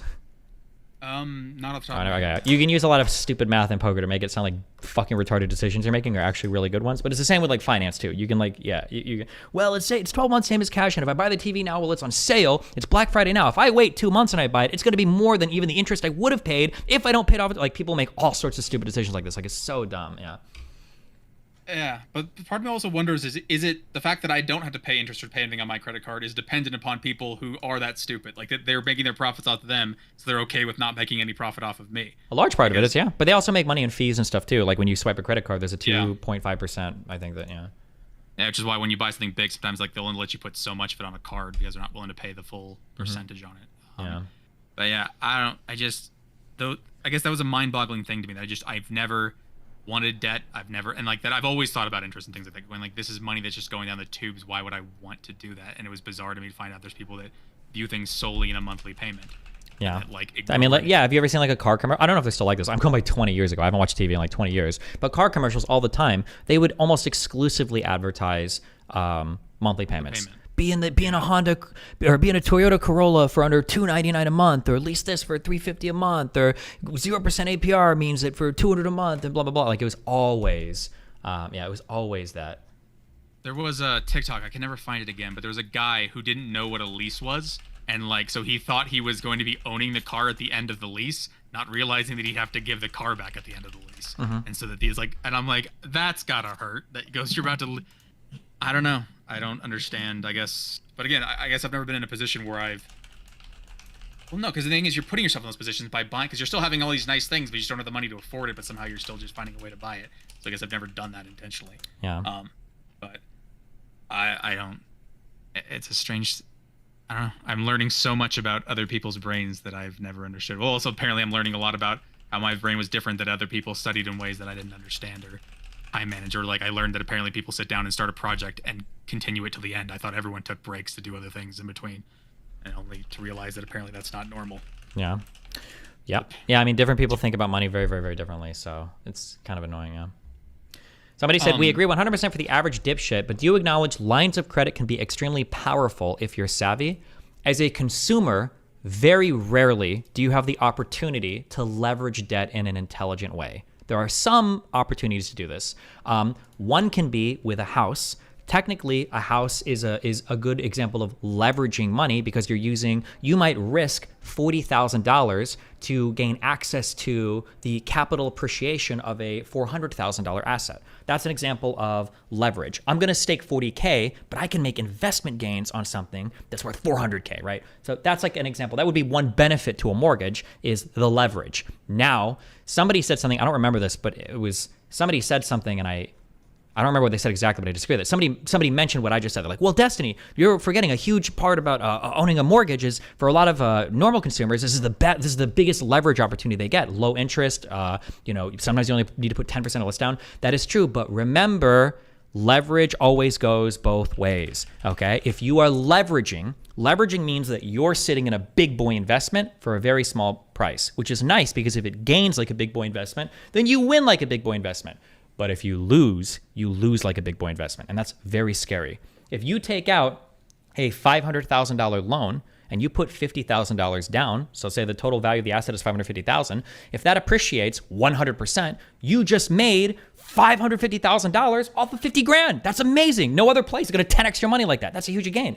But if your house loses half the value, now you're a Robinhood trader on Wall Street Bets. You just leveraged $50,000 and you took 50 grand and you managed to lose $250,000 on it because now you're upside down in your mortgage. With upside down meaning you have negative equity. With negative equity meaning the total amount that you owe on the loan for the house is far more than the actual underlying asset value, than the value of the house, right? So I'm just saying like that argument can go both ways. You can't, when you leverage money, leveraging is not good. Leveraging is just a thing. You leverage it meaning that you're spending a little bit of money to have a big amount of money, basically, or an exponential effect, both up and down. That it can exponentially help you and exponentially screw you. Yeah, sure.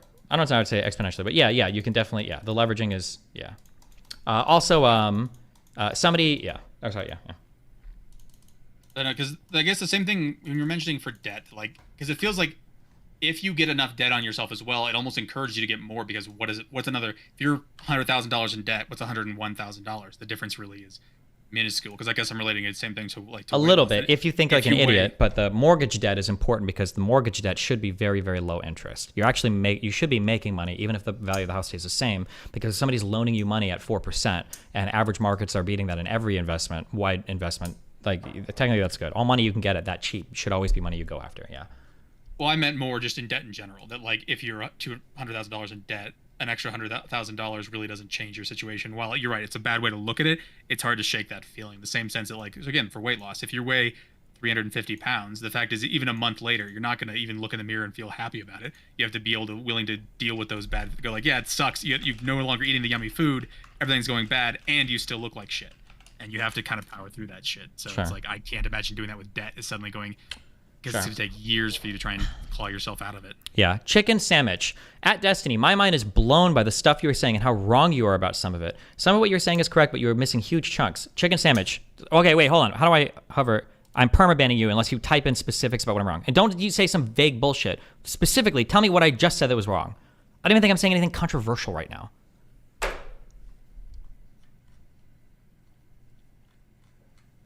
Fucking moron. Okay, sorry. Keep going. When it comes like just for the ADHD thing, would you be able to describe how Vyvanse actually affects you, like in terms of like how you would see things normally and then how you see them when you're on Vyvanse? Here's what I would say in general. In the couple day break I took, and then I think prior to it, I would just say that the feeling is that it's a drag. I guess like imagine like walking on a beach, or imagine walking with a weighted blanket on you. It's just like a drag to do anything. There's like a high level of friction that I have to go to do like anything. It's not impossible. It's a lot of effort. Whereas on my Vyvanse, I can just do things. So like if I'm around the house and I need to like do 3 tasks, let's say I need to take the trash out, let's say that I need to do and fold my laundry, and let's say that I need to change the sheets in the bed. I feel like if I'm on Vyvanse, I would just do these things. It'd probably take me 10 minutes, I guess. But if I'm not on Vyvanse, it's like everything is a drag. I might go to my room to change the sheets, but like when I get to my room, I'll bring my phone so that I can check Reddit, see if anything's going on. I might sit on the bed and maybe check a DM or 2.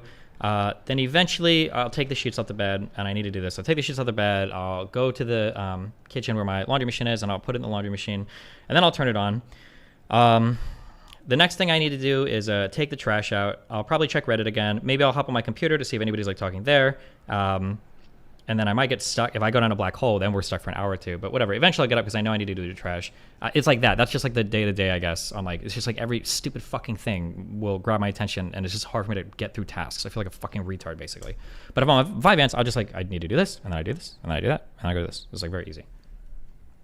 Is there a reason like for Vyvanse? Is there something they chose that one over others? Because it feels like, I mean, there's like Adderall, Ritalin, there's all these, like, there's all these ones. Do you know why they might select one over another? Because I've never, like, I don't. Because I had tried Adderall and it felt like it was beneficial, but I ended up getting prescribed something else, and I don't know if it's going to actually end up helping as much the same. But I don't know, like, why would they choose one over the other? Yeah, there are different classes of stimulants that do different things. So the 2 big classes are methylphenidate and amphetamines, and both of these things affect dopamine and dopamine transport in your like synapses and your fucking brain matter. And then there are other types of stimulants that they'll give you. I think amoxicillin, I think, is one of them. And there are other types. I think they can give you an SNRI to help affect your norepinephrine uptake. There's drugs that they'll give you. All of these just kind of depend on like what other issues you have going on, basically. I think that right now, the research says that amphetamines are just like the best way to treat ADHD. And if you can take an amphetamine and do it, your results are almost immediate. The side effects are incredibly minimal. It's just like the best thing you can do. But if you've got contraindications for amphetamines, like if you're on other types of drugs that might affect your dopamine or norepinephrine, or if you've got like pre-existing heart condition, etc., they might try other classes of drugs instead. Or if you've got like substance abuse disorders or whatever, substance use disorders, yeah. It just depends. But yeah, I think the goal really, is, yeah, sorry. Yeah, any of them would really work, or like basically, like, so you're saying like they all basically function to do the same thing. So really, if one works, really the others should work as well.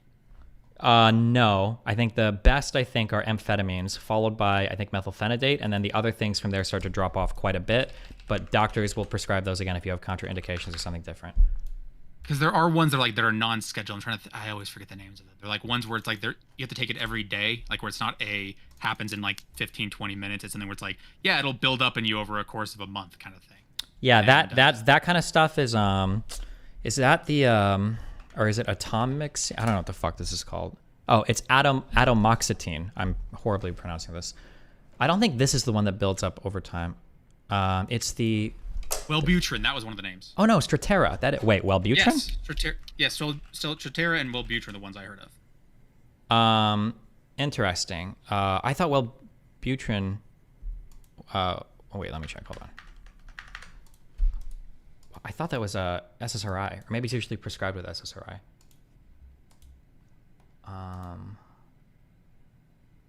Fuck me, I don't know. I'll look this up. Wait, it is a Wellbutrin. Oh, that's an SNRI? So maybe something that's used in additional, because I don't know if you where you were at, but from me, you can't actually be prescribed a stimulant unless they see you in person. So you can't do a telephonic or video call and have them what state are you prescribe in? I'd rather not say. Oh, okay, sorry. Yeah, in Florida that's not a thing. That, sure. Yeah. For attorneys, you generally shouldn't tell you what state, because it's too like. Yeah, I understand. You can look this shit up. Yeah, I got it. Yeah. So it depends on where. And I guess it's like it depends on where you are. I don't know if everyone's like that, just where I am. But because that's the first person I saw a psychologist or a psychiatrist. Yeah, psychiatrist. And they were like, "Well, I can't do stimulants. They work immediately. This one might build up on you over a month, but I can't give you those." And you're like, "Okay, then what? Like, if you're, I wish I'd known that prior to scheduling a $200 call with you and realized that you don't even have an office in my state." Sure. And then also, it seems like when I called around, a lot of people didn't seem to know that off the top of their head. And so even when I saw him in like I intentionally said, no, I want it in person for my psychiatrist. They mentioned, he goes, it's a good thing you saw me in person, because some places won't even fill your prescription. Like if they call and find out you haven't seen them in person, locations won't fulfill your prescription. So like if you're thinking of this, make sure you don't just waste money on a telephonic, depending on your state, or at least look it up. Sure. Holy crap. Yeah. It's frustrating because I'm of the mind that says that it's hard for me to even perceive a difference. When I first took like Adderall for the first time, I didn't know there was a difference in myself. Like it felt normal to me. And then when I spoke to people, everyone seemed to see a massive difference in me, that their ability to understand, or like that me to communicate or explain things to them was infinitely better than what I would normally do. Interesting. Did people have that effect on you? Can people tell when you're on it or not? Yeah, if you're close to me, you can, but in public, I would say never, because people just don't understand how any of the medication or how ADHD works at all.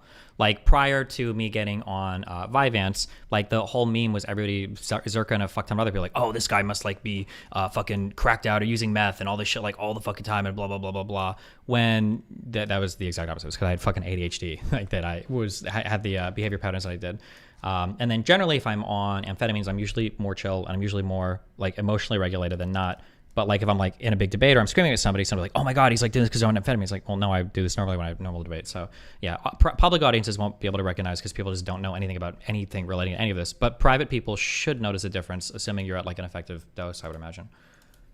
Do you feel like it slows your speech down at all? Like, because I mean, I guess from my perspective, you don't talk fast, but I've heard other people think that you talk fast.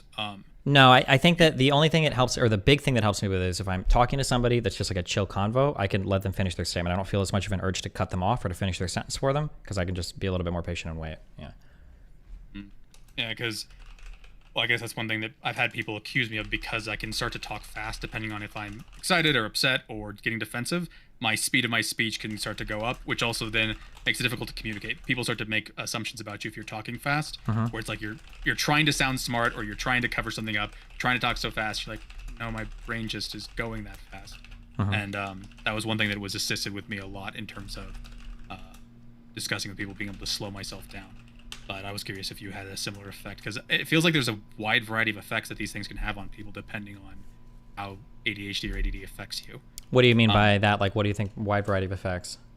So, I guess, because all I have is I've perspective from my younger brother, where the way with the problems we had and how this seems to affect me. So like I said, so for me, Adderall, what I've taken it's slowed me down a lot. That it made it a lot easier, especially for my profession.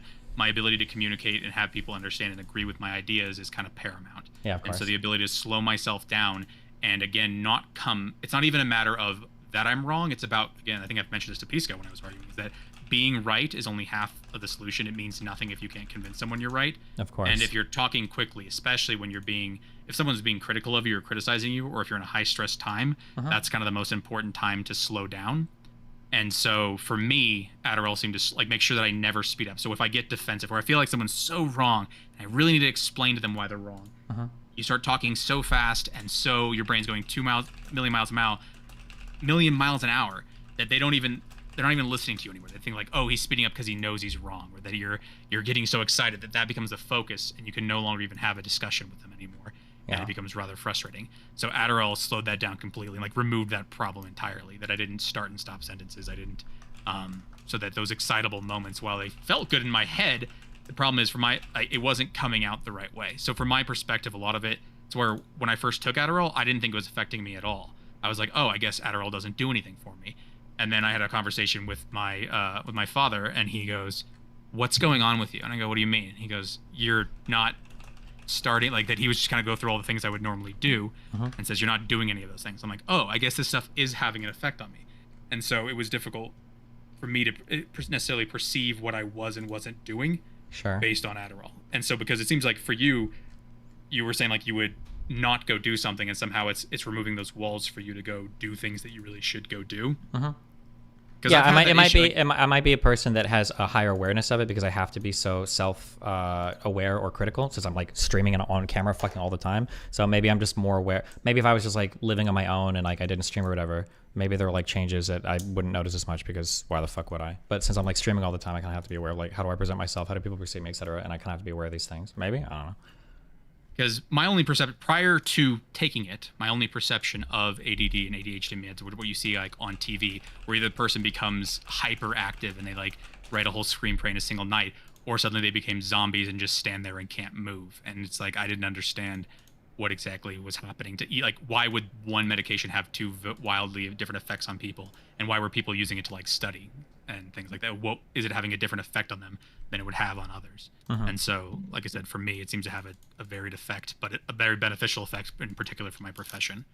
But no, it's been a bizarre ride. But also, I'm not a big, I guess I still have that feeling that I think that I said that you talked with him about, that I don't like the idea that I need a medication to do something. Like, I feel like I should be able to slow myself down without anything. That if I'm aware of the problem, shouldn't I be able to do it? If I know I need to go change the sheets, shouldn't I be able to just will myself to go do it? You know the right answer, yet you don't do it. And I can't really give an answer as to why you wouldn't do the right thing. So like for you, what would you like?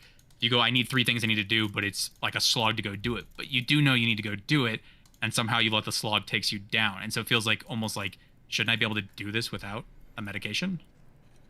Like, do I need something to... I mean, I can give you the full like scientific explanation now because I understand it, but I mean, and I guess that would map onto my understanding. It was hard to like emotionally understand it, but the way that it's supposed to be is if you have ADHD, if you have neurodevelopmental issues, like there are parts of your brain that are smaller, that are actually not as developed in people that don't have the same sort of disorder. And when this happens, one of the big areas that you're impacted for ADHD is you have, it's a really hard time delaying gratification.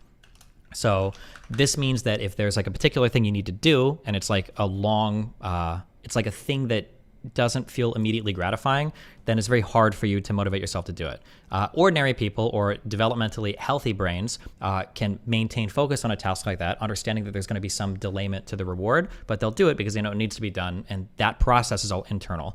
Depending on the level of severity for your ADHD, it is impossible to internalize that. Like, you can try to like logically think about it, but you're never going to have that same type of drive that like keeps you focused on task because you don't have the self-rewarding mechanisms. They don't like exist developmentally in your brain. You can't do it. So this comes out in a couple ways. One is, this is where like the ADHD hyper-focus thing comes from, because ADHD kids can hyper-focus on certain things. They don't actually hyper-focus. What happens is if a person with ADHD finds something that does provide like a regular reward scheme, they'll just keep doing it forever because now they finally found something that like rewards them constantly so they can do the behavior. And then 2, this means that if you do have ADHD, if you're not taking medication, you have to find ways to externalize like the rewards or punishments for doing behaviors, because that's the only way that you're going to be able to do things. So having somebody follow you around, like beating the shit out of you don't do something, that would be a way to keep an ADHD kid on task. Or having some other sort of like regular reward scheme. Maybe like a mouse comes and gives you like a cheeseburger pellet if you take your laundry out or some shit. Like, these would be ways to reinforce things. Interesting. Makes sense. You'd said that you like the ADD and ADHD kind of affected like when you play video games, that you don't feel like you need to have those things like Factorio in the background anymore. Do you feel like there's different games that kind of you like playing now that when you're on your meds, or? No, I basically haven't played games for like 2 months, but I mean, I could, yeah. Are there no games that are actually just interest you right now, or is it just? I was just more interested by the Israel-Palestine stuff, and then now I've been more consumed in my personal drama for the past month. So, has there been any of the conversations you've had for Israel-Palestine that have really like, or at least when you're talking to people, especially the pro-Palestine people, is there like a consistent pattern you see among them that you feel like? Because I try to avoid that conversation whenever it comes up with people, because I'm concerned that people care about it a lot more than I do, and people tend to be, if you don't care about something someone else cares about, they get upset usually because they almost feel like it's some immoral thing like that for Palestine. They go, they're being killed, it's being a genocide, it's all these things, and rather than try and, because I've heard you have a conversation of going, isn't it apartheid? We would rather discuss it as an occupation, but those aren't conversations you usually want to have in casual conversation, but being dismissive as well can also piss the person off. So the problem is that like all of these topics, again, I'm like big on this right now, I'm sorry, but like I think all of these topics are just proxies for other feelings. So if somebody asks you about apartheid, what they're really saying is like, do you think it's fair that Palestinians live in shitty conditions? Or if somebody asks you about genocide, they're saying, do you think it's okay to kill children for no reason? Or if somebody asks you about like, usually any of these big topics, they're just usually proxies for other moral feelings. So if I were to go up to you and I were to say like, hey, what do you feel about innocent children being killed? And you say, I don't know, I don't have strong feelings about that. I'm going to be mad at you because how the fuck can you not have strong feelings about that? That's insane, right? So that's why people expect you to have an opinion on it. That's very strong. That's why people have strong opinions on it, because they don't actually, like, if somebody's like, oh, like this is definitely genocide. First of all, do you even know how genocide is defined? Do you even know like where the crime of genocide comes from? Like nobody actually knows the answer. Nobody cares because these words are used as proxies for other emotional states. And it's kind of expected in social conversation that like you understand that as well. That's why people get mad if you don't have an opinion on it, because you obviously should. You should feel bad about kids being killed. Right. That's. Yeah, I guess also the other part of it is me going, does me feeling bad change anything? And the answer is no. Then why are we like? So it feels weird from my perspective to go, why are we getting upset over? Why are you getting upset over me something that whether I care or not? Like if the kid's gonna die, the kid's gonna die whether I. Well, care you or should. not. Well, that because that's how all human conversation goes, right? Like, why do you care who wins a sports game? Like, it's not like your feelings on it will change it, but people are invested in the outcomes, right? Yeah, but I don't get angry at people. So if someone says they don't care about the outcome of the LCS, I usually don't. I don't start yelling at them. Well, sure, but that's because they don't have a big feeling on League of Legends, but people do expect you to have big feelings on childhood murder, right? Yeah, but I guess nah. I guess I'm not. Again, I don't think I'm describing it properly. It just says that like I don't, because I would be saying of mine that goes, okay, are they doing that? Is this happening? I'd have so many additional questions to follow along to ever get to like my view on Israel Palestine. That just saying is it bad to kill kids? You're like, yes, but are you certain? Everything that you're saying leads to the thing that you're saying. Is it just that bad kids are dying? Is there nothing else bad that's happening? Is it just Israel's an evil person who's killing I mean, you children can just try asking them and see what they say. I mean, I can't answer for them, right? Yeah. Yeah, no, like, the problem, again, it falls down to, but I don't care enough to have the conversation, and they... Well, you don't care enough to have the conversation, then who the fuck cares what they think? They're just like, I don't have an opinion on this. I got lobotomized. Boom. Exactly. That's a good... Or, well, no, what you do is I generally just vaguely agree with them and just kind of let them lead themselves and just kind of like repeat back to them what they feel and then just let that go. Because the problem is there's times where you want to get... Someone says something, so you disagree, or something... The genocide thing, where you say or occupation versus... what are they saying? The occupation versus apartheid, or apartheid? What? Yeah. Oh, sure. So that if someone tries to call it apartheid, that I could describe why I'm like, okay, well, I wouldn't really call it an apartheid. That what you're really talking about is an occupation. And like what I guess I'd be mimicking what you've said, where it goes, resolve the occupation, resolve the apartheid. There was one thought I had about that, was that it oftentimes seems like people are using words that almost speak to the solution that they want. That if you want to resolve an apartheid, what you do is start treating people equally, which points towards like a one-state solution. If all the people in that country are treated equally, they're all citizens in one country. If you call it an occupation, you're pointing towards a two-state solution, because the solution to an occupation is to stop occupying them, which means to leaving two separate states. And so when someone wants to call it an apartheid, they're never going to want to call it an occupation, because that would point towards a solution they don't want, a two-state solution. And so no matter what you say to them, it feels like they're never going to agree to that. Have you... Maybe, but again, this just goes with what I said earlier. When people call it an apartheid, they're not doing like a fact-based analysis of what's going on. They're just saying they don't like the conditions the Palestinians are in. And then if you disagree with them, all they hear is, I think that they just hear you saying like, well, it's not a big deal. So like that's literally it. Like, yeah. Like that's I think that's the start and stop of everything. I'm trying to like critically analyze past that one, because you're gonna drive yourself crazy if you do, I think. Yeah. And then last thing, you probably don't know the answer to it, but do you know why Pisco dropped out of kicker keep just randomly? I don't know. Ask him. Yeah, I don't talk to him that often, but I enjoyed watching him talk, and so it was like suddenly he just disappeared. I'm like, well, that was kind of what I was enjoying listening to. Suddenly he's gone. But I was curious. All right, well, it's been a pleasure. Thanks a lot. I appreciate the conversation. Have fun. Be careful, my dude. Bye. Bye. Fucking got him. We fucking annihilated that guy.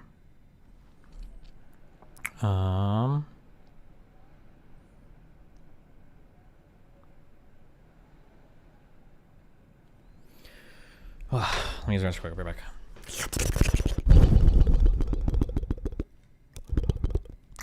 Good job.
Weow. Oh, I should have babysat you guys with Turkey Tom. Do you think that there are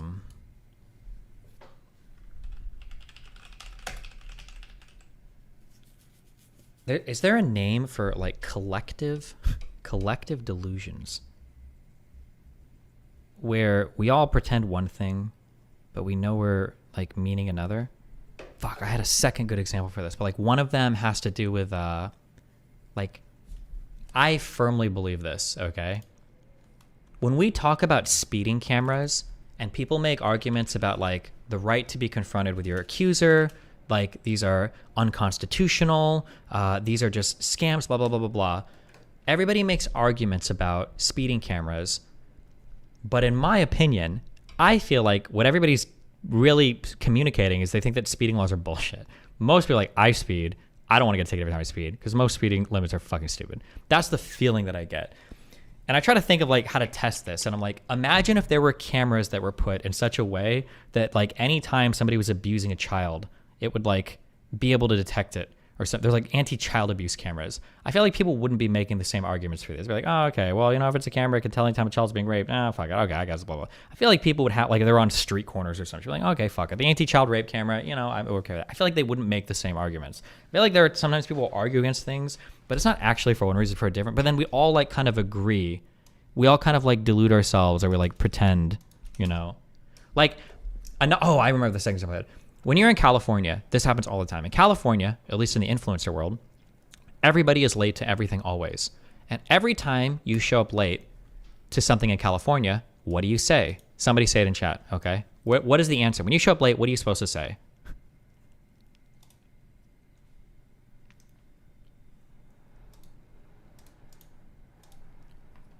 Yeah, everybody's saying it. Traffic. But I've got Google Maps. You've got Google Maps.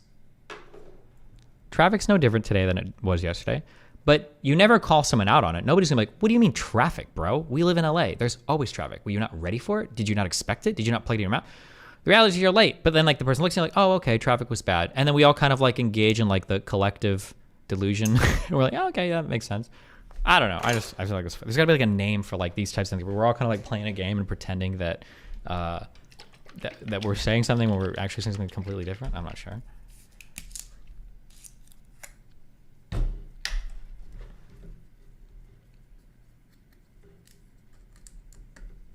Double talk. Yeah. To be fair, LA traffic is pretty unpredictable. Is that true?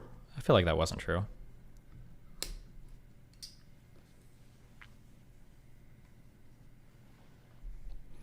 Amaranth sees Destiny's point about why is Amaranth... What, is she talking about my life?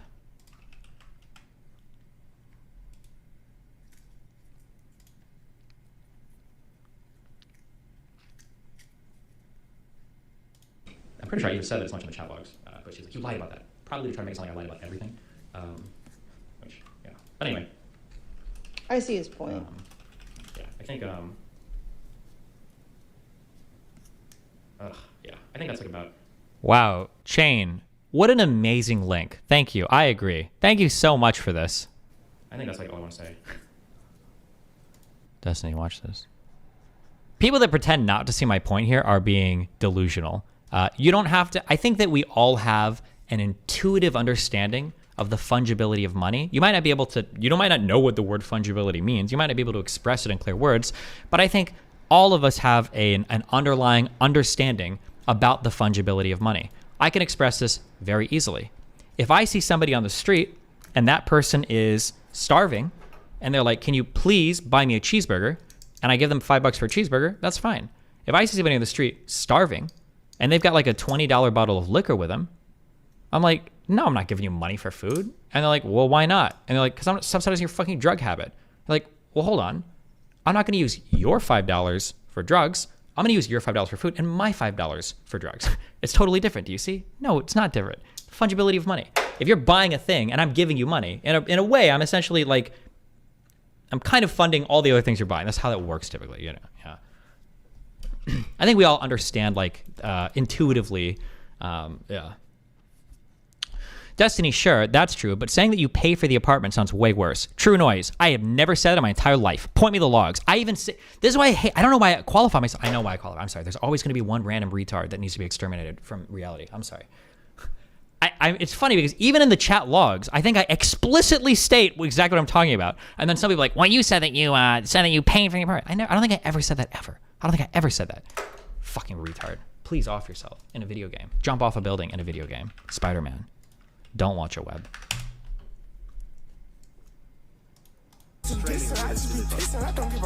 Wait. Is that Jamorant? Is that Jamorant? Wait. What is Jamorant?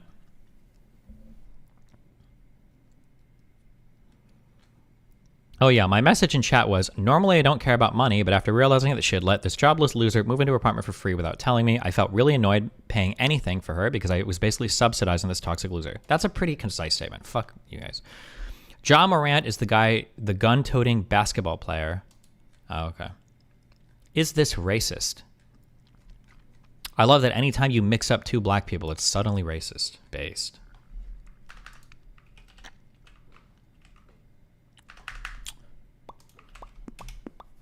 What is this? Nah, that's an old emote. Oh, I don't know why I just read that. Never mind. I thought you were... That anything, and I can't believe it even fucking went live again and tried to make everybody sympathetic. I'm like, oh, fuck. And Well, see, but from what I've experienced, when people start saying stuff like this, it's just copium because they're already like plot committed to the route that they've chosen. Now they're just trying to detach themselves and break away. So they'll get themselves hyped in an angry way, so it makes it easier for them to like move on. So that's what I can't believe I didn't say that, which is because she already has a new route and she's committed to it. Oh. Yeah, that's true. Wait, why am I watching this? Why are you linking me this? If people, this is really common, that when a person walks away from something and they didn't want to, remember cognitive dissonance, I'm leaving something that I don't want to leave. What can I do? Do I change my actions or do I change the way I view the thing? You change the way you view the thing, right? If you get banned, what's the first thing every guy says to a girl who curves them in DMs? I didn't like you anyway. You were an ugly fucking bitch. I'm glad you said no. I was fucking playing a prank the whole time, right? That's always, people will try to like emotionally re-encode their past experience with the thing to make it seem like it was like always bad or stupid or whatever, blah, blah, blah. Yeah. I have never heard that in real life. You might not have heard that example, but there's a lot of times in real life where people will say things like, oh yeah, I dumped that guy. That guy was an asshole. Fuck him. I never liked that dude. It was always a horrible person. This guy, fuck this guy forever, blah, blah, blah. And it's like, why the fuck do you date this guy for 2 years? What do you mean he was always horrible? What the fuck are you talking about? People will do that. People do that a lot. Yeah, it's stupid. Wait, fuck. Did I just copy paste too much? Destiny, would shooting this guy through the door be considered self-defense? Oh, fuck, we're not doing one of those today, okay? Fuck that. Is there a good way to avoid harmful coping with cognitive dissonance? I mean, just like make sure that you have a good way of analyzing the world. I don't know, like cognitive dissonance is normal. You're going to run into things that aren't what you expected, and you have to resolve those things because like, you can't live with contradiction in your mind. It fucking destroys you. I don't know, just...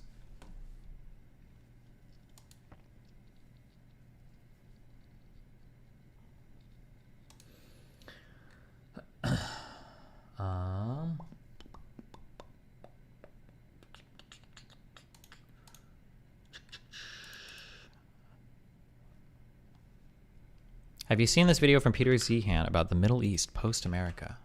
No, I have not. Oh, this was that one clip that was very, very, very good. Or not clip, but excerpt. Wait, who was this by? The usual test, whether that which anyone maintains is merely his persuasion or his subjective conviction at least, that is, his firm belief, is a bet. Oh, the usual test is a bet, okay. Oh, this is Kant, okay. It frequently happens that a man delivers his opinions with so much boldness and assurance that he appears to be under no apprehension as to the possibility of his being in error. The offer of a bet startles him and makes him pause. Sometimes it turns out that his persuasion may be valued at a ducat, is it ducat? Ducat, but not at 10. For he does not hesitate, perhaps, to venture a ducat, but if it is proposed to stake 10, he immediately becomes aware of the possibility of his being mistaken, a possibility which has hitherto escaped his observation. If we imagine to ourselves that we have to stake the happiness of our whole life on the truth of any proposition, our judgment drops its air of triumph, we take the alarm and discover the actual strength of our belief. Thus, pragmatical belief has degrees varying in proportion to the interests at stake. True. Yeah.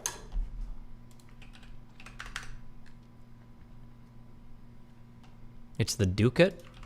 I don't fucking know what this shit is.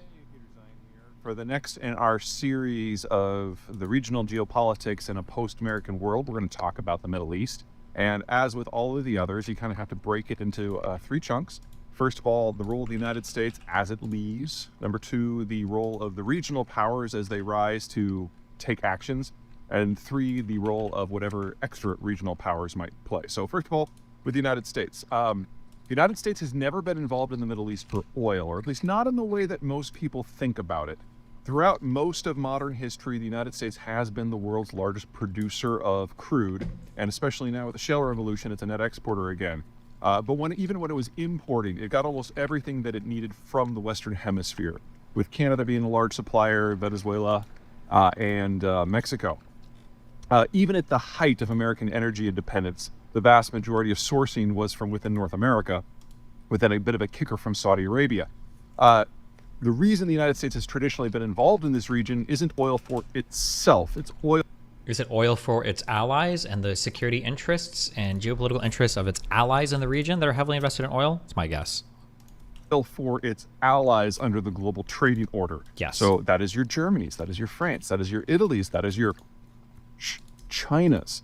And all of the so not just the OPEC countries, but also the people that they trade with and they get their oil from, right? Yeah.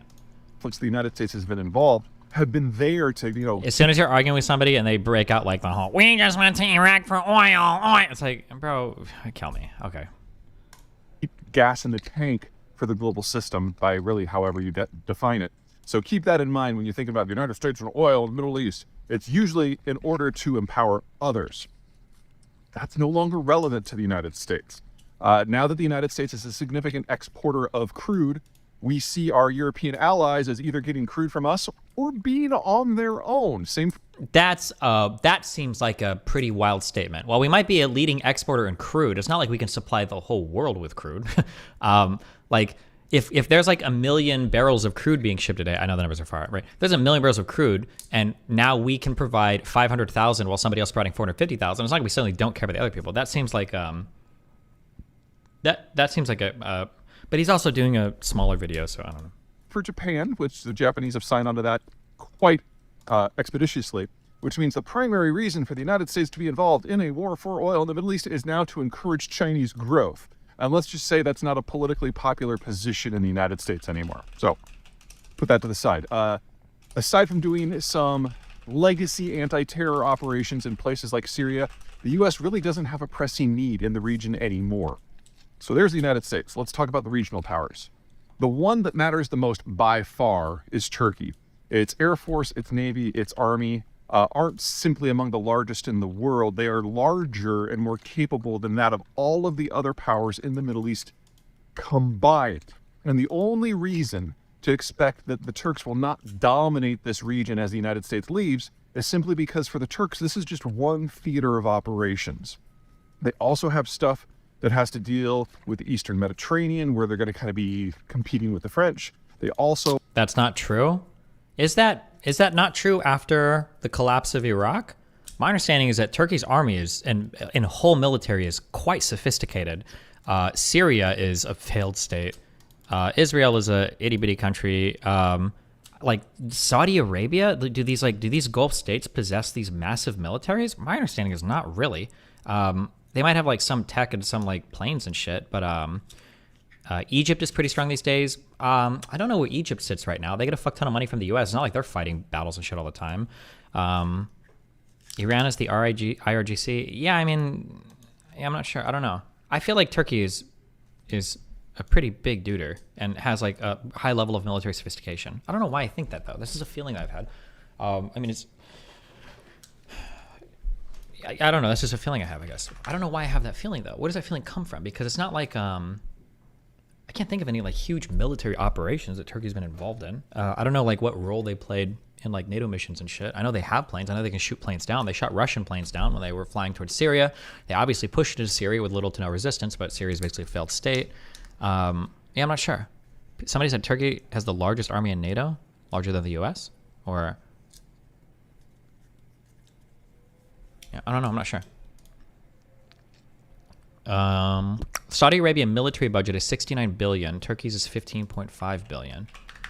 What does Saudi Arabia do with their military? Why do I feel like I've never heard anything about like Saudi Arabian military excursions? Maybe it's like all related to like Yemen and shit, or like I know for all the Israeli stuff, they'll like ship some planes over and stuff, but I don't remember hearing about like any armies marching or like airplanes like flying that they're piloting and shit. Or yeah, do they do anything besides besides bombing Yemen?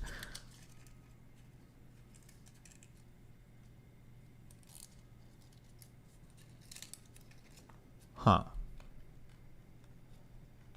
Turkey has a big influence on, they've been fighting off Wakanda, a good one. Turkey has the second largest standing army in the world next to the US. Turkish armed force is the second largest. Yeah, but their size doesn't matter. We've seen that with like Russia and Ukraine, right? Yeah, I don't know.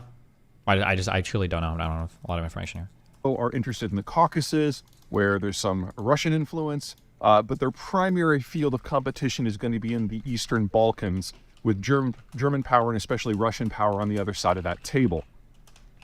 Because of that kind of differentiated, more holistic approach to the region, the Turks are never going to be able to focus completely on places like Iraq. So it's a place where they have interests, but they're not able to put their shoulder into it. There are two countries that can't put their shoulders into it, and those are the regional powers of Saudi Arabia and Iran. Now, obviously, the Americans and the Iranians haven't gotten along since the revolution in 1979. And there doesn't seem to be any movement on either side of the American political aisle to change that. But one of the things we've seen with American foreign policy vis-a-vis Iran is that we're trying to find a way to move past the impasse. And the issue is, if you're going to leave a region, if you don't want to be involved in regulating the day-to-day minutiae and atrocities that go on, you've got to do one of three things. Number one is just cut and run and never look back, in which case you will have no influence over what happens. Number two is to appoint a successor. And because the Turks have such varied influence in various places, and because their interests are rising and falling, they were never a good kind of anointed follower, because they're going to be doing things for their own reasons, which are often not going to line up with American interests. And even if they could focus on the Middle East, you know, there's always going to be something in the background competing for their attention. So that leaves Saudi Arabia and Iran. And if you're going to anoint a successor of Saudi Arabia, you have to somehow get past the point that the Saudi military can really only function in air conditioning. It is arguably one of the best capitalized militaries in the world with some of the most leading edge tech, but they don't know how to use hardly any of it. So choosing Saudi Arabia's successor is really not a very viable option. And of course, Iran is on the other side of things. So the remaining strategy is to establish a balance of power that you can kind of manipulate from a distance. And believe it or not, that is what the Iran deal was under the Obama administration, was to kind of re-elevate Iran so it's no longer under extreme sanctions, so that Turkey and Saudi Arabia and Iran could all counterbalance one another. Now, I know a lot of people have a lot of opinions about that. Okay, I don't care about this. I do care about this. Speaking of Turkey. It's funny because, like, I guess not having a direct democratic process creates an environment where you unironically literally have to pay attention to what the fucking discontent from the citizenry looks like, because they don't have like the neutering impact of like feeling like your voices matter every couple of years or whatever. I mean, I guess they did have some semblance of like elections, like an electoral process, but like ultimately, because they didn't have that, there were revolts. So you have to pay attention to it, because if people are genuinely frustrated, Why do you think most people consider the Iraq invasion a mistake, such as horrible as it was? From my understanding, Saddam Hussein was a really bad dude. Most people seem to think our invasion was just for oil, but if that video has any merit, that doesn't seem to be the case. Someday I'll look into this more, because I keep saying, I don't know why we invaded Iraq the second time. The reason why it was a mistake, though, is because it seems to be that we went under false pretense or unjustified pretense. The WMD stuff that didn't really seem to materialize in the way we thought it would, or they claimed it was going to. That was the big issue, is invading under false pretense that was advertised to us. Yeah. Saddam Hussein was obviously a bad dude. And then even the biggest mistake with the invasion of Iraq wasn't actually the invasion of Iraq and the deposition of Saddam Hussein. It was the nation-building adventure we went on for the next 2 decades with Iraq and Afghanistan. That was like the huge blight on our Middle Eastern record. But then that's also hard too, because it's like, well, you know, with Libya and Gaddafi, I think we killed him. We didn't kill him. We fucked the shit up and then he got killed.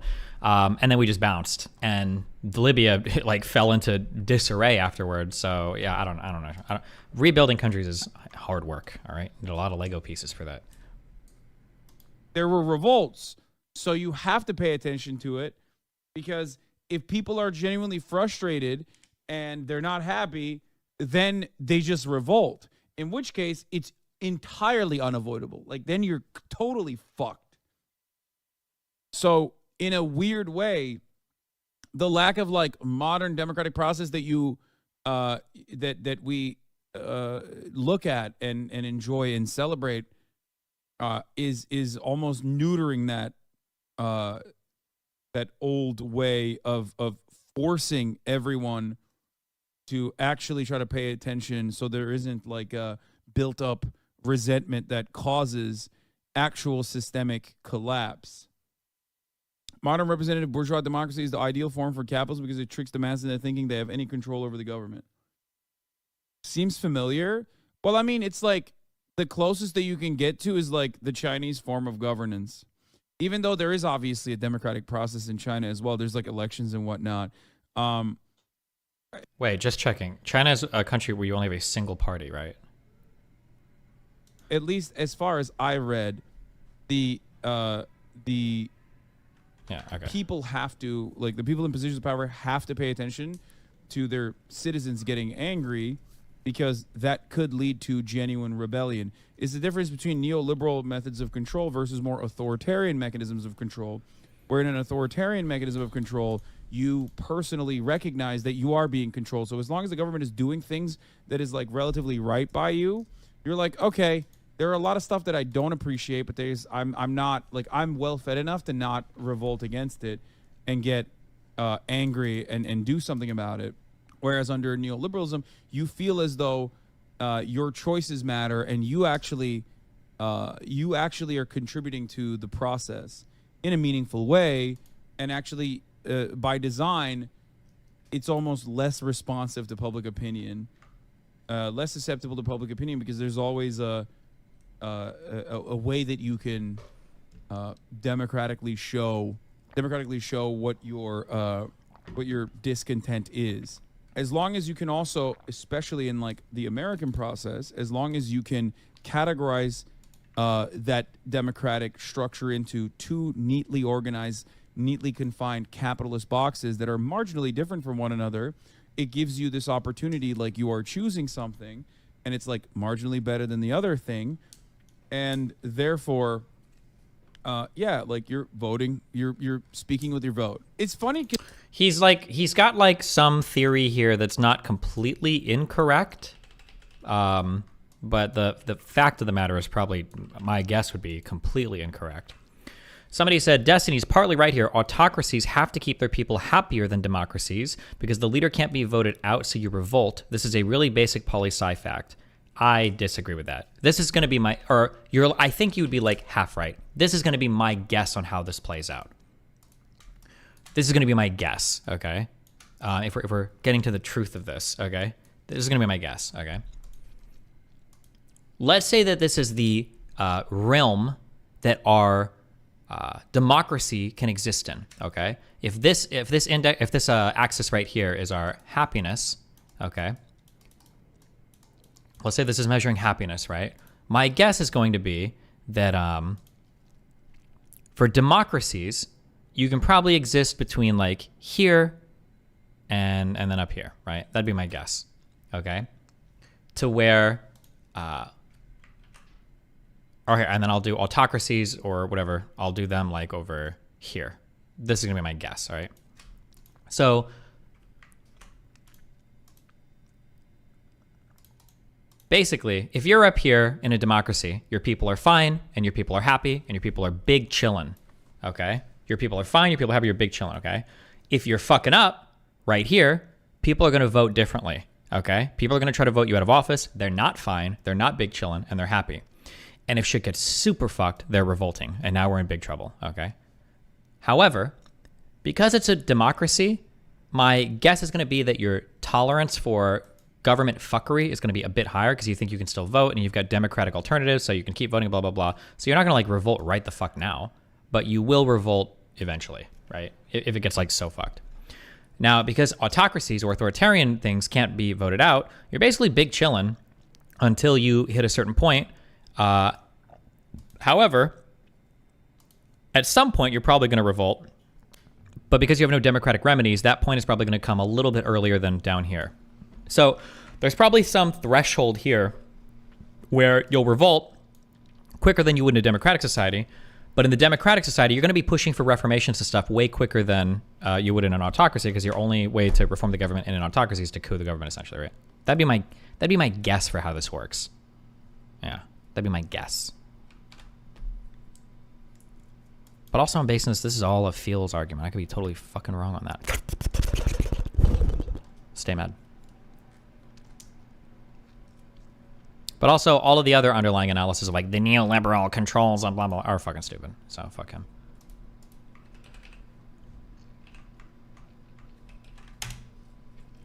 What is this?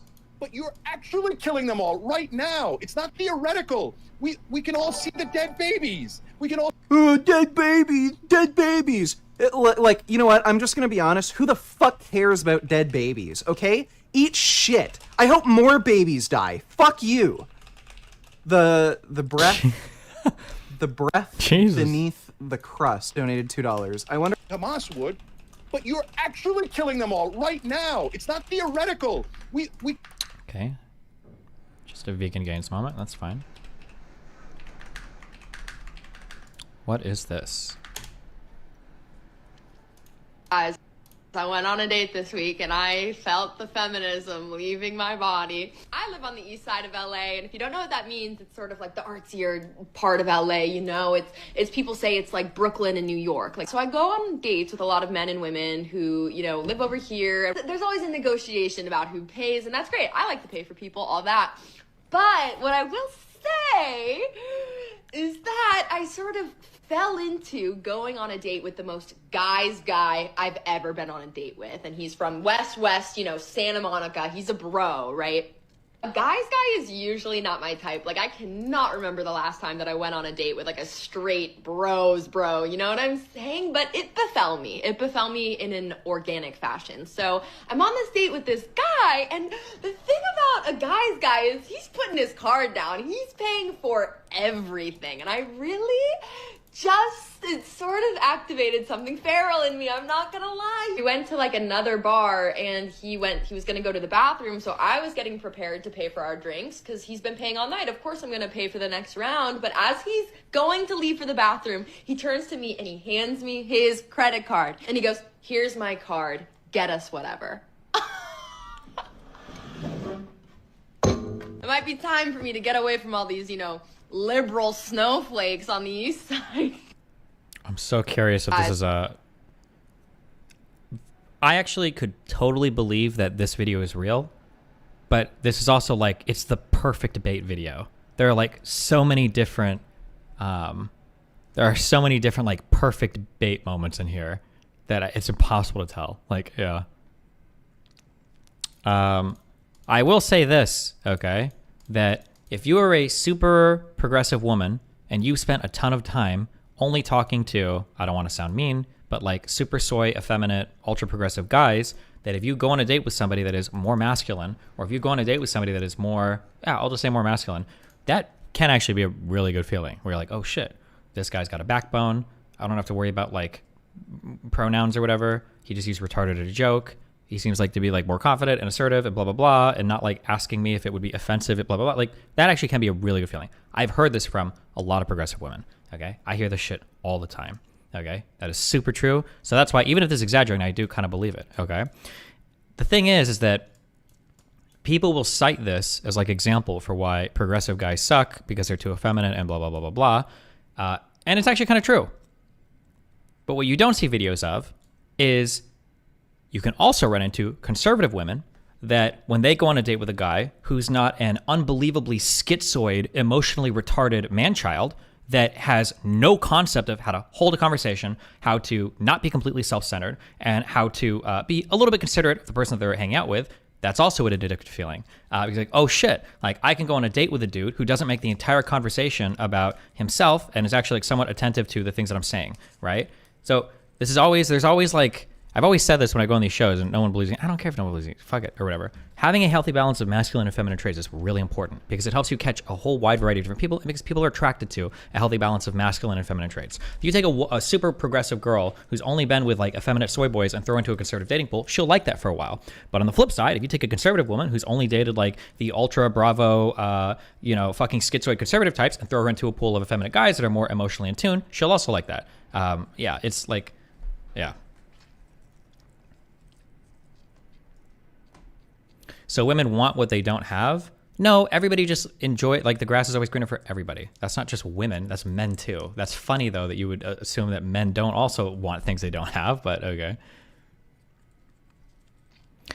Destiny, please check out this seminal IR paper on dictatorships and keeping populations happy for selectorate satisfaction. One of the best papers I read on my National Security Master's program. Wow. I will... We examine formally the link between domestic political institutions and policy choices in the context of 8 empirical regularities that constitute the democratic peace. We demonstrate that democratic leaders, when faced with war, are more inclined to shift extra resources into the war effort than our autocrats. This follows because the survival of political leaders with larger winning coalitions hinges on successful policy. The extra effort made by Democrats provides a military advantage over autocrats, so this makes Democrats unattractive targets since their institutional constraints cause them to mobilize resources for the war effort. In addition to trying harder, Democrats are more selective in their choice of targets because defeat is more likely to lead to domestic replacement for Democrats than for autocrats. Democrats only initiate wars they expect to win. These two factors lead to the interaction between polities that is often referred to as the democratic peace. Huh. This is a paper published in 1999. Oh, I read the abstract. I feel like I can debate this paper now. Thank you.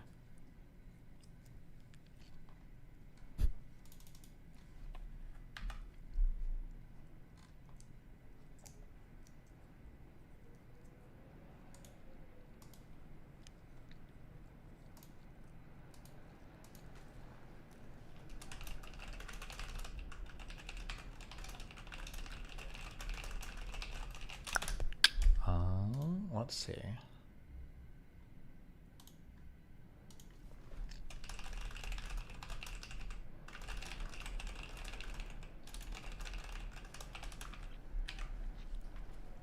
What's the next big research topic? I don't know. I think we're just waiting for the new year to roll around so all of this other drama and shit can roll off me. Traveling is not a hobby. Hobby is an activity. Traveling is like 30 activities and every single one is an absolute dopamine dump.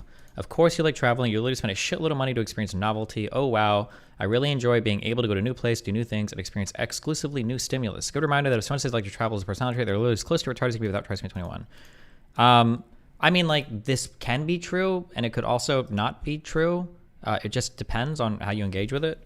Me and Mel used to argue about this a lot, I remember. But like, because you can travel to where you just like to see different sites, you like to explore like historical things, you like to go to museums, you blah, blah, blah. Like that's probably one way of traveling. Or you could just go to like big cities like Paris and Tokyo and London and like do the tourist things. Like, I don't know. I mean, I'm not sure. I hate traveling. I hate all kinds of traveling. Even the dopamine pump traveling. I hate it all. So yeah. So after yesterday's mental break you had, I'm more certain that Islam is the way. Your level of uncertainty has one ending. You ending yourself. What a joke. Wow, Ahmad Drashe. How do you feel about the fact that there will never be a global caliphate for the rest of the future of the world, and that your shit-ass dog fuck religion is broken into 60-some different countries that can't even agree on how to run their shit anymore? How do you feel of the fact that the Ottoman Empire was defeated by a bunch of liberal cuck institutions, and that you will never get back the whole global spread domination of your dog shit fucking religion? How mad does that make you? Be honest, all right?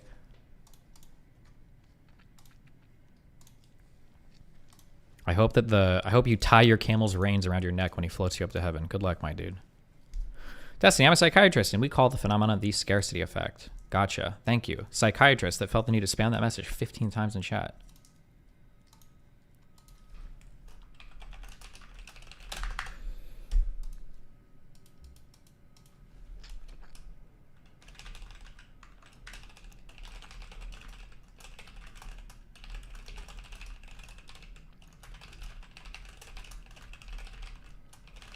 Do the thug shake. What does that even mean? Destiny, did you ever end up picking up a good anime for that one friend you wanted to have over? Well, I made them watch Steins Gate, okay, which is a good anime. Although they gave it a 7 out of 10, which is questionable on their part. But fair. It's old. If I have time, they leave on the 22nd. I kind of want to watch Madoka Magica. I haven't watched that yet. They haven't said it's a good anime. And it's Lily's favorite anime. And it's only 12 episodes.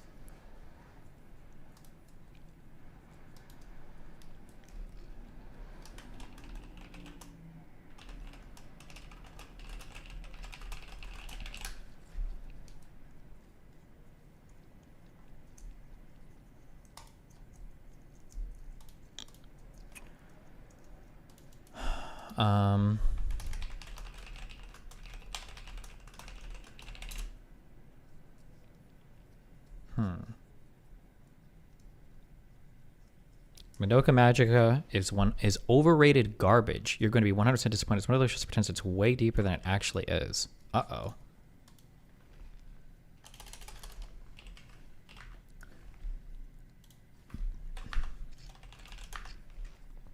Same as you feel seeing Melina happy with other dude and they both coming for your money. All right, Ahmed. We'll see how that works out for them, okay?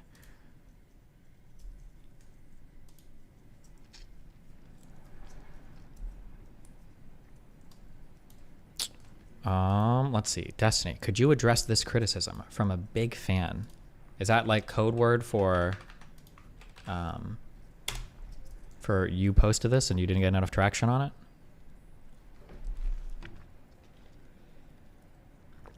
Am I the only one that fully appreciates the positive impact he has on the world by publicly doing this extremely hard work to influence better conversations and positions about incredibly important topics, but finds the content regarding his personal life utterly destructive to this cause?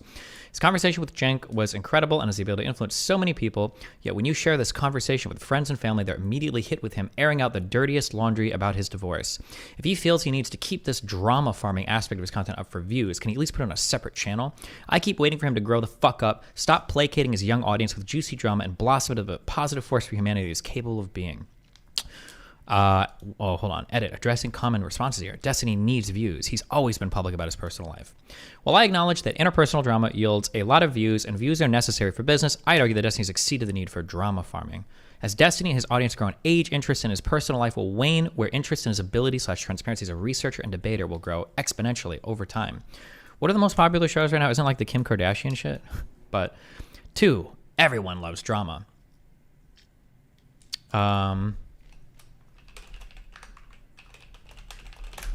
biggest value I see in Destiny is what he offers that others do not, a good faith, reasoned approach to getting to the truth of an important matter. Our world is absolutely overflowing with drama, cynicism, and people exploiting bias confirmation. The value of someone publicly using their brain to both grapple with large problems and how to honestly approach solving large problems cannot be overstated, and that value will persist much longer.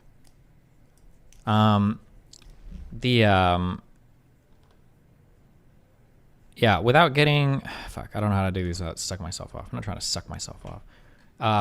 One of my strengths is that I've always been like, we've had a variety of interests. I started out as a professional gamer. We do politics. I've also fucked your mom, okay? I do all sorts of things in life. Sometimes I'm going to talk about things that you really hate. It might be we did a lot of mushrooms and now we're talking about mushrooms for a month, or we're talking about ADHD medications and diagnoses for a month. It might be stuff having to do with my relationships that always are pretty public because the other people I'm dating are streamers or other blah, blah, blah, blah, blah. That might be the thing for a month. Because you have a very narrow view of what a person who talks about something looks like, I will never conform to that narrow view. And I don't give a fuck. I think intellectual topics are fun. I think it's fun to debate and research and be intelligent. I also think it's fun to fuck chicks and do drugs. I'm okay with that.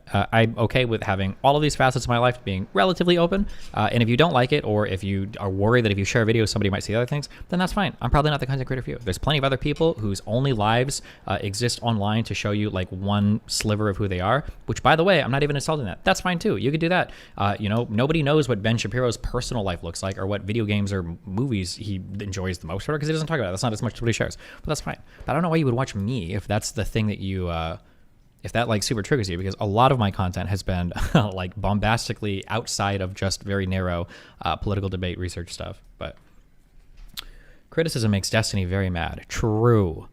KJV, Isaiah 34:7, and the unicorn shall come down with them, and the bullocks with the bulls, and their land shall be soaked with blood, and their dust made fat with fatness. Okay.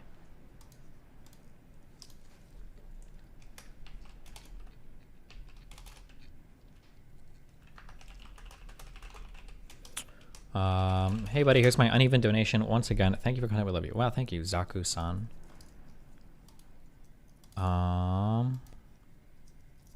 Famous viral influencer made fun of your financial TikTok takes. Wait, what? Hold on.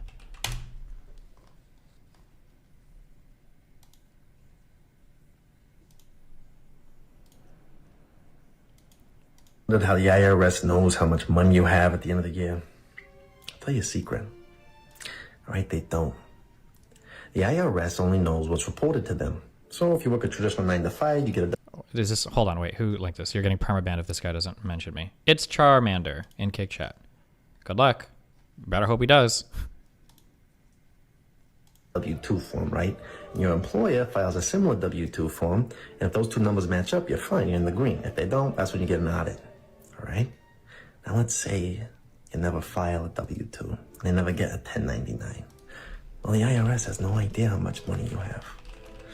There's not some kind of centralized database of every single bank account and every single transaction you've ever made. I mean, that'd be ridiculous, right? Impossible to comb through.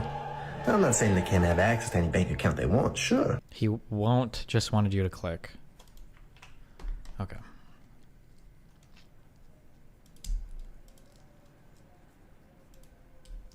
What is this? Translation, I'm Jewish and I want my Israel-Palestine content back. Based.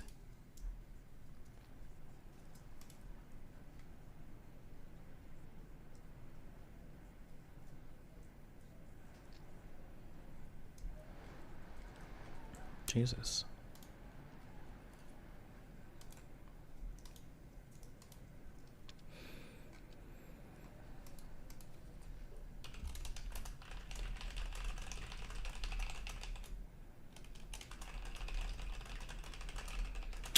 All right.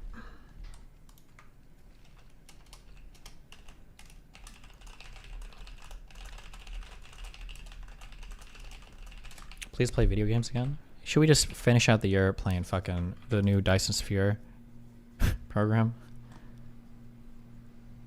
With titles like this, why bother putting in the work to explain the context, defend, run PR, enable, etc. for this incoming second red pill wave? August kind of clickbaited with this, but it's also not untrue. But also, red pillers will think whatever the fuck they want anyway, so why, like, yeah, fuck it. Gaza hospital director admits Hamas used medical complex as operational hub.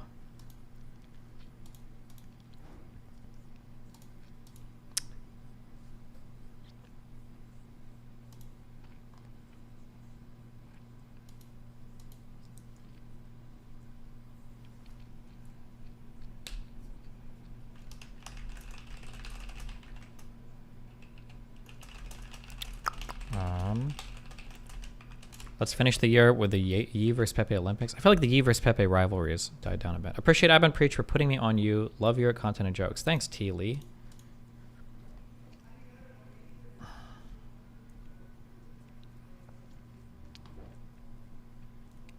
The only other show more overrated than Madoka Magica is Monster. Do not ever get baited into watching that indescribably dogshit show. You will feel gaslit. Only retards with no taste think any of the characters are interesting or the moral questions asked in the show are meaningful. The people that will tell you it's good did not enjoy it. They're just lying because they think it makes them seem tasteful. Jesus. Wait, do you like the anime Monster? I don't think she can hear me. Wait, what is that chatter's opinion on Hunter x Hunter versus Vampire Slayer? Now I need to get your take on this. Your weigh in on this. The unhinged anime takes, guys. Practical Magician, thanks for the 5 gifted subs.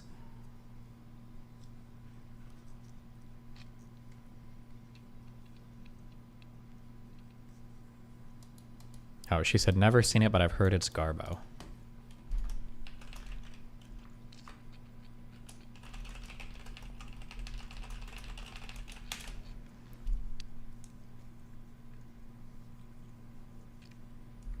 Conspiracy Brain Friend sent me this. Something to watch. Schellenberger meme.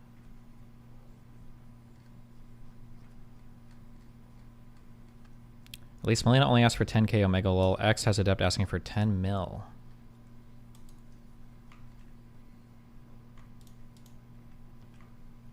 Do you think if I tweeted this out and said me when I watch anime, do you think I would get canceled for this?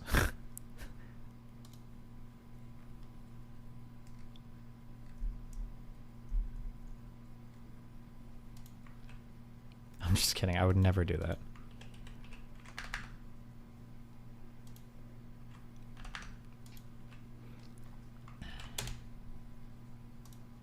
Hey Zara, what the fuck is this? You got me fucked up right now. You got me fucked up that they thought this was okay. This is their newest campaign, by the way. Does it remind you of something? The literal genocide that is going on right now? Newest campaign, by the way. Zara, what the? Hold on. Zara's latest campaign features bodies wrapped in a white cloth/bag amongst rocks and rubbles, analogous to the images coming out of Gaza. You got me fucked up right now. You got me fucked up that they thought that this was okay. This is their newest campaign, by the way. Does it remind you of something? The literal genocide that is going on right now? This is so incredibly insensitive and so incredibly fucked up on so many levels. And don't forget that in 2021, that's the first time that I ever heard about Zara, by the way, was because of this. Zara's head designer, Vanessa Perelman, openly shared Islamophobic and anti-Palestinian statements online. In those messages, she said, maybe if your people were educated, then they wouldn't blow up the hospitals and schools that Israel helped to pay for in Gaza. The people in my industry know the truth about Israel and Palestine, and I will never stop defending Israel, and people like you come and go in the end. Israelis don't teach children to hate nor throw stones at soldiers as your people do. The past 75 years of... Is this girl person, are they Palestinian or supposed to be? Or I have trouble keeping track of the identities sometimes. Does she have one of those kerfuffles on or whatever? Is that, oh, I think this means she is, right? Oh, Lebanese painter. Never mind, okay. Just a wokey. It's just a white woman. True. Violence. Wait, hold on. I got an unhinged email.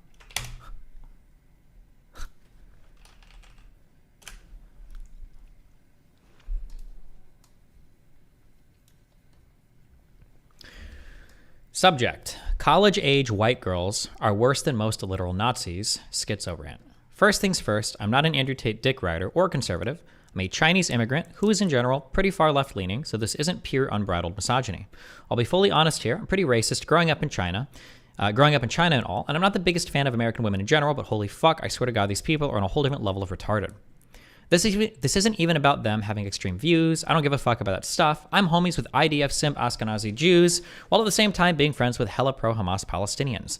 There's a difference between extreme and straight up retarded, and it's not my fault. It just so happens to be colored hair women that are all the retarded ones. It's simply just a recurring pattern that keeps on recurring. I have rather pleasant convos and debates with straight-up KKK members from the Deep South online and straight-up Nazis and alt-righters rather frequently online when I challenge their beliefs. Much rather talk to someone who hates me out of sheer ignorance than a brain-dead white savior with a messiah complex and daddy issues. I swear, every single day, nonstop, ever since I started university, I hear the most retarded shit coming out of these people's mouths.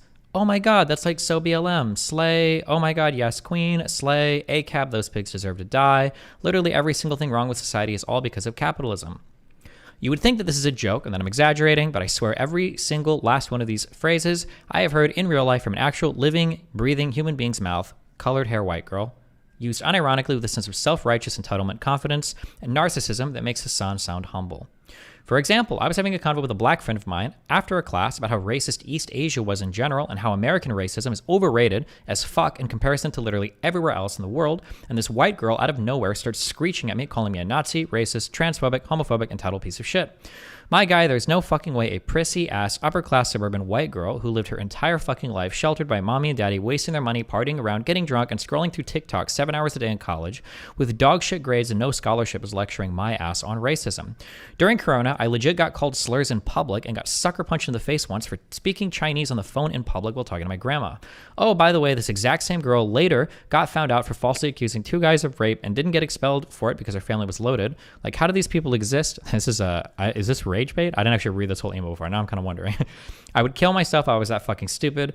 I ended up in a 10-minute retarded ass combo with this girl because she slipped up and exposed that she knew nothing on the subject in front of like 9 people who bothered to stay behind to watch her 2 white girlfriends that legit had the audacity to call me a racist pig as they were physically pulling her away from the convo. Example number 2, talking to a white guy about our views on Trump at lunch.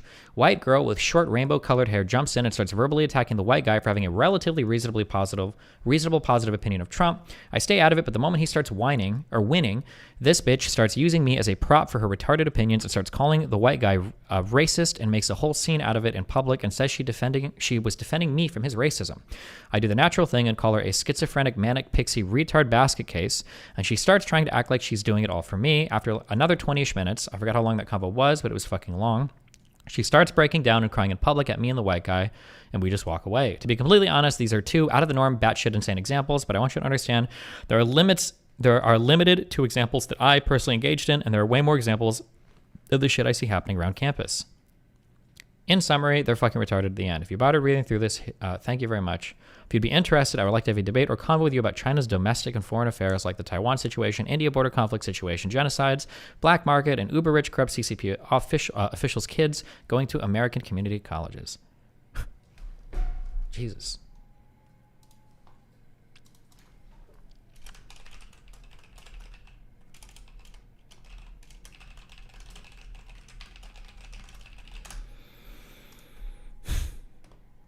Christ.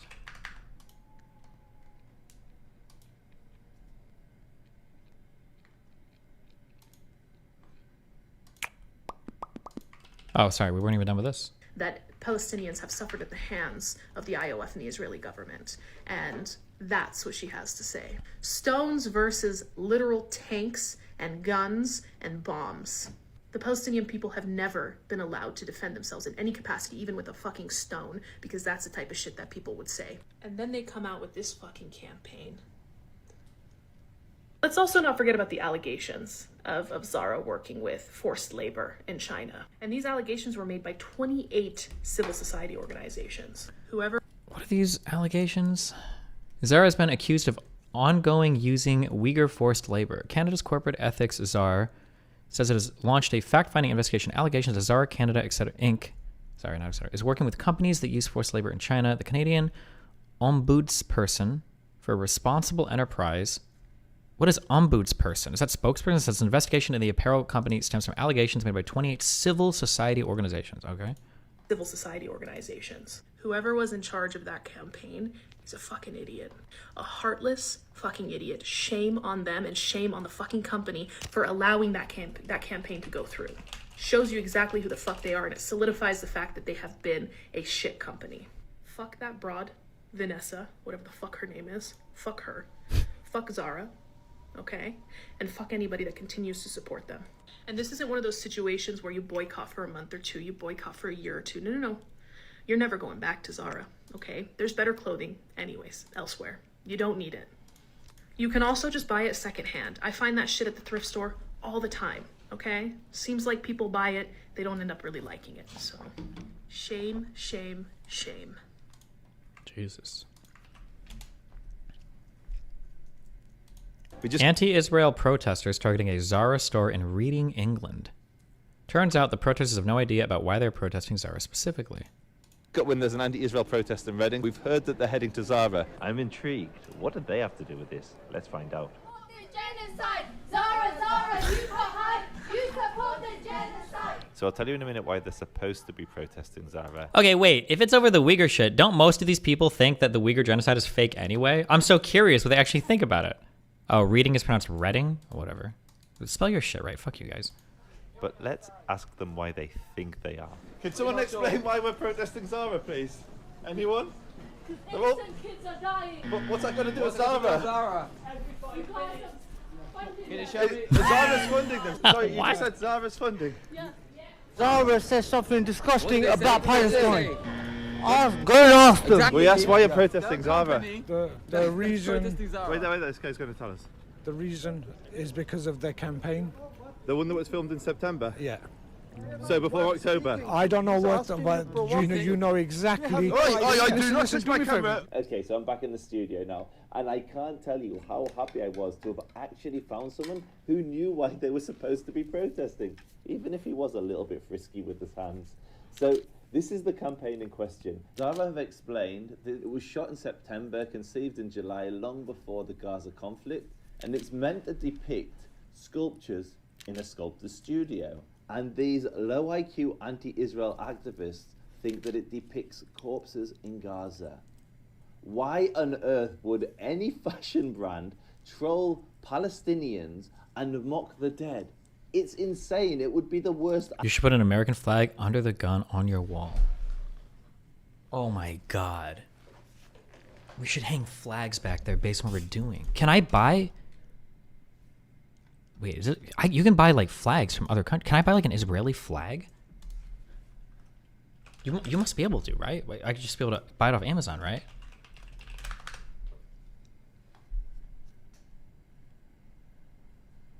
Bro, I should have flag. Oh my God, this is such a great idea. How do I what's like the easiest way to hang a flag on a wall?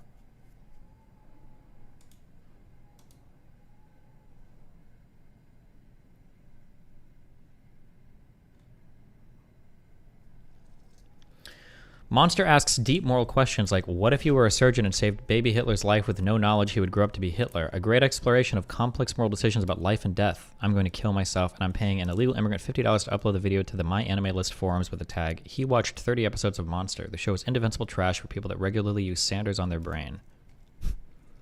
Okay.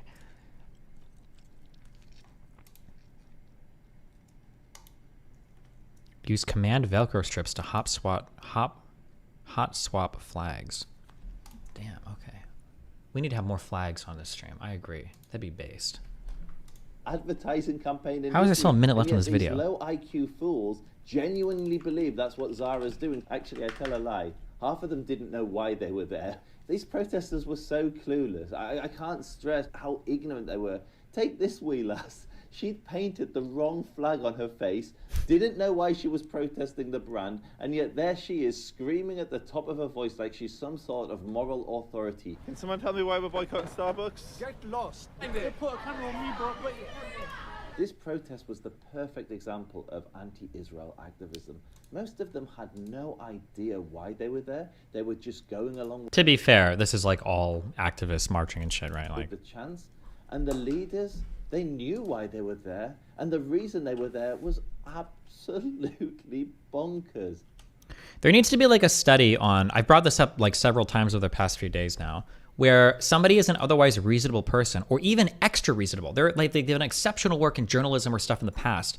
One of the Twitter Files guys is describing this. What was the guy's name? Not Schellenberger, but the other guy. Definitely not Schellenberger. What was the other guy's name?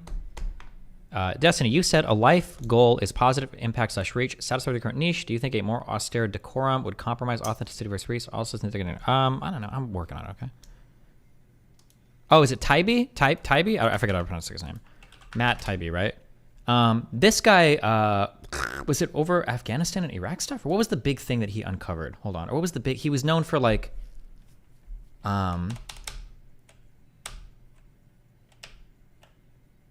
Fuck. What was the huge thing that he did?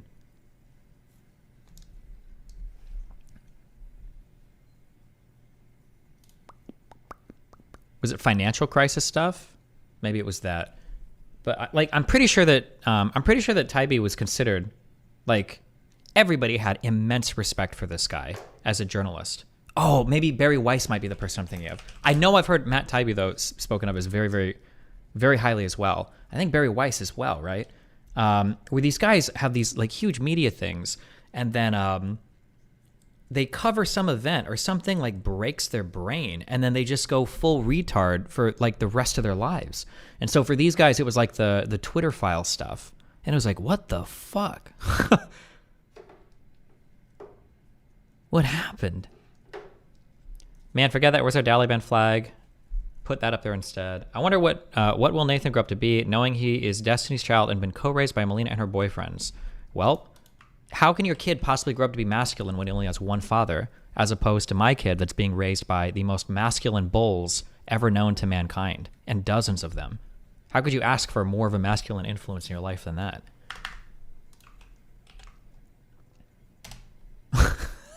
Bro, I need this flag.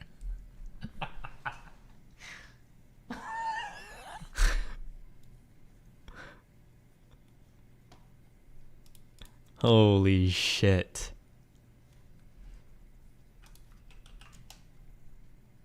Okay, let me add it to my cart, all right?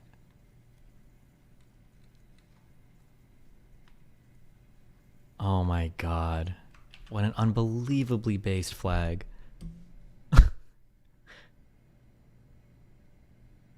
Wait, I need to check sizes too, though, because it might just be like way too big. Yeah, because if this is like a normal person... Oh, these are like flags you hang outside. Fuck. I can find them in different sizes. We'll look for it. Do you know what this color scheme reminds me of? I don't know if I'm crazy. Oh my god, hold on. Connect our brains for a second, guys. Hold on. Everybody take a deep breath. Hold on. Take a deep breath. Connect your brains. Connect your brains. Connect your brains, okay? Pretend we're like warming up for improv, okay? Everybody connect your brains, okay? Everybody connect your brains. Everybody connect your brains, okay? Never mind. You guys already said the answer. Fuck you. Yeah, this reminds me of the color scheme reminds me of these, wait, fuck, what were they called? These ones. Bomb Pops. Wow, Martini, 345. Thanks for the 5 gifted subs. Yeah? A little bit? It's got a bomb poppy color.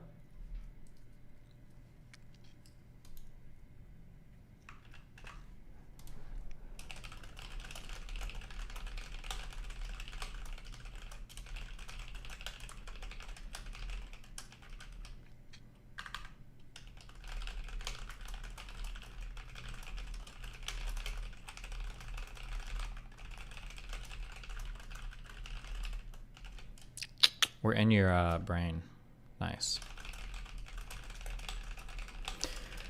Please get a custom flag of the U.S., Israel, and the Taliban guy. Good one. Okay. What is this?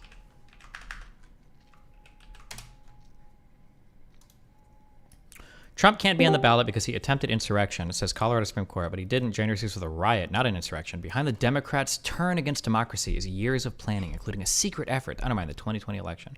I don't know if Schellenberger has ever been respected, because everything I've seen of him seems pretty dumb, so I'm not sure. Hello. Hi, what's up? Hey, we can talk about please no two veganism, things. please no One of them veganism, could please be no veganism. Fuck. The other could be the jank debate. Let's try the jank debate. Yeah, so I think he did great. It went pretty much as I'd expect, with him just being an idiot and just appealing to emotional bullcrap like dead babies.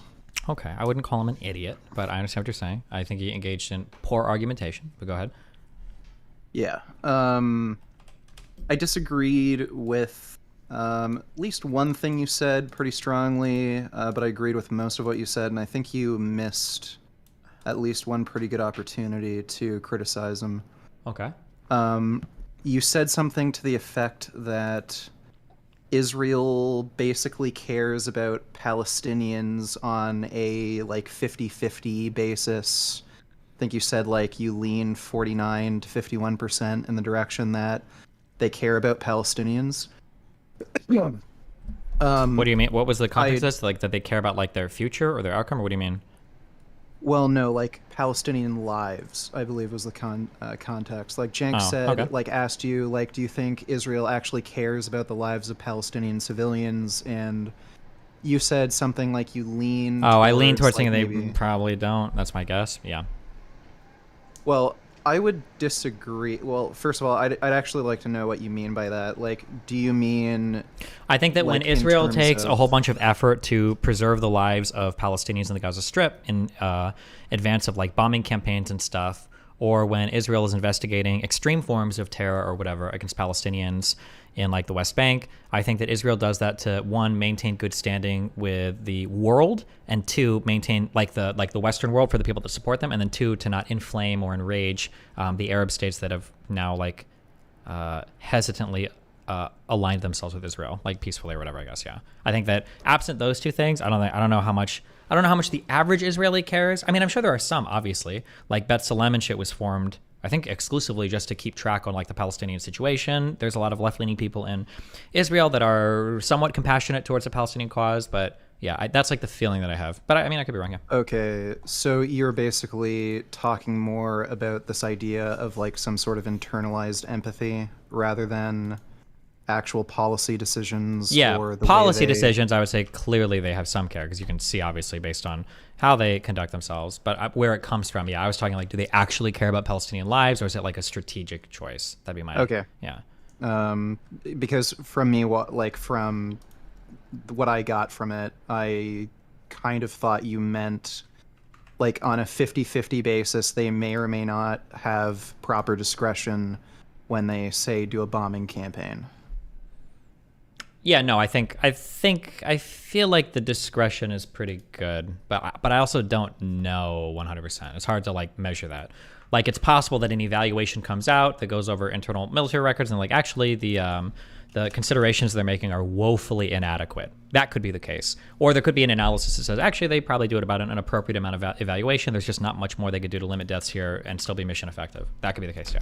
It would be dishonest to me to say I know one way or another, because I don't have access to any of their military evaluations. You can't know one way or another, and like, especially with the state of politics in the region, I think you can like almost guarantee that you could probably find some cases of them lacking discretion. But considering that, again, they're beholden to the international community, they're a democratic society, like the idea that, oh, well, they could just in general be indiscriminately bombing civilians, knowing full well that there aren't valid military targets there, like that idea is pretty ridiculous. Yeah, I definitely agree with that. But like, I agree that they don't indiscriminately bomb, but like, how do Israelis feel about Palestinians? That's a hard one, especially people in the IDF, especially people in military combat, right? When people when you look at those three people that came out with their shirts off that were waving a flag around, there's two really important questions that I bet pop up in Palestinian minds. One is, well, okay, you were willing to shoot these people that came out like completely, obviously not carrying military weapons or anything, and you shot them and killed them anyways. So like, has that been happening to us? And you know, like do they do that to us a ton? And then the second question is probably like, let's say that the same event had happened, but they weren't hostages. Would we even be hearing about that? Would that even be reported? Right? Those two things kind of tie into each other, but yeah. So I've looked into that story a bit. Apparently, when they came out of hiding, or when they ran in towards the IDF soldiers, they were only like tens of meters away. So they might have been like 20, 25 meters away, pretty close. So it seems like it was probably a irrational split reaction that somebody had. And apparently the third hostage was running away, and there was an order called to cease fire, and then somebody shot another burst as that order was being called out. So, and I had a friend that I used to play Call of Duty with who was a Marine who served in Fallujah, and he told me about like issues with shooting civilians. If you're in an area where you tell civilians to evacuate, and there's a reasonable expectation that pretty much all civilians are going to be evacuated, and you're mostly going to be dealing with insurgents, you have a tendency to just shoot anything that moves. Well, I understand what you're saying there, and I think that this was the case in Fallujah, especially, that you would end up with insurgents that were operating among civilian populations, civilians that would approach you fully clothed with bombs hidden under clothes. My understanding is, and I could be wrong because I'm not watching every single story that comes out, I don't think that's happening very much in this current incursion. Like, I've heard of Hamas. I haven't heard anything. Yeah, I've heard of Hamas like firing rockets from civilian areas, but in terms of like dressing up as civilians to get close to the IDF to suicide bomb, I haven't heard that ever happening. Number one, and then number two, the thing that you said about the reasonable expectation that civilians should be cleared out. Obviously, that's not the case in northern Gaza. So there is like the expectation that like there are a lot of civilians that still remain here. They aren't all combatants, right? Even the majority probably aren't combatants, right? Yeah. I know, but when you talk about something like that, I thought in the debate you were a little too lenient to that sort of, or too sympathetic to that idea that the IDF is just indiscriminately killing civilians. Like, oh, look, they even killed their own hostages. I'm not sympathetic towards that idea. I think I pushed back a lot on the indiscriminate bombing. I think with a lot of pretty good arguments against it. But with the bombing, yes. Yeah, but the hostage thing, that was a fuck up, and I think it's important to acknowledge when your side makes mistakes so that you don't come across as unhinged. Well, yeah. Yeah, like I think that my strongest moments in that conversation were anytime Cenk would ask me what I think should happen, when I start explaining stuff, every time I'm critical of Israel or I say Israel should do this and the rest of the world should do this, he's like nodding and agreeing. But as soon as I say anything that the Palestinians should do, he lost his mind. He's like, no, that's fucking horrible, blah, blah, blah. And I think being willing to like acknowledge mistakes on both sides or being willing to acknowledge a mistake when it happens, I think lends a lot more credibility when you criticize the other side, in my opinion. Well, yeah. Again, I'm not saying it wasn't a mistake. It obviously was. But when you talk about an instance like that, you have to also look at the perspective from the soldier's side. They're in an area where they know there's going to be a lot of insurgents. Also, from their perspective, they've told civilians to clear the area. So, at least in their minds, and chances are, their leadership has told them, be very careful because we told civilians to evacuate. If you see anybody, they're likely a threat. There's no way that's being said here. I haven't heard that. I'd be hard pressed to imagine that's the case, but it's possible. It is possible. Yeah, I need more information, but sure. Sure. What I'm saying is, like, I wouldn't be so quick to be sympathetic to the idea that the IDF isn't being discriminate with killings, like at least with their ground operations. Sure, I've said as much. Begins. Are you saying ever or in particular this operation? Well, that particular instance.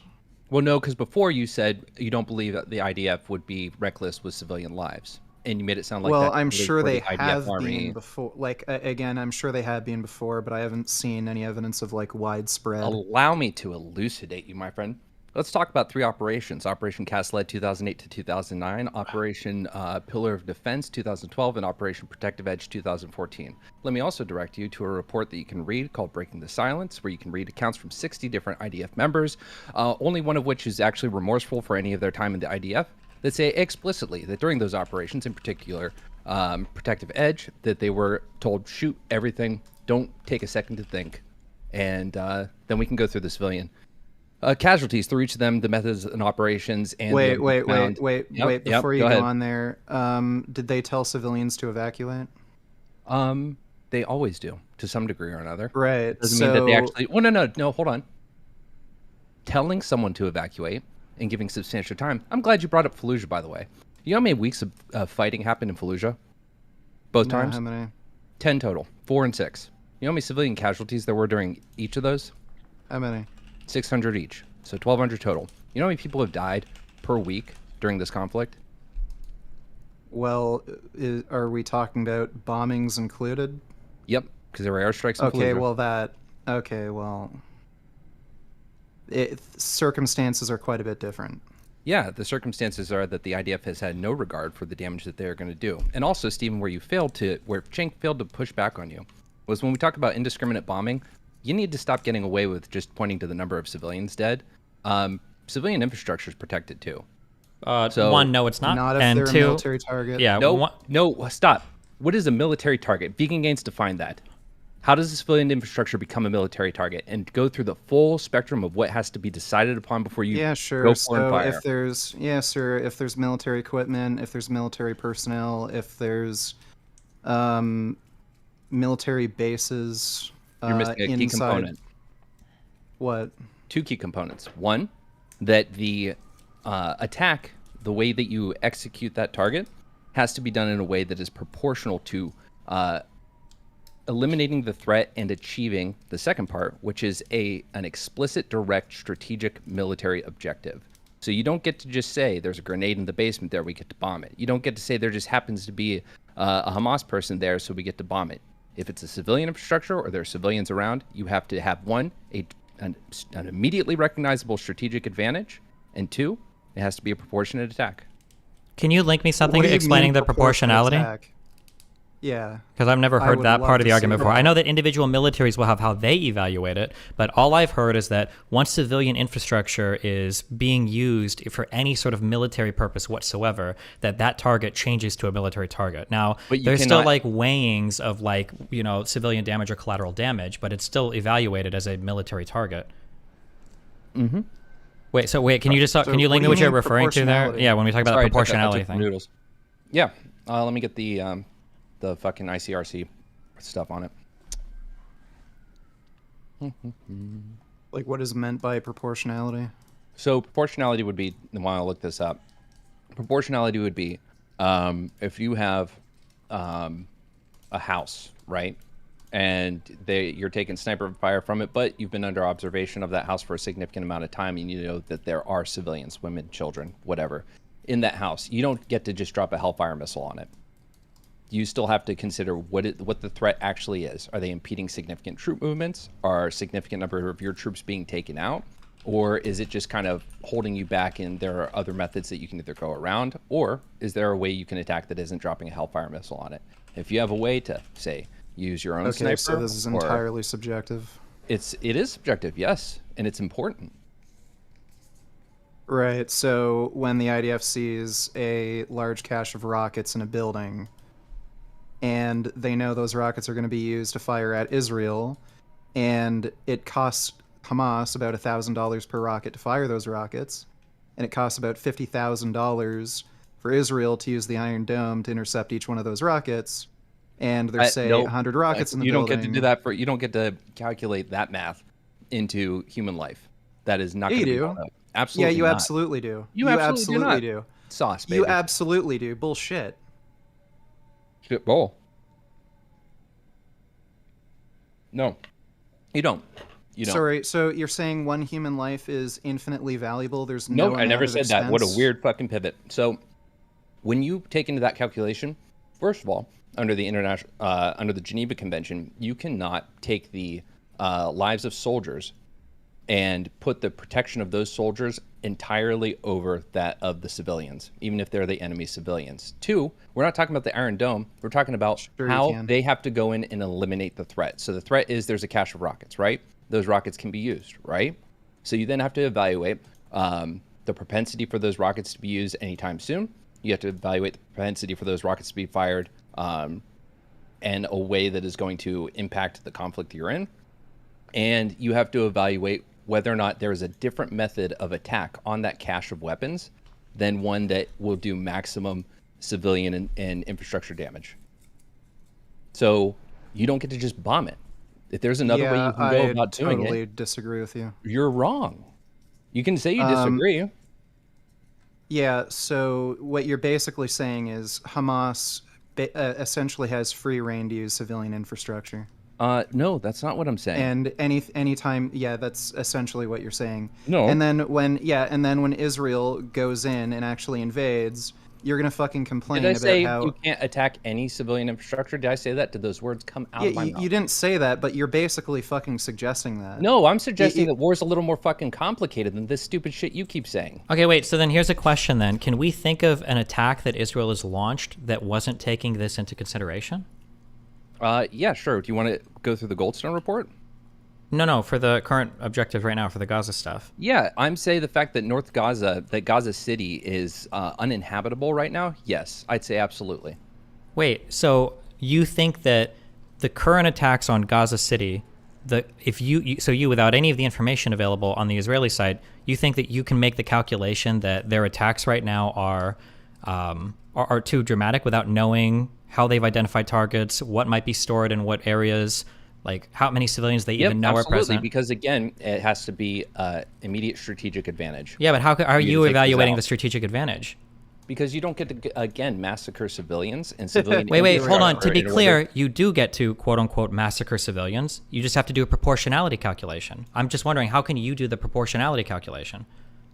So real quick, when the reports come out next year or two about this, and I'm vindicated as I will be, are you just going to say, well, you had no information to go off of? You were just going off of vibes and Correct. you know, Whether you're right or wrong in the thought. future, you're wrong now. That would be my Mhm. argument. Yeah. No, see, I'm going off of historical context of Israel's operations and what we have found out in previous operations. And I'm saying that same stuff is being applied here. And there is no justification whatsoever for 30,000 embedded Hamas fighters, the attempt to eradicate them, which goes against a ton of military doctrine to approach it this way. Wait, hold on. Wait, just real quick on that statement you just Mm-hmm. said. There are no justifications. How can you know that?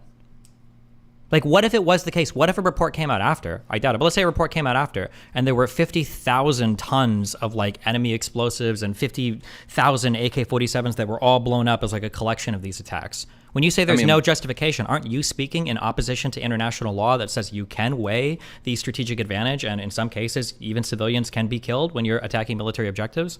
Yeah, like again. Wait, no, wait. I want to hear. Israel's Wait, what's the answer to that? Because that could be the case, right? Isn't that possible? No, it's not whether or not the stuff exists. It's whether or not it is actually in the moment of destruction posing a threat or is needed to destroy for an advantage. Yes, but I'm saying, like, couldn't those weapons exist? Hold on, because you're forgetting again the part. I'm not of forgetting anything. You're not civilian answering the question. infrastructure. No, I'm not. I'm not avoiding the question. I'm saying your question doesn't account for civilians and civilian infrastructure. No, I am accounting for that. You're not accounting for military targets. That there could in fact be, couldn't there be enough military targets or weapons like present in these civilian areas that are justifying the No, attacks? absolutely not. How can you know that? How do you know that? Because, okay, so first of all, if you're talking about enemy fighters, again, if you look at the Stop. amount of Wait, why are you Gaza saying this? City, We know that it's not just like enemy fighters. It's ammunition, it's weapons, it's command and control. Like, it's all sorts of these things. You think that the we take into account. entire city of Gaza was a weapons cache? The entire city of Gaza, half the city of Gaza hasn't been destroyed. Assessment. I want you to make a guess. How much of Gaza City do you think was a weapons cache? I truly don't know. And you said before in previous debates with me that you don't believe that a single grenade in the bottom of a basement is a justification to blow up the building. So I'm asking you, how much do you think there was a significant number of munitions in all the buildings destroyed? And how many do you think had I don't know enemy which fighters buildings are. firing I don't know from how many them buildings have at been the time of their destroyed. destruction? Well, again, from what, month and a half ago now? I don't know how long we've been debating this. Yeah. It was 45% damaged or destroyed. Now, Why do you granted, keep can citing go ahead and the make same point. number? You can make the point because I haven't checked the updated shit. No, but And I like you think keep saying 45% 45% is pretty damage and fucking destroyed. good. Damage could be like window broken. Yeah, Why do you keep citing the sure. same number? Yeah. Have you?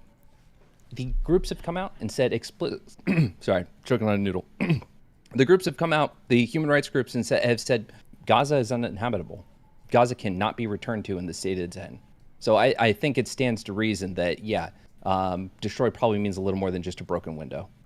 Those same human rights groups Well, also guess said that what? they had verified 1 million times that Al-Shifa hospital wasn't used by Hamas, and now we know that that's absolutely not true. So Sure, I mean, I guess one false news report from the New York Times, and we have to discredit everything they say, right? no, but you're saying like random reports saying that something is No, but uninhabitable. That's what you're doing when you say that, right? That's what you're doing. You're trying to say, well, you can't cite human rights groups. Okay, let me read very clearly from international law, okay? If, on the facts, something is clearly a military target, but civilians are present or in the vicinity, does that matter? The law should not be misunderstood to mean that civilians have absolute immunity from attack in all cases. They certainly have immunity from direct attack. However, military objectives do not stop military objectives, or do not stop being military objectives just because civilians are present. The latter share the danger of being there. Care must So be far, taken, true. as we know, to limit civilian collateral damage to the absolute minimum. For example, civilians working in a munitions, weapons, or aircraft factory run the risk of being there and are very much part of the legitimate military objective. The civilian driver of an oil tanker vehicle being used for military purposes, however, is only part of a legitimate objective while piloting the tanker. The same applies to workers when they are at home or outside the factory. They are protected against attack. A good commander must try to attack, blah, blah, blah. I'm just reading from the IC whatever here. I just don't understand how you can confidently say with 100... the link, because What? you just said the sentence I need. Send me the link. Okay, this is like a slideshow. IC from the ICRC. I don't even know. This is for, I think, a law exam final, but here you go. Is that line about proportionality?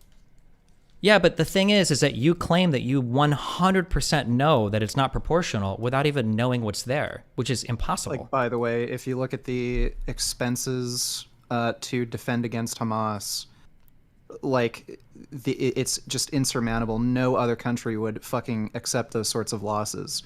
Israel spent close to $600 million in the month of October and November alone using the Iron Dome to defend against Hamas rockets. Stephen, what other country would eat those losses? Do you still fight the idea that this is an illegal occupation?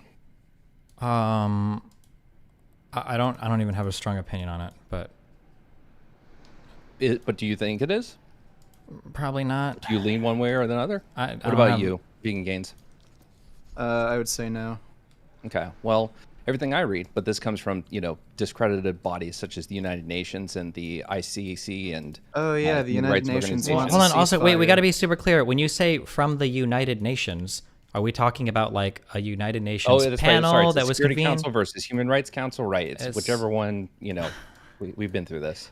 Okay, I'm just saying that's like saying like you're not going to believe this when it comes from the United States. Steven, well, I mean, like the United States, is a lot of people. Is you've turned your community. If you had a different opinion on this, and you had said anything that was like, it's the United Nations, guys. Like, this is at the very least the second body that we should trust over the ICC or next to the ICC. Second body we should trust when it comes to international law. If you had something like that, your community would have. United Nations is a fucking joke. They're literally regurgitating qualify fucking that. Hamas What are propaganda. your qualifications to make that? They've literally regurgitated Hamas propaganda. You can fucking see the statements they've made about like Al Shifa Hospital. Regurgitates a bunch of other countries' propaganda. People that are allies of certain countries regurgitate propaganda. Do we again just say, well, that means everything they say is fucked? But what Hamas propaganda? Yeah, have they you can't just say something's legitimate because the UN What's says the Hamas it. You need some propaganda? other qualifying. What? It's the Hamas propaganda that the UN regurgitated. Yeah, like the Al Shifa Hospital incident. Okay. Now, some pretty credible sources were reporting it originally, right? It was did all the UN coming come out from Hamas. Didn't the UN come out and change their stance on it? After more information was they would found? have had to. Okay, The issue is all of that information was coming from Hamas initially. So why would they have even fucking believed it in the first place and even had a stance on it? To be clear, let's make something really clear. The Palestinian Health Organization is not Hamas controlled or It Hamas is Hamas funded. controlled. It is not. Now, that's you could total say bullshit, that it is. the country of, or country rather, Gaza is controlled by Hamas. Okay, And this you could guy's say just so fucking therefore, delusional. no, you know jack shit about this, Vegan Game. So I come in here and you call Cenk a fucking idiot, and you don't know jack shit. You have no idea about the last 20 years of Palestinian history. Wait, real when it quick, can comes we to just Gaza and Israel? Can we do like a really quick fact check? Wait, so you're saying the Gaza Health Ministry? You're saying that they don't answer to Hamas?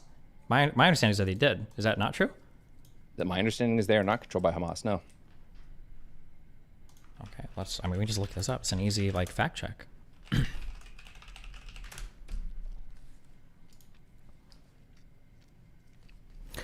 The Gaza Health Ministry is the government agency responsible for healthcare and medical services in the Gaza Strip of the Palestinian territories. It operates under the administration of the Hamas Authority that has run the territory since 2007. Do you think this is incorrect? I don't know. You don't know what the fuck you're talking about. You Hey, called Vegan fucking Gains, Jake an idiot. This isn't the thing, buddy. This isn't the thing. You knew nothing about what I brought up at the beginning of this. You know nothing about the military history, and you had the audacity to come in and say they've never done anything. That's right. Shitty. I never said that. Nice So hold straw on, man. hold on. Yeah, nice Quiet. straw man. So what do you have to say about the fucking Hamas Health Authority now, dipshit?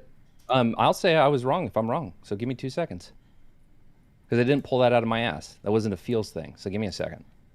Oh no, I think a lot of things come out of your fucking ass. There was an article that I remembered reading, and I believe it was an article maybe by the BBC that talked about how they arrived at death numbers for the conflict. And I think I remember reading in that article that they said that the Gazan Health Ministry was separate from Hamas. That's the only place I can remember reading an article that referenced that. But when I tried to look that up later, that didn't seem to be the case. But I could. I mean, it's like I don't think it's part of like any of the militant factions, but I think everything in the Gaza Strip answers ultimately to Hamas, as they are the like administering power. That's my understanding, but I could be wrong.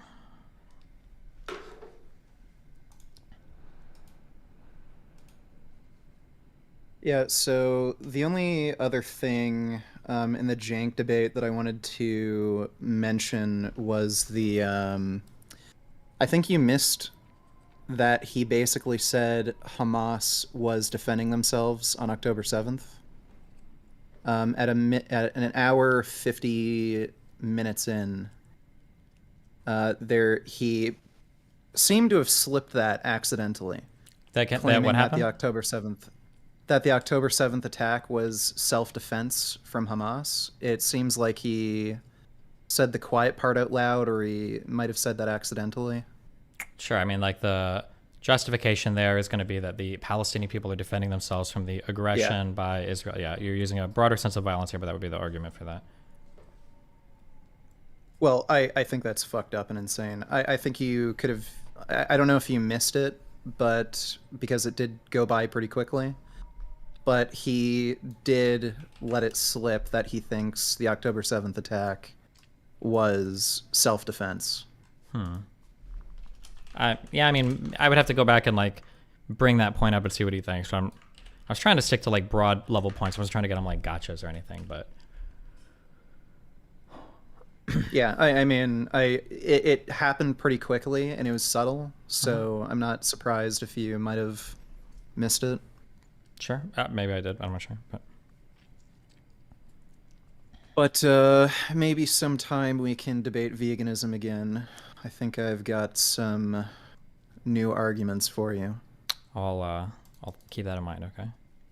All right, and no, before you leave, I will say that so far, going off Wikipedia without going to the primary source that's saying this, I'll say, yeah, according to this, I'm wrong. But I would like to bring up a HuffPost article that says that talks about how Biden came out and said that the Gaza figures are unreliable. But then the administration itself, would you say the State Department is reliable? Because they continuously use the information provided by that health ministry. So I'm curious. Is this an October 26th article? By Akbar Shahi? Okay, I'm in. Does this Do you have to read that name out? Was that intentional? I'm starting to pay more attention to it. Yeah. I will be honest. A lot of these writers are making me wonder sometimes. I'd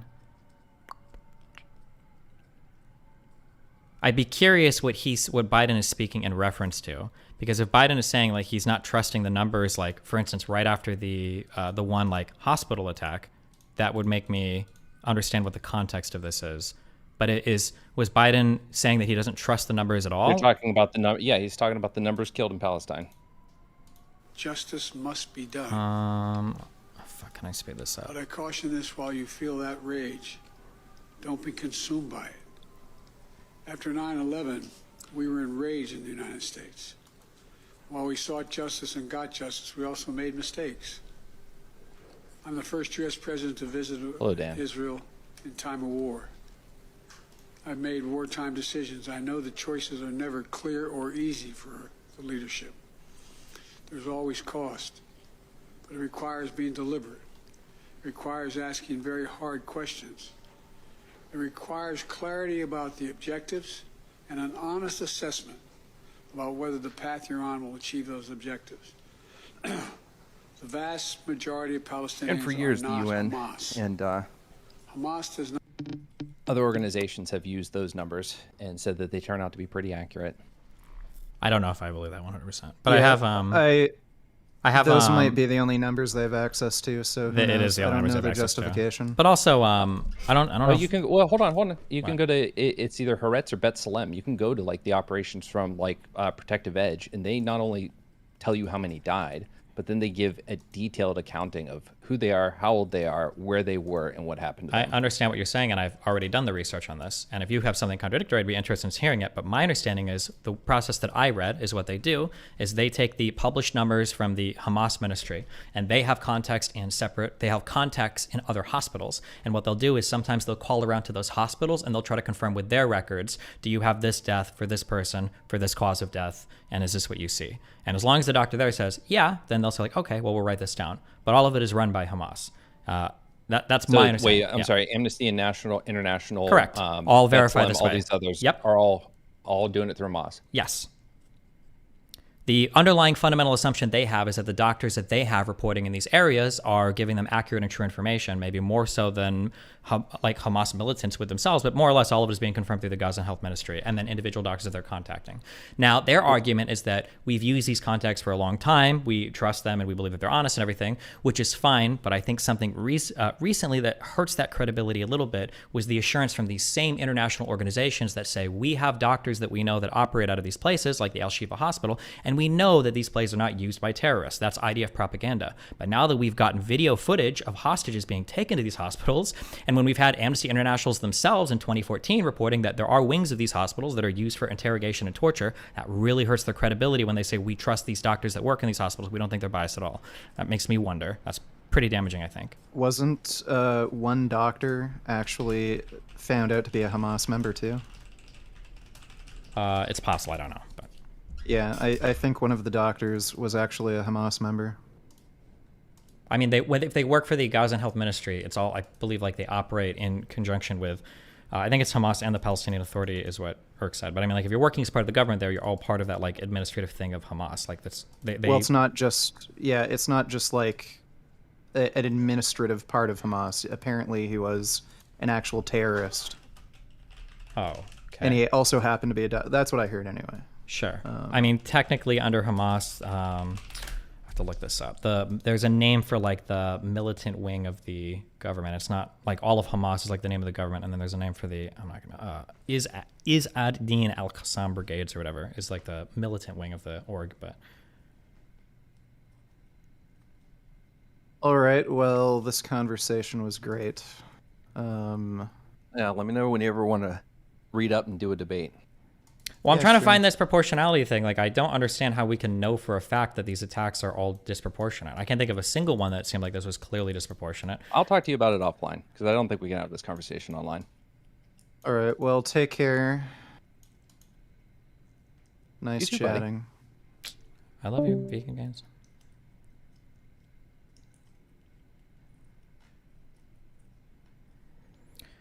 We all know that despite these clear guidelines and conflict situations, civilians will unfortunately be killed or injured. If they are, does that mean that you as the attacker have automatically broken the law? No, of course not. Although civilians and their property are clearly protected, they are subject to the general risks of conflict in the sense that attacks on military objectives may, despite the best planning, the best commanders, and the best weapon systems, still cause incidental damage. It may not be possible precisely to limit the danger area of an artillery bombardment or an airstrike. A weapon may malfunction. Even sophisticated laser-guided bombs and cruise missiles have been known to go off course or to be deflected by defensive measures. Mistakes can be made in the fog or in the confusion of battle. Intelligence information may not always be perfect, and this can affect target selection. Clearly, as members of the armed forces, you're not liable for such incidental damage, provided your operations are planned and carried out in good faith and in full compliance with the law of armed conflict, in particular the principle of proportionality, and that the mistakes were genuine and not used to cover up intent. Remember that the law is in no way intended to prevent all military action. No state in the world would ratify a treaty that did. However, virtually all states subscribe to the idea that it is in their interests and in those of the armed forces to put some limits on the use of violence.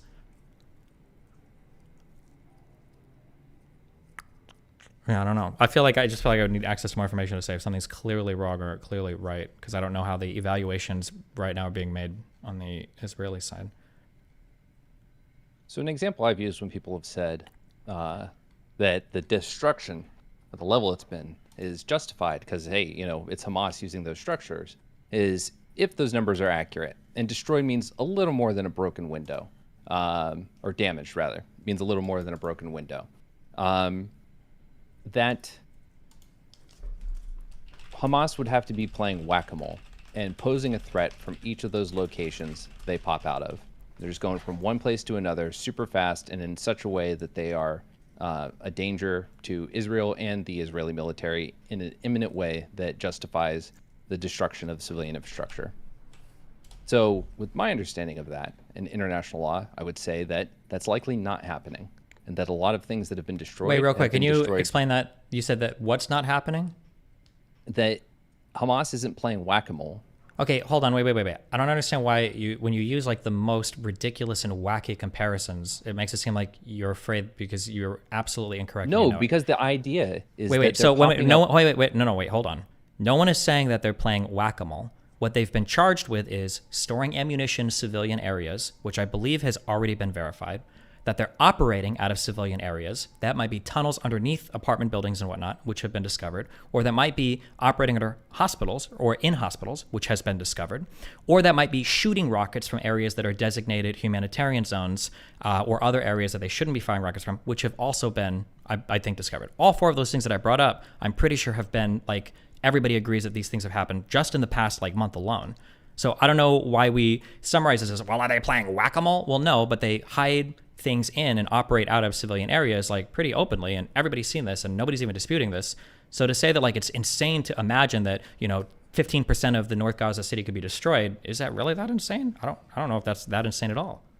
It could be that there's too much, but I would need to see, like, some kind of, like, anything that So when we points to talk it. about proportionality, right? So let's say that you have troops that could run a convoy, do a raid, and clear out a weapons cache. Versus you could drop a bomb on it, right? Lots of civilians in the area, and let's say they're not, right? It's an apartment building where they're hiding out, right? Your intelligence says, it's a number that your folks could probably handle, though they are embedded in a position where they have a little bit of an advantage. Do you get to drop the JDAM on them, or do you get to send in the troops? Which one do you think is the proportional response to a weapons cache? Actually, yeah, take the Hamas fighters out. We're just talking weapons cache. We'll keep it real simple. It would probably depend on the military advantage that you feel like you can secure. So if it's like a weapons cache that could power the entire military, for a day, and there's like 20 civilians inside, I imagine you'd probably get the clear ahead to blow that up. No, you would send in the troops. If you can go get troops to go ahead and clear out that cache, you do it that way. Why? That's Wait, what why do you? proportionality is. No. Hold on. That is absolutely not what proportionality is. Proportionality is measuring the military advantage gained weighed against the cost of civilian life. No, proportionality is measuring the damage that you're going to do in your method of executing a target. Yeah, but it's the damage weighed against the military advantage. Right. So I'm saying you have no intelligence that there are a significant number of fighters guarding this cache. You just know there don't have to be a significant number of fighters. The fact that there's ammo or weapons or something in there makes it a military target. Now you just have to assess the civilian loss of life. Yes, and so the lesser life loss and the lesser, also you have to assess infrastructure. You can't just destroy the building if there are other ways to go about it. It's a military target. Too. No, not once it's become a military target. No, it's not. It's a military target at that point. It is a military target, but you still cannot just destroy. Again, if you have another method. What can you show me saying that you have to use another method, or it has to be the absolute minimal amount of force used? Sure. Hold on. Okay, I'd be curious. I'm reading this ICJ. It's like a slideshow for a law class, and I don't see that anywhere. It seems like what you have to do is you just have to calculate like military advantage versus civilian costs and try to minimize civilian deaths as much as possible.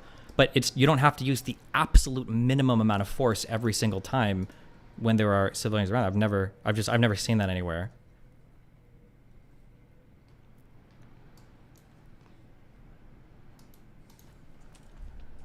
Just get my links from someone else that I was chatting with. Also, just as a heads up before you accuse me with GoPros, I'm just looking for like ICJ or some sort, not like a news article or anything that says like this is bad. Yeah, I just want to see like what the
just waiting for.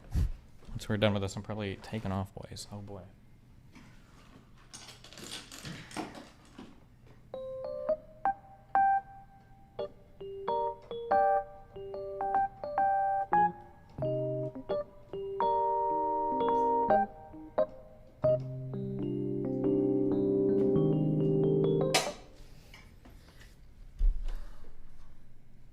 I think he has an article, and he's trying to find the reference in the article to the ICJ. That's my guess. He's probably, my guess is he's searching through that right now.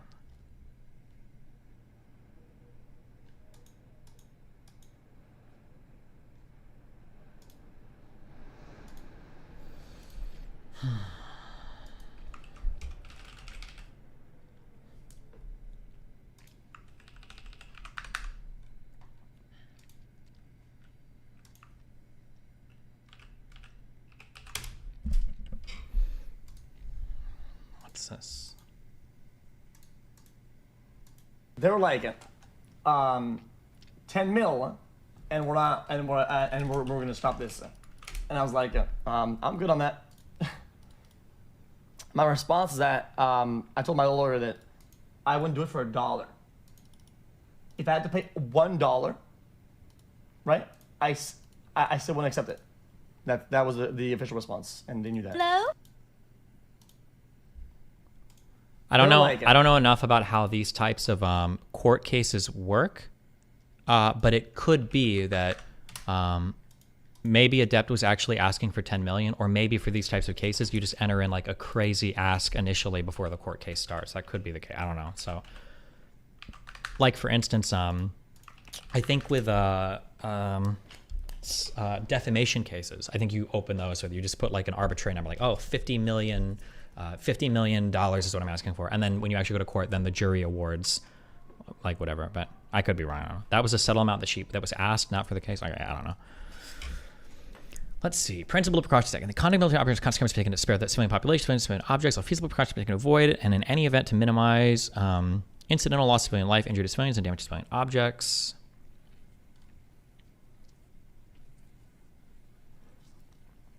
State practice establishes the rule, customary non-international conflicts, international conflicts. Provides that if, for military reasons, immediate action against naval and located on undefined town report is necessary, non-delayed can be allowed by the enemy, the commander of naval force. Feasibility of precautions and attack. The obligation to take all feasible precautions has been interpreted by many states as being limited to those precautions which are practical or practically possible, taking into account all circumstances rolling at the time, including humanitarian military considerations. Protocols 2 and 3, the amended Protocol 2.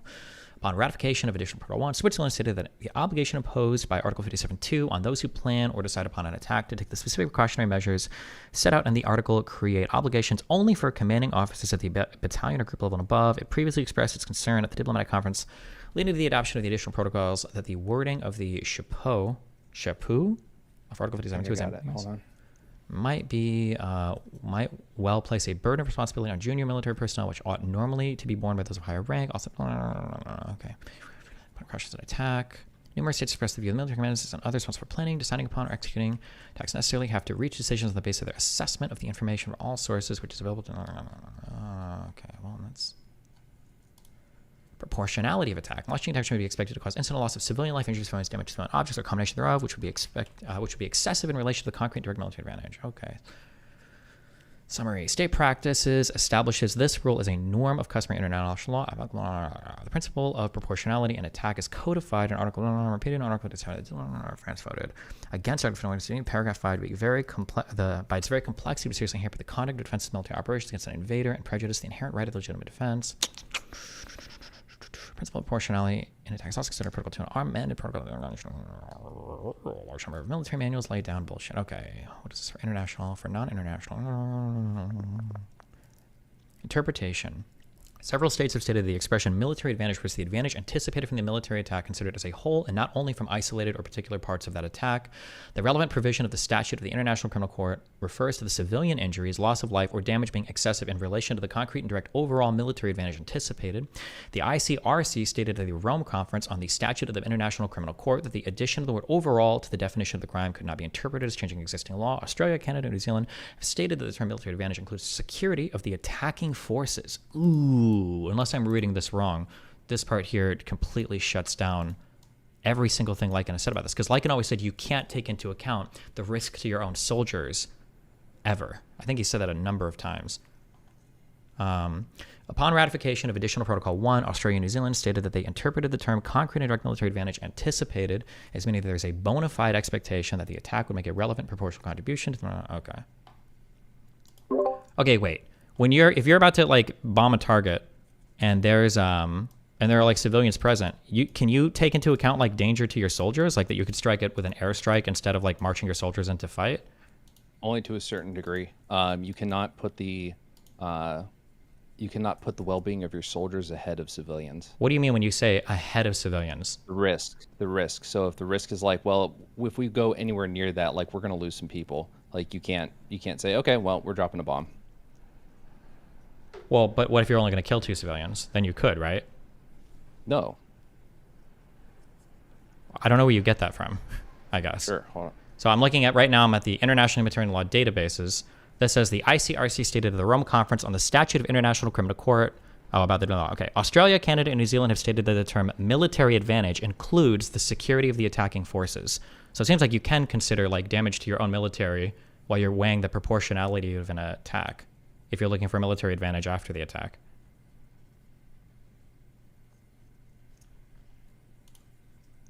One source at a time.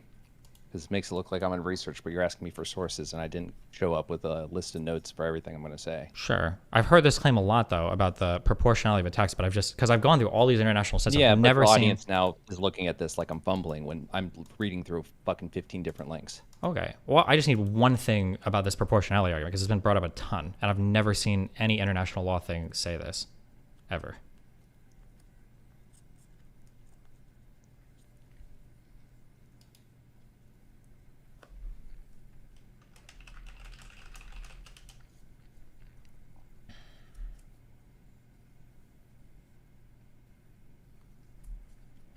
Destiny, why would deaths be considered but not casualties? Strikes that cause injuries, like, well, I'm pretty sure those would be considered too, right?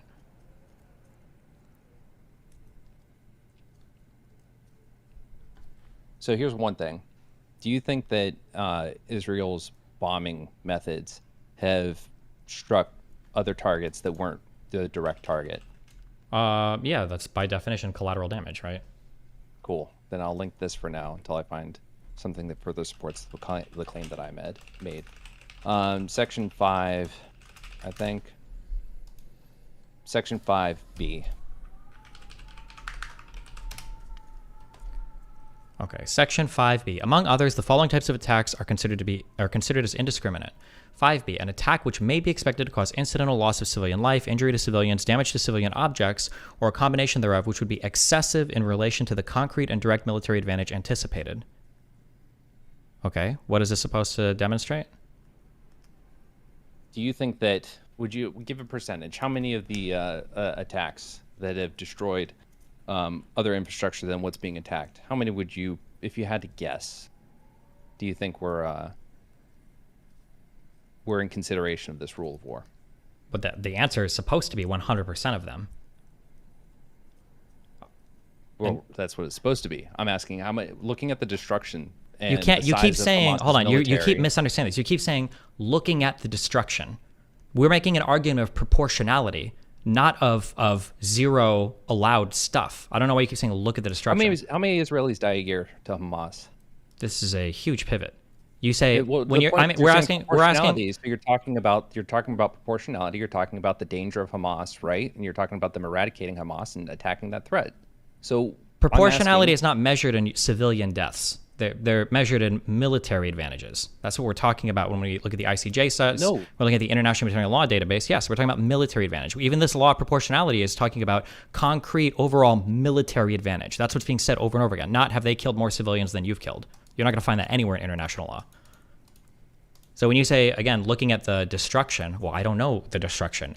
There's also tunnels underneath like all of Gaza that are used for military purposes as well. I don't know how many tunnels have been destroyed versus how many apartments have been destroyed in areas that didn't call for it. I'm not sure. because I don't have access to, it could be the case that the evidence for weapons and ammo here is scant to non-existent, and I would say, well, these attacks are bad. It could be the case that, that if there was a report that came out where the United States went in with God mode and analyzed every house, and they said, well, actually, in 99% of these houses, there was either... Wait. Yeah. State again what you think proportionality refers to. Proportionality means that whatever you're attacking, you need to have an overall military advantage for the type of attack that you're launching, and you need to consider that overall military advantage in...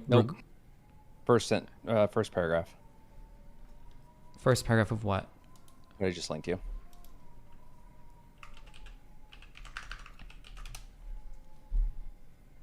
The principle of proportionality prohibits attacks against military objectives which are expected to cause incidental loss of civilian life, injury to civilians, damage to civilian objects, or a combination thereof which would be in excessive to relation to the concrete and direct military advantage anticipated. Yes, what do you, I have been wait, no, wait, don't say it. What do you think I just read here that contradicted what I just said? Because what you're saying is that proportionality is about the outcome, right? No, it's so to, what no, I'm no, no, saying no, no, no, no. proportionality It's to the anticipated military advantage. Wait, I'm sorry. So you're arguing then that if it's only 2 civilians, but hey, we prevent 50,000 rockets from getting fired at us, we get to do that. That's what you're saying, right? Almost certainly, yes. I believe, yes. Okay, and I am saying it's been the amount of destruction has been excessive beyond that example. But you don't know how many weapons or military objectives have been destroyed. So how can you know that it's obviously not correct?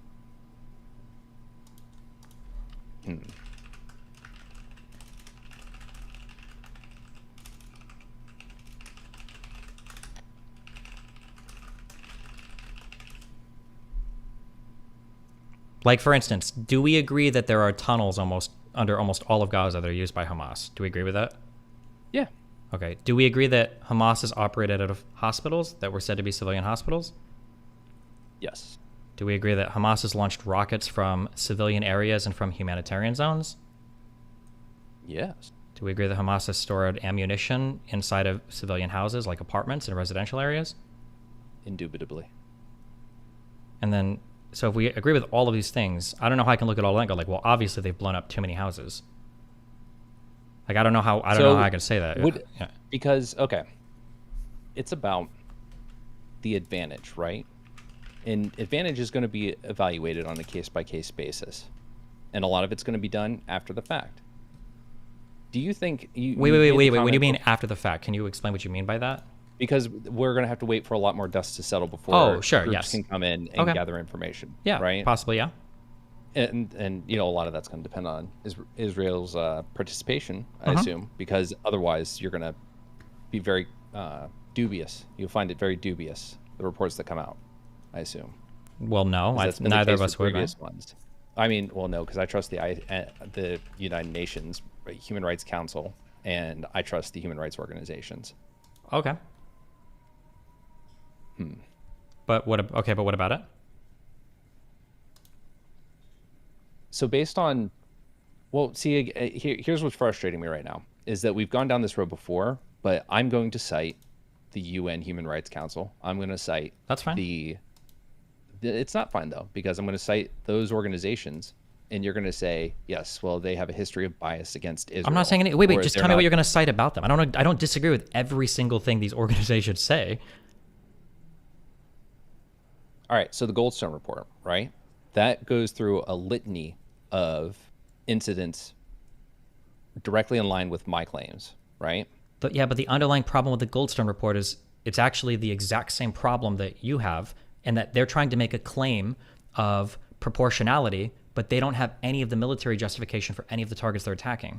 So they have no way of making those claims. All they can say is that, like, it seems kind of bad.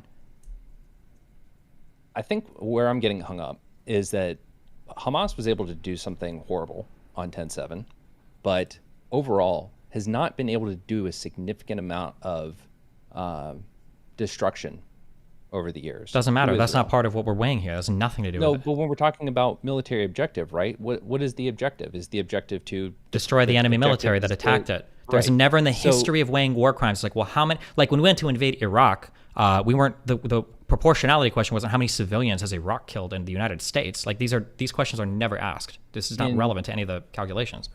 in either 2014 or 2008, it was either Protective Edge or Cast Lead, 70% of Hamas's weapon stores were destroyed within the first 48 hours. So the idea that Israel, having these predetermined targets, knowing where to strike, and striking as hard and heavy as they did, is continuing to take out weapons caches and fighters to such a degree that it justifies each of these attacks, you don't find that in any way like a little hard to believe? There's no part of you that's like, like, and I think to some degree you do. I understand where I'm not talking about 2008 or 2014. I'm talking about right now, the current invasion. Yeah, I'm talking. Yes. Do you think they've amassed so much weaponry that to this day, at a rate of 2,000 people a week, and well, I don't know what probably millions a week in infrastructure damage that they're experiencing, that's likely? It's possible. Do you think that if the civilian death toll was 10,000, you'd be making arguments with half the conviction? Or do you think you'd be making these exact same arguments that 10,000 deaths is a ridiculous number? I still would, because in 56 days of fighting after, Protective Edge, I think it was, nowhere near this many people had died. Okay, so what you just told me was you keep using this word proportionality over and over again. I don't know what you think the proportion is of. Because if I tell you the civilian deaths is half and you tell me your calculation doesn't change, you're not working off of proportionality. What if it was 1,000 civilian deaths? You'd still say that was too high, and it wouldn't affect your judgment at all. But this is literally what proportionality means. It's the proportion of civilian damage to the proportion of military advantage enjoyed by the attacking military. That's the whole proportionality question. What do you think? I'm saying this is like, I have a few things I could rattle off the top of my head. Okay. I would think that when it comes to military advantage, right, we're talking about troop movements. We're talking about threat of fire to troops. We're talking about threat to civilians. No, you're talking about the overall chance of success in your military campaign. It's not just direct threats to troops or direct threats to civilians. Don't you think that could justify just any kind of like a genuine indiscriminate bombing at that point? Probably not. Because if at the end of the day, all those actions are going to lead to your victory. You would have to be able. If there was like a small hodunk town in the middle of nowhere and you bombed it as your tanks like rolled through like an opposing city, no, it'd probably be hard to justify it. Do you really feel like that? Sure, but do you think that saying Hamas is operating out of civilian infrastructure is kind of like hand waving any kind of critical thought people have to give to but like is all this infrastructure necessary to target? Is all the destruction? That's justified? what I'm asking. You're not asking that question. You've foregone that question. You're saying it's clearly not, but you have no idea. You don't know what's in any of this stuff or how extensive. Then at that point, to what degree can we be critical of the military operation? Is it just sit on our hands and wait and say nothing while all this happens? Essentially, yeah. That's how if we're going by international law, yeah. If you want to make different charges of just like. So what if I just say that based on history and what we have found from previous operations, it is highly unlikely that is how Israel's operating, which has been my point from the beginning. Before that was in the very early stages of the war. I'm talking the first month. If the argument was in the past, Israel has made poor calculations when it's come to civilian death. I don't know if I trust them to do it in the future. That's a totally fine argument. You can say that. But when you start saying things like, well, 30,000 deaths, 10,000 deaths, 5,000, it's like, I don't know what the right number is here. I have no idea. I've never seen, I don't think the history of the world has had an invasion that looks like this before. I don't know what the right number of deaths is. There could be in another world where this same operation is launched and 100,000 civilians die. It could be another world where they launch the operation and 10,000 civilians die. I don't know how much people's feelings even change depending on these two numbers. Because you just told me if it was 10,000, you'd feel the exact same, which is strange given it's half the number of deaths. A less contentious, I think, question I have is, hold on, I lost it. Give me 1 second. Sure. Also, I have to take off pretty soon, so last question. Go for it. Do you think, what was it? Hold on. Give me 30 seconds to sound. Sure.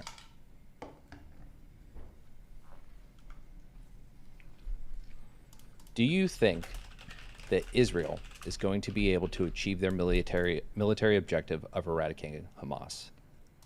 I'm not sure. I don't know. Do you think I think it's very unlikely with the history of how insurgencies and terrorist organizations work and the way they've been fought against, that I do not think that without annexing Gaza and putting it under a full proper occupation again, I don't think Hamas is out. And even then, the organization obviously isn't gone, right?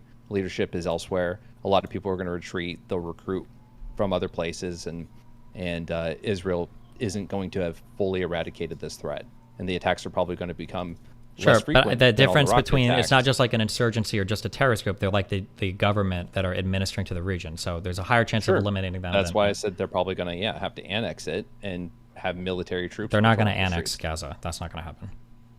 Okay. Well, be careful. We don't want to have you having a Hassan moment. There's I'll she's stake not a gonna I'll invade. stake a lot I'll stake a big claim on that. There is no shot that they annex it. Israel, Okay. the demographic change to the country would be, what is it, 2 million people living there? Or I can qualify this. If they did annex it, it would only be after a massive ethnic cleansing of Gazans out of the Gazan territory into Egypt or into the sea. They're not going to... I'm sorry, maybe.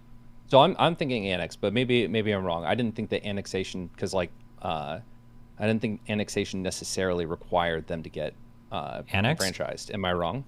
Well, I mean, they could occupy it, sure, but there's not going to be a formal annexation. There's no way. Unless they actually manage to wipe out or clear most of the people living there out of the territory. Because didn't the U.S. annex the Philippines at one point? My understanding of annexation means you've incorporated something into your nation state, into your state. Like now it's part of your country. Hold on. But I could be wrong. That's how I understand annexation to mean. In Paris on December 10th, 1898, the United States paid Spain $20 million to annex the entire Philippine archipelago. And I don't think they ever had voting rights. Wait, paid Spain... Wait, what are we asking right now? I'm asking if annexation necessarily means enfranchisement, enveloping them into a nation that does the annexation. Okay, wait. So the Philippines were annexed by the United States? U.S. annex Philippines. In Paris on December 10th, the United States paid... Oh, you're getting it from this article. Hold on. Okay. The Spanish-American War. Okay, what do we get? Okay. Control F, paid. In Paris on December 10th, 1898, the U.S. paid Spain $20 million to annex the entire Philippine archipelago. This outraged Filipos, led by Aguinaldo, prepared for war. Once again, looked like a thrust affair. Annex the entire Philippine.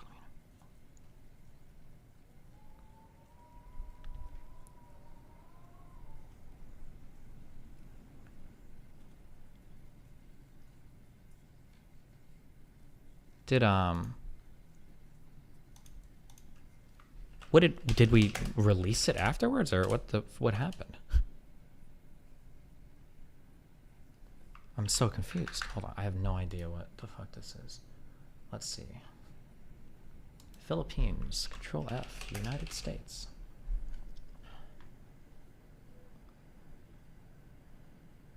Okay, the ensuing Philippine-American War ended with the United States controlling the territory until the Japanese invasion of the islands during World War II.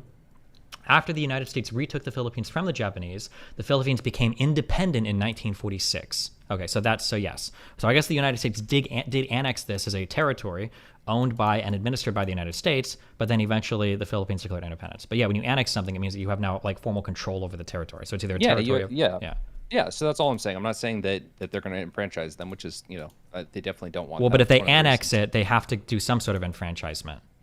They within that area. So like the Filipino people still had a government, and it still governed itself, but they didn't they weren't voting in American elections.